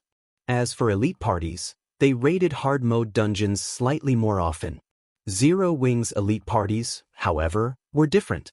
When they raided dungeons, hard mode was the lowest difficulty they would choose, though they would often challenge hell mode. To raid a hard mode dungeon, players only needed to meet the minimum requirement for equipment. The requirement for techniques was not very high. However, it was a different story for hell mode. Hell mode had a very high technique requirement. Even if players' equipment was good enough to overwhelm the monsters that waited inside the dungeon, that did not guarantee that they could clear it. Their techniques needed to reach a certain standard before they could raid the dungeon successfully, so it was a very good place to train one's techniques. Zero Wing also had a requirement set for its elite members. Every week, elite members needed to raid hell mode dungeons a certain number of times. Although this was a stringent quota, members who fulfilled it would earn plenty of guild points as compensation for the deaths they suffered inside the hell mode dungeon. This was also why Zero Wing's elite members were so much more powerful than the elite members of other guilds. As long as Blue Bamboo trained diligently and polished herself in hell mode dungeons for a time, she should not have any issues passing Zero Wing's evaluation. Following which, Thoughtful Rain and Blue Bamboo each purchased a set consisting of level 25 secret silver and fine gold equipment for elementalists and clerics, spending over 1,000,000 credits in total.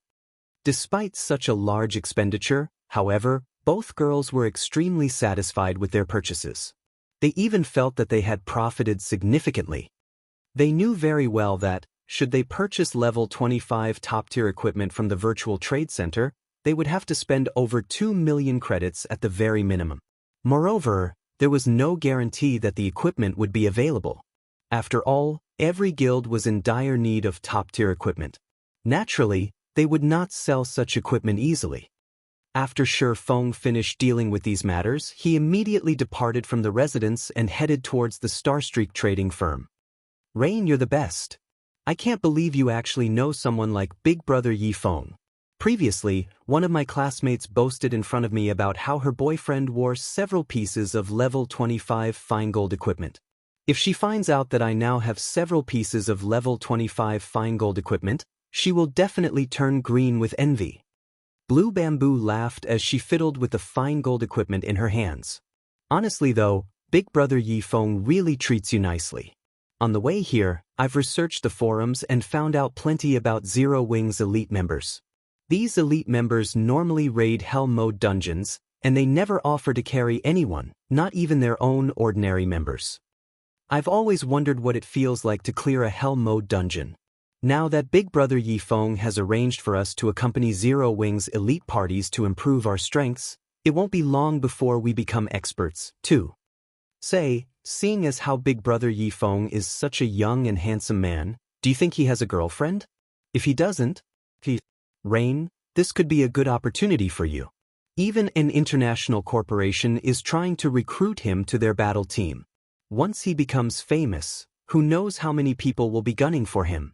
Your chances with him will decrease significantly if you wait. You little girl.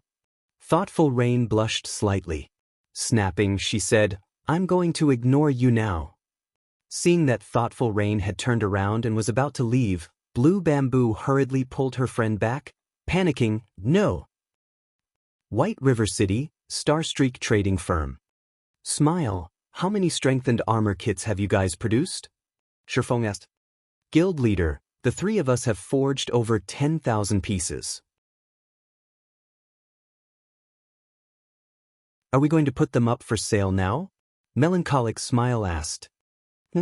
Bring all of the strengthened armor kits and follow me. Right? Also bring the gold we've earned so far, Shi Feng said. Although the strengthened armor kits were inferior to the mana armor kits, with 3 people producing them, Shi Feng did not have to forge the armor kits himself. Naturally, the stock they had created was astounding. With a burden of 30,000 gold on his shoulders, Shi Feng felt that it would be best if he dealt with the problem as soon as possible. After all, there was not much time remaining. The looming penalty for failing the epic quest was also quite stressful. Moreover, Horizon Alliance had already nurtured quite a number of lifestyle players, forgers in particular. They had also recruited close to half the advanced forging apprentices from White River City's 7 neighboring cities. The Horizon Alliance even employed basic forgers, which no other city possessed. Once Shi Feng accumulated the 30,000 gold, he would no longer have a connection to the Starstreak trading firm. Hence, Shi Feng had been planning and accumulating his wealth, preparing to open his own market. And now was the perfect time to do so. Fortunately, he had accumulated a sufficient number of gold coins. It was time to display his strength. Guild leader, I have everything with me. Aside from strengthening scrolls, we also have the 13,000 plus gold that we've accumulated, Melancholic Smile said as she placed the money and the items on the table. This was the first time she had ever seen so much money. There were more than 13,000 gold coins stacked on the table. This was the accumulation of all the money Starstreak trading firm had earned from the 8 cities it occupied, including White River City. There was not a single guild in Starmoon Kingdom that could compete with the Horizon Alliance's wealth. A guild would be quite well off with only 1/10 of the Alliance's fortune. If converted to credits, 13,000 gold was worth hundreds of millions. One had to admit that God's Domain's money-making potential was formidable. Moreover, the game had only launched less than a month ago. However, no fool would exchange so much gold for credits, yet Melancholic Smile had no idea what Shi Feng intended to do with so much gold. After giving the items on the table a casual glance, Shi Feng quickly stored them in his bag. Follow me, Shi Feng said as he exited the forging room. Melancholic Smile promptly followed. After leaving the Starstreak trading firm, Shi Feng led Melancholic Smile to White River City City Hall. Lord Viscount, how may I be of service today? a female manager asked politely, smiling when she noticed Shi Feng enter the building. "I wish to purchase some land," Shi Feng said. "Please follow me." Saying so, the female manager led Shi Feng and Melancholic Smile to a VIP meeting room. After a short wait, a tall, middle-aged man entered the room. "Lord Viscount, I have prepared a list of all available commercial land. My lord may choose any plot of land on this list, and because of your esteemed status, you will receive a 10% discount on all land." "Okay." Shi Feng only glanced through the pages, not bothering to read them in detail. He then said, "I want these two plots next to the bank and the auction house." If one pointed out the most valuable plots of land in White River City, the first would be the plot directly beside the auction house, the second was next to the bank, the third was near the two aforementioned establishments, and the fourth was next to the Virtual Trade Center and to the Adventurers Association. This held true for every city in God's domain. In the past, these plots of land had been highly sought after. Renting one of these plots for just a month could be astronomically expensive. Moreover, as God's domain developed, the money one could earn would grow.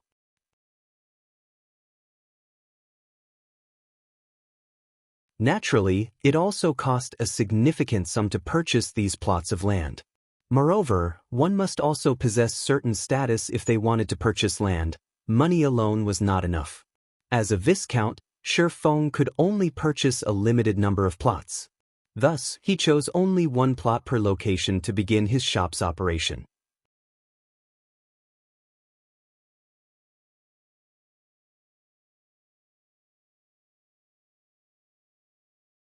Chapter 490, Candlelight Trading Firm.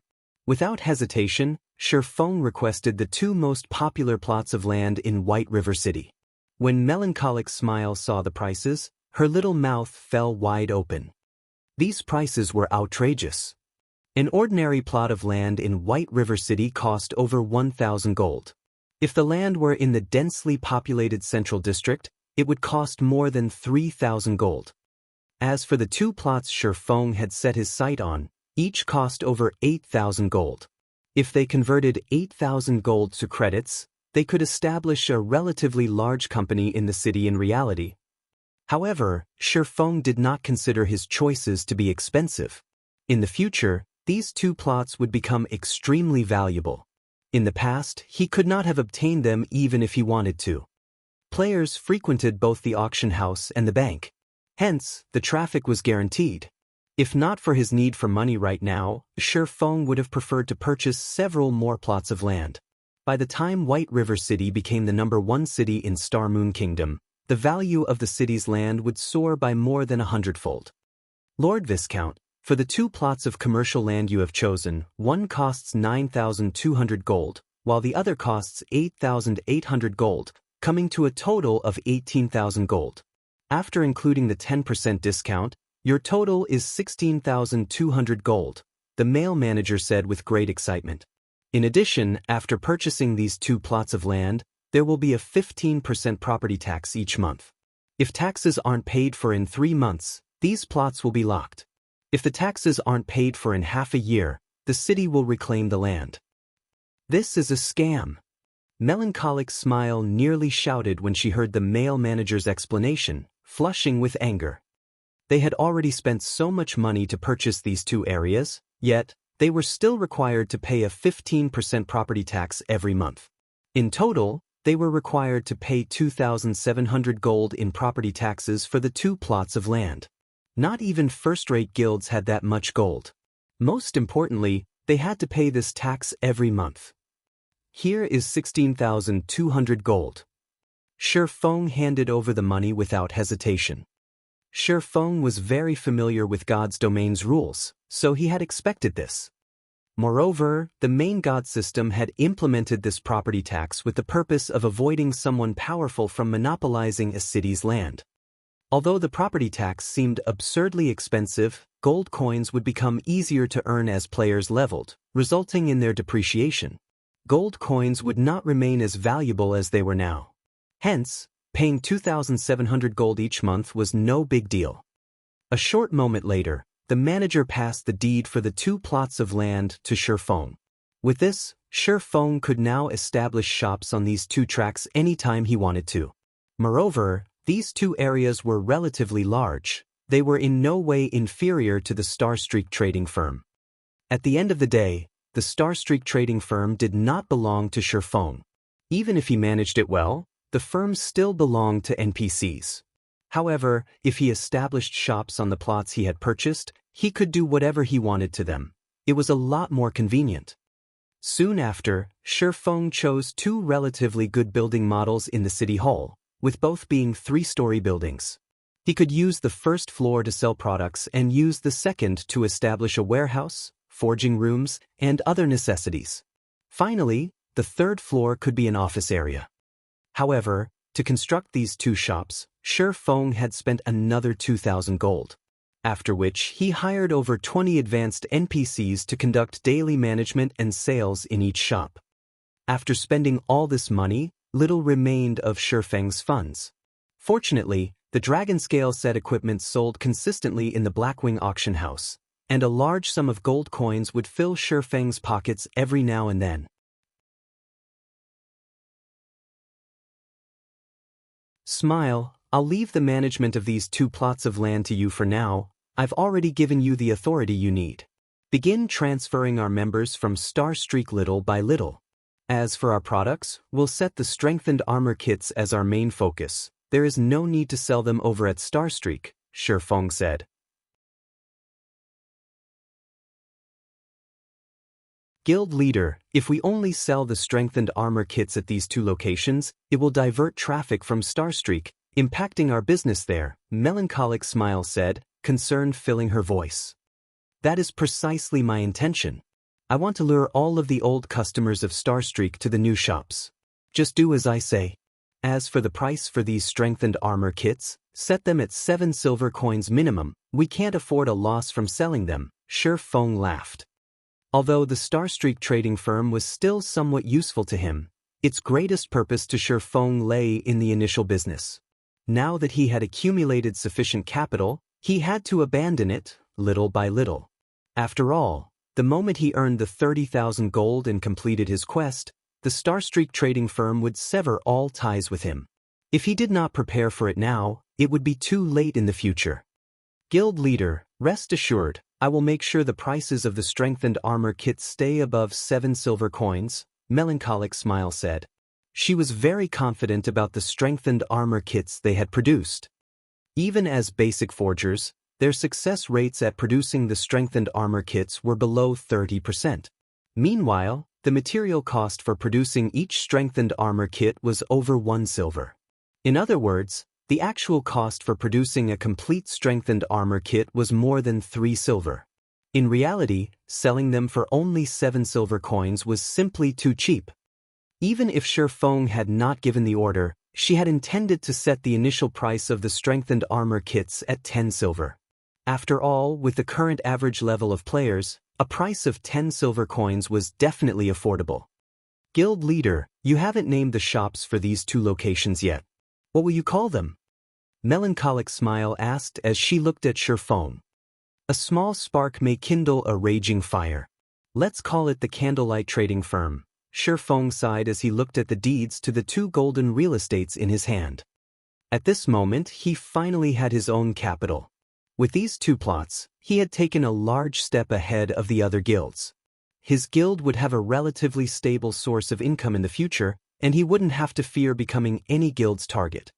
Shortly after, both Feng and Melancholic Smile visited to the 2 plots of land they had just purchased. At this moment, however, the buildings were still under reconstruction, so they could not view the shop's full elegance. It would take several more hours before the reconstruction work would be completed. At that time, they could open for business. There sure are a lot of players in White River City right now. Feng examined his surroundings, discovering a sea of players near the auction house. The area was even more crowded than it had been in his previous life. Guild leader, this is a given. Zero Wing and Overwhelming Smile are constantly competing over White River City. Zero Wing is also the first guild to own a guild residence in Starmoon Kingdom. In addition, there are Overwhelming Smile's impressive offers to consider. As a result, many players from other cities were tempted to migrate and develop themselves in White River City. Based on the statistics published the day before yesterday, White River City is currently the second most populous city in Starmoon Kingdom. It is only slightly behind Starmoon City. An ordinary city could not compare with the capital. Even if White River City offered a massive advantage, many players still preferred to mingle in the capital city. Starmoon City? Upon hearing Melancholic Smile's words, Shi Feng suddenly remembered something. He had befriended someone in Starmoon City before and had intended to purchase land through him. Originally, he had planned to direct Zero Wing's development towards Starmoon City. In the end, he had dismissed this notion and focused on making White River City the #1 city in Starmoon Kingdom. After all, unlike in Starmoon City, Zero Wing had an extraordinary background in White River City.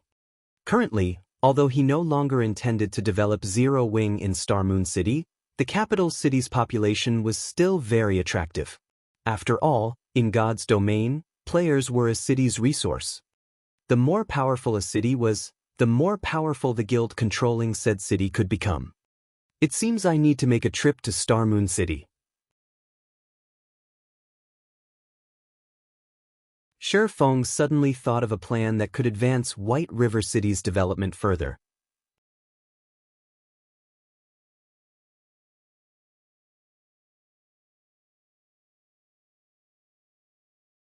Chapter 491, Holy Land for Experts.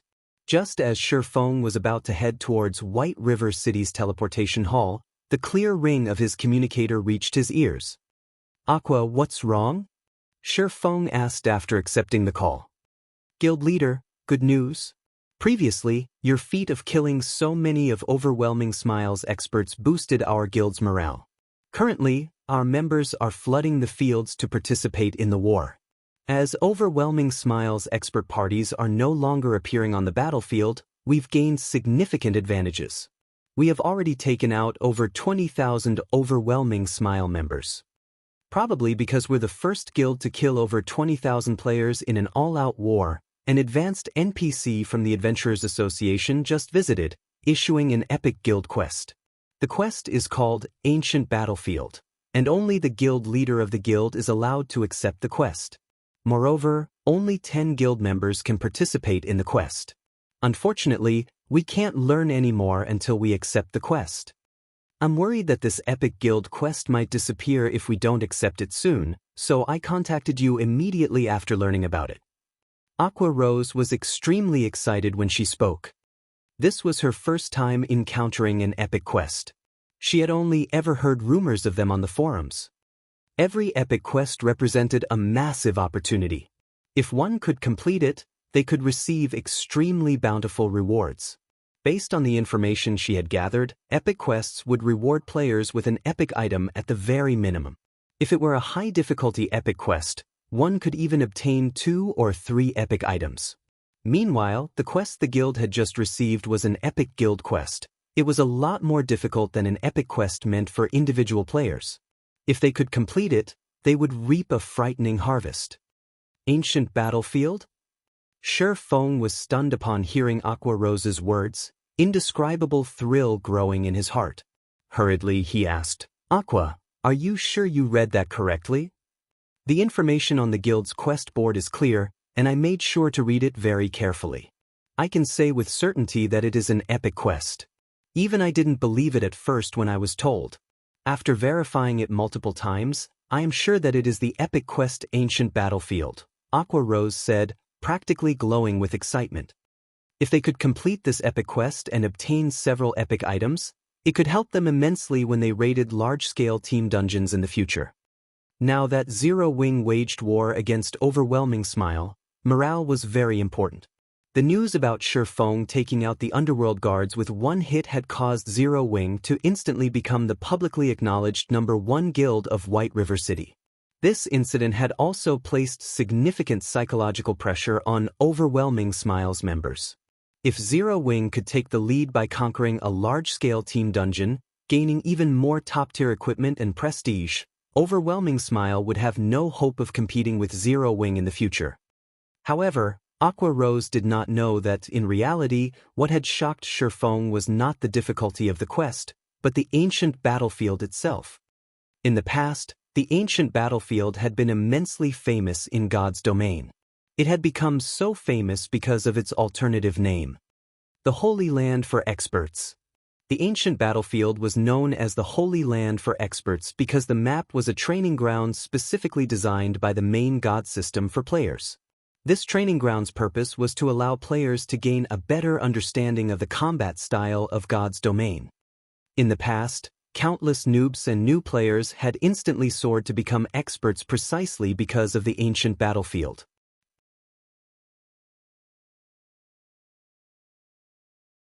Moreover, it wasn't limited to ordinary experts. The ancient battlefield had even given birth to many apex experts.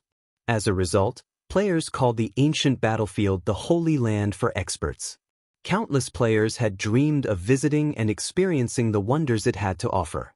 Unfortunately, this opportunity was too difficult to encounter. In the past, despite countless guilds and corporations offering astronomical prices for the slots to enter the ancient battlefield, nobody willingly sold the slots they had.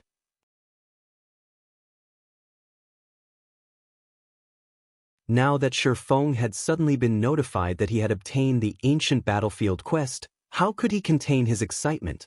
He had always dreamed of visiting the ancient battlefield in the past. Unfortunately, he had never been lucky enough to receive an invitation. Now, however, he had. I understand. The difficulty of an epic quest is not to be taken lightly, so set it aside for now. Don't worry about it disappearing. After a guild quest is issued, it will be available for 3 months or until someone accepts it. Since it has just been issued, leave it there for now, Shifeng said after calming down. However, although we are setting aside the quest, I have a few tasks that I'll need you to do for me. Tasks? Aqua Rose was confused. She could not understand why Shifeng did not intend to accept this epic quest. Although she knew that the difficulty of an epic quest was unmatched, without accepting the quest, how could they possibly know whether or not they could complete it? It was a pity to leave the quest there like that. Most importantly, it was so tempting. That's right. In order to complete this epic quest, we will need sufficient combat power. I need you to contact Fire Dance and the others and tell them to stop trying to level up to deal with Overwhelming Smile. The same goes for you. All of you should focus on improving your combat techniques. I will also frequently give you pointers. In a few days, I will test you all to see how much your combat techniques have improved. At that time, I will select the top 9 players to participate in this epic quest. Shifeng laughed. What should we do about the team dungeons? I hear that Overwhelming Smile has already allocated their experts for raiding level 20 hard mode dungeons. If we lose the race to raid the team dungeons, it will deal a significant blow to our guild's prestige and empower the enemy. Aqua Rose simply could not understand Shifeng's decision. Previously, Shifeng had strongly advocated raiding dungeons first. Wasn't this change of plans a little too sudden? She wasn't even sure how to react. The most surprising thing was the fact that a busy man like Shifeng had actually offered to instruct them personally. This had never happened before. Having the number 1 expert of Star Moon Kingdom tutor them would yield effects hundreds of times better than learning from Shifeng's battle videos in secret. Countless players dreamed of such an opportunity. There were even some who had offered 1 million credits on the official forums, hoping to hire Shifeng as their personal trainer. It would be a lie if Aqua Rose said she was not excited. This was just as thrilling as the epic quest. Sharpening your axe will not delay your job of cutting wood. Do you think that conquering a large-scale team dungeon will be so easy without a certain degree of strength? Beyond that, the quest only requires 10 people. We can just have the others continue with raiding the dungeons. Shifeng did not bother to explain further. He could not reveal too much information. Aqua Rose had no idea just how important this ancient battlefield quest was. Raising an army was easy, nurturing a general was not. In the past, no one had been willing to trade their spot on the ancient battlefield even when offered a legendary item. The competition over a measly dungeon had meant nothing. If possible, Shi Feng would have accepted the quest immediately. However, doing so would be a massive waste. Besides, leaving the quest for players to see would provide a powerful incentive. Shi Feng did not have any concrete information about the situation inside the ancient battlefield.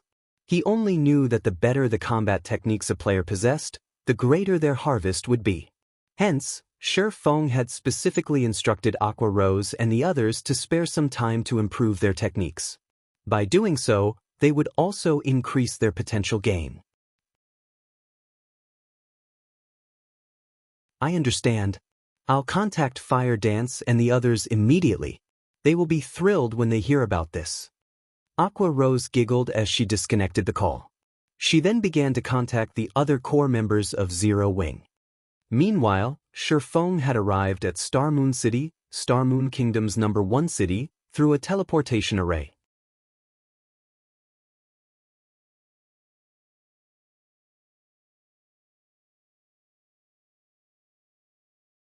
Chapter 492, Plundering Resources.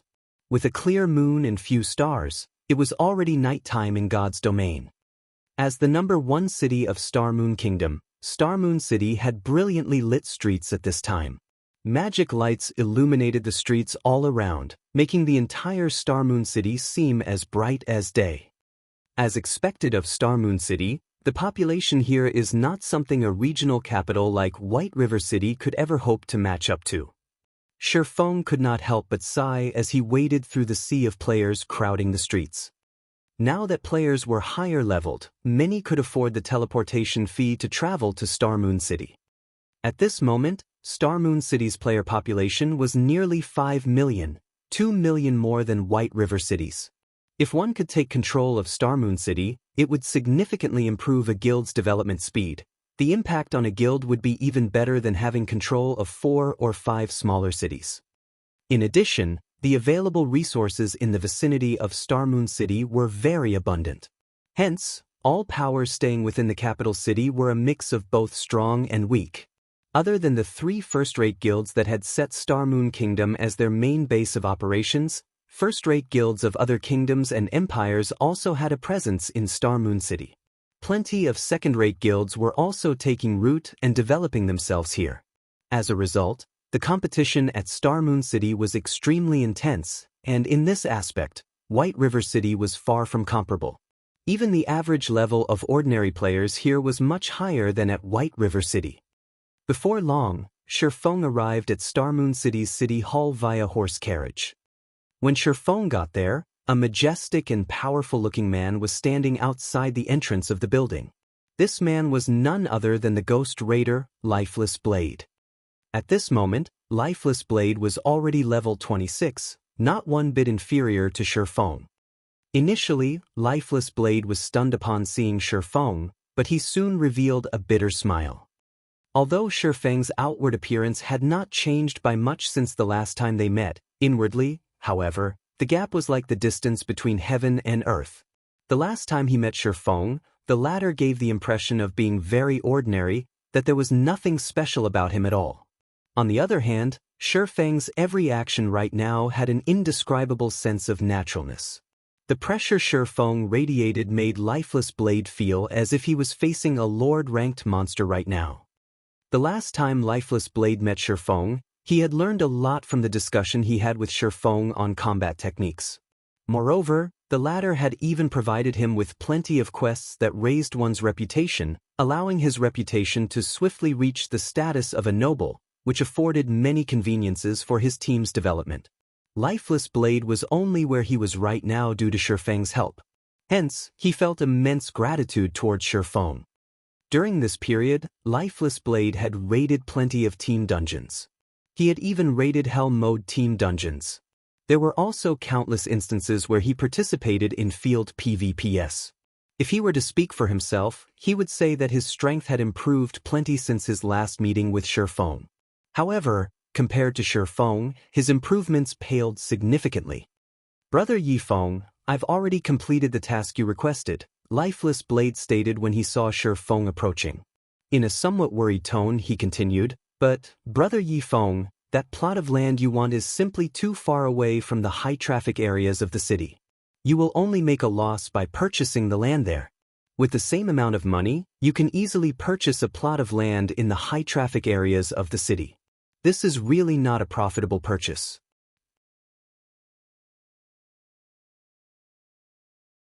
No worries, I prefer a place that is somewhat peaceful, Shifeng laughed. Starmoon City was extremely large. There was also quite a lot of land available inside the city. However, the prices of the land here were not one bit cheaper than in White River City at all. Even an ordinary plot of land had a minimum price of 2,000 gold. With this sum of money, one could purchase a relatively good plot of land in White River City already.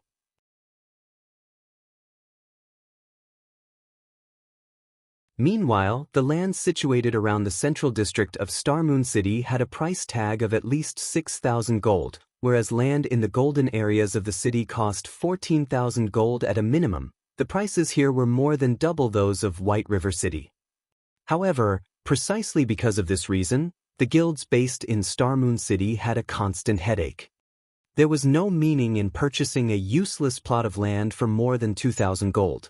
However, not to mention the land in the golden areas, even accumulating 6,000 gold required a lot of time and effort. Hence, practically nobody was paying attention to the land within the capital right now. However, the many guilds in Starmoon City had neglected a point. Since the land of the capital city was so expensive, wouldn't the guilds developing at the capital city at the initial stages of the game suffer immensely? Not to mention the expensive land, but there was also the high difficulty of earning reputation in Starmoon City. No matter how one looked at the situation, guilds that were developing themselves in the capital city would be at a disadvantage during the early stages of the game. In reality, however, that was not the case. It was only because everyone had yet to deepen their understanding of the commercial lands of Starmoon City. Only after some time had passed would everyone come to realize that some ordinary plots of land in Starmoon City were actually much better than land in the central district, and these were the lands surrounding certain special buildings. Starmoon City was the core of Starmoon Kingdom, and many powerful high-tiered NPCs were gathered here.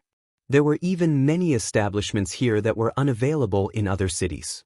Although these establishments were not as popular as the auction house, bank, and such locations, the player traffic at these locations still greatly surpassed that of many of the lands located in the central district.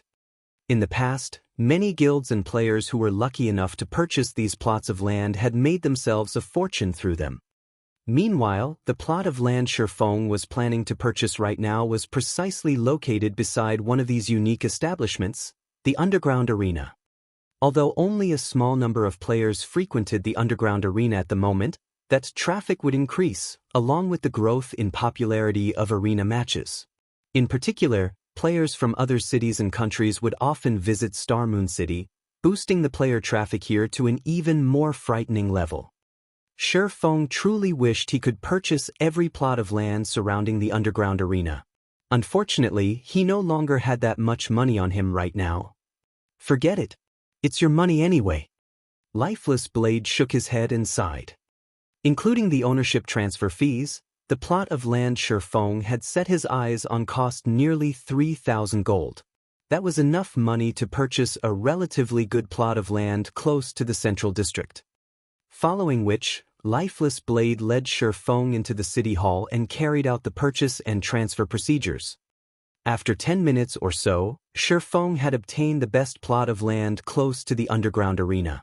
Moreover, he had also spent over 1,000 gold to construct the best available shop there, and had even hired 15 advanced NPCs to manage the daily affairs of the shop. Witnessing how Shifeng had spent close to 4,000 gold coins so casually nearly shut down Lifeless Blade's brain. This was his first time seeing a spendthrift like Shifeng.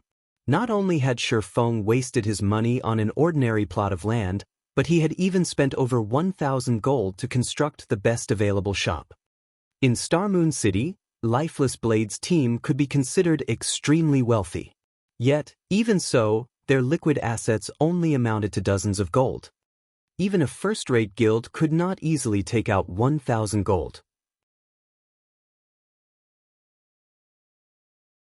Yet, Shifeng had spent it casually, as if he was buying vegetables at a market. At this point, Lifeless Blade had even begun to wonder whether Zero Wing, the guild behind Shifeng, was manufacturing gold coins. In the face of Lifeless Blade's stunned reaction, Shifeng simply gave the man a smile. He did not bother giving any explanations. Now that he had established a branch of Candlelight trading firm on this plot of land, he had the foundation to begin plundering the resources of Star Moon City.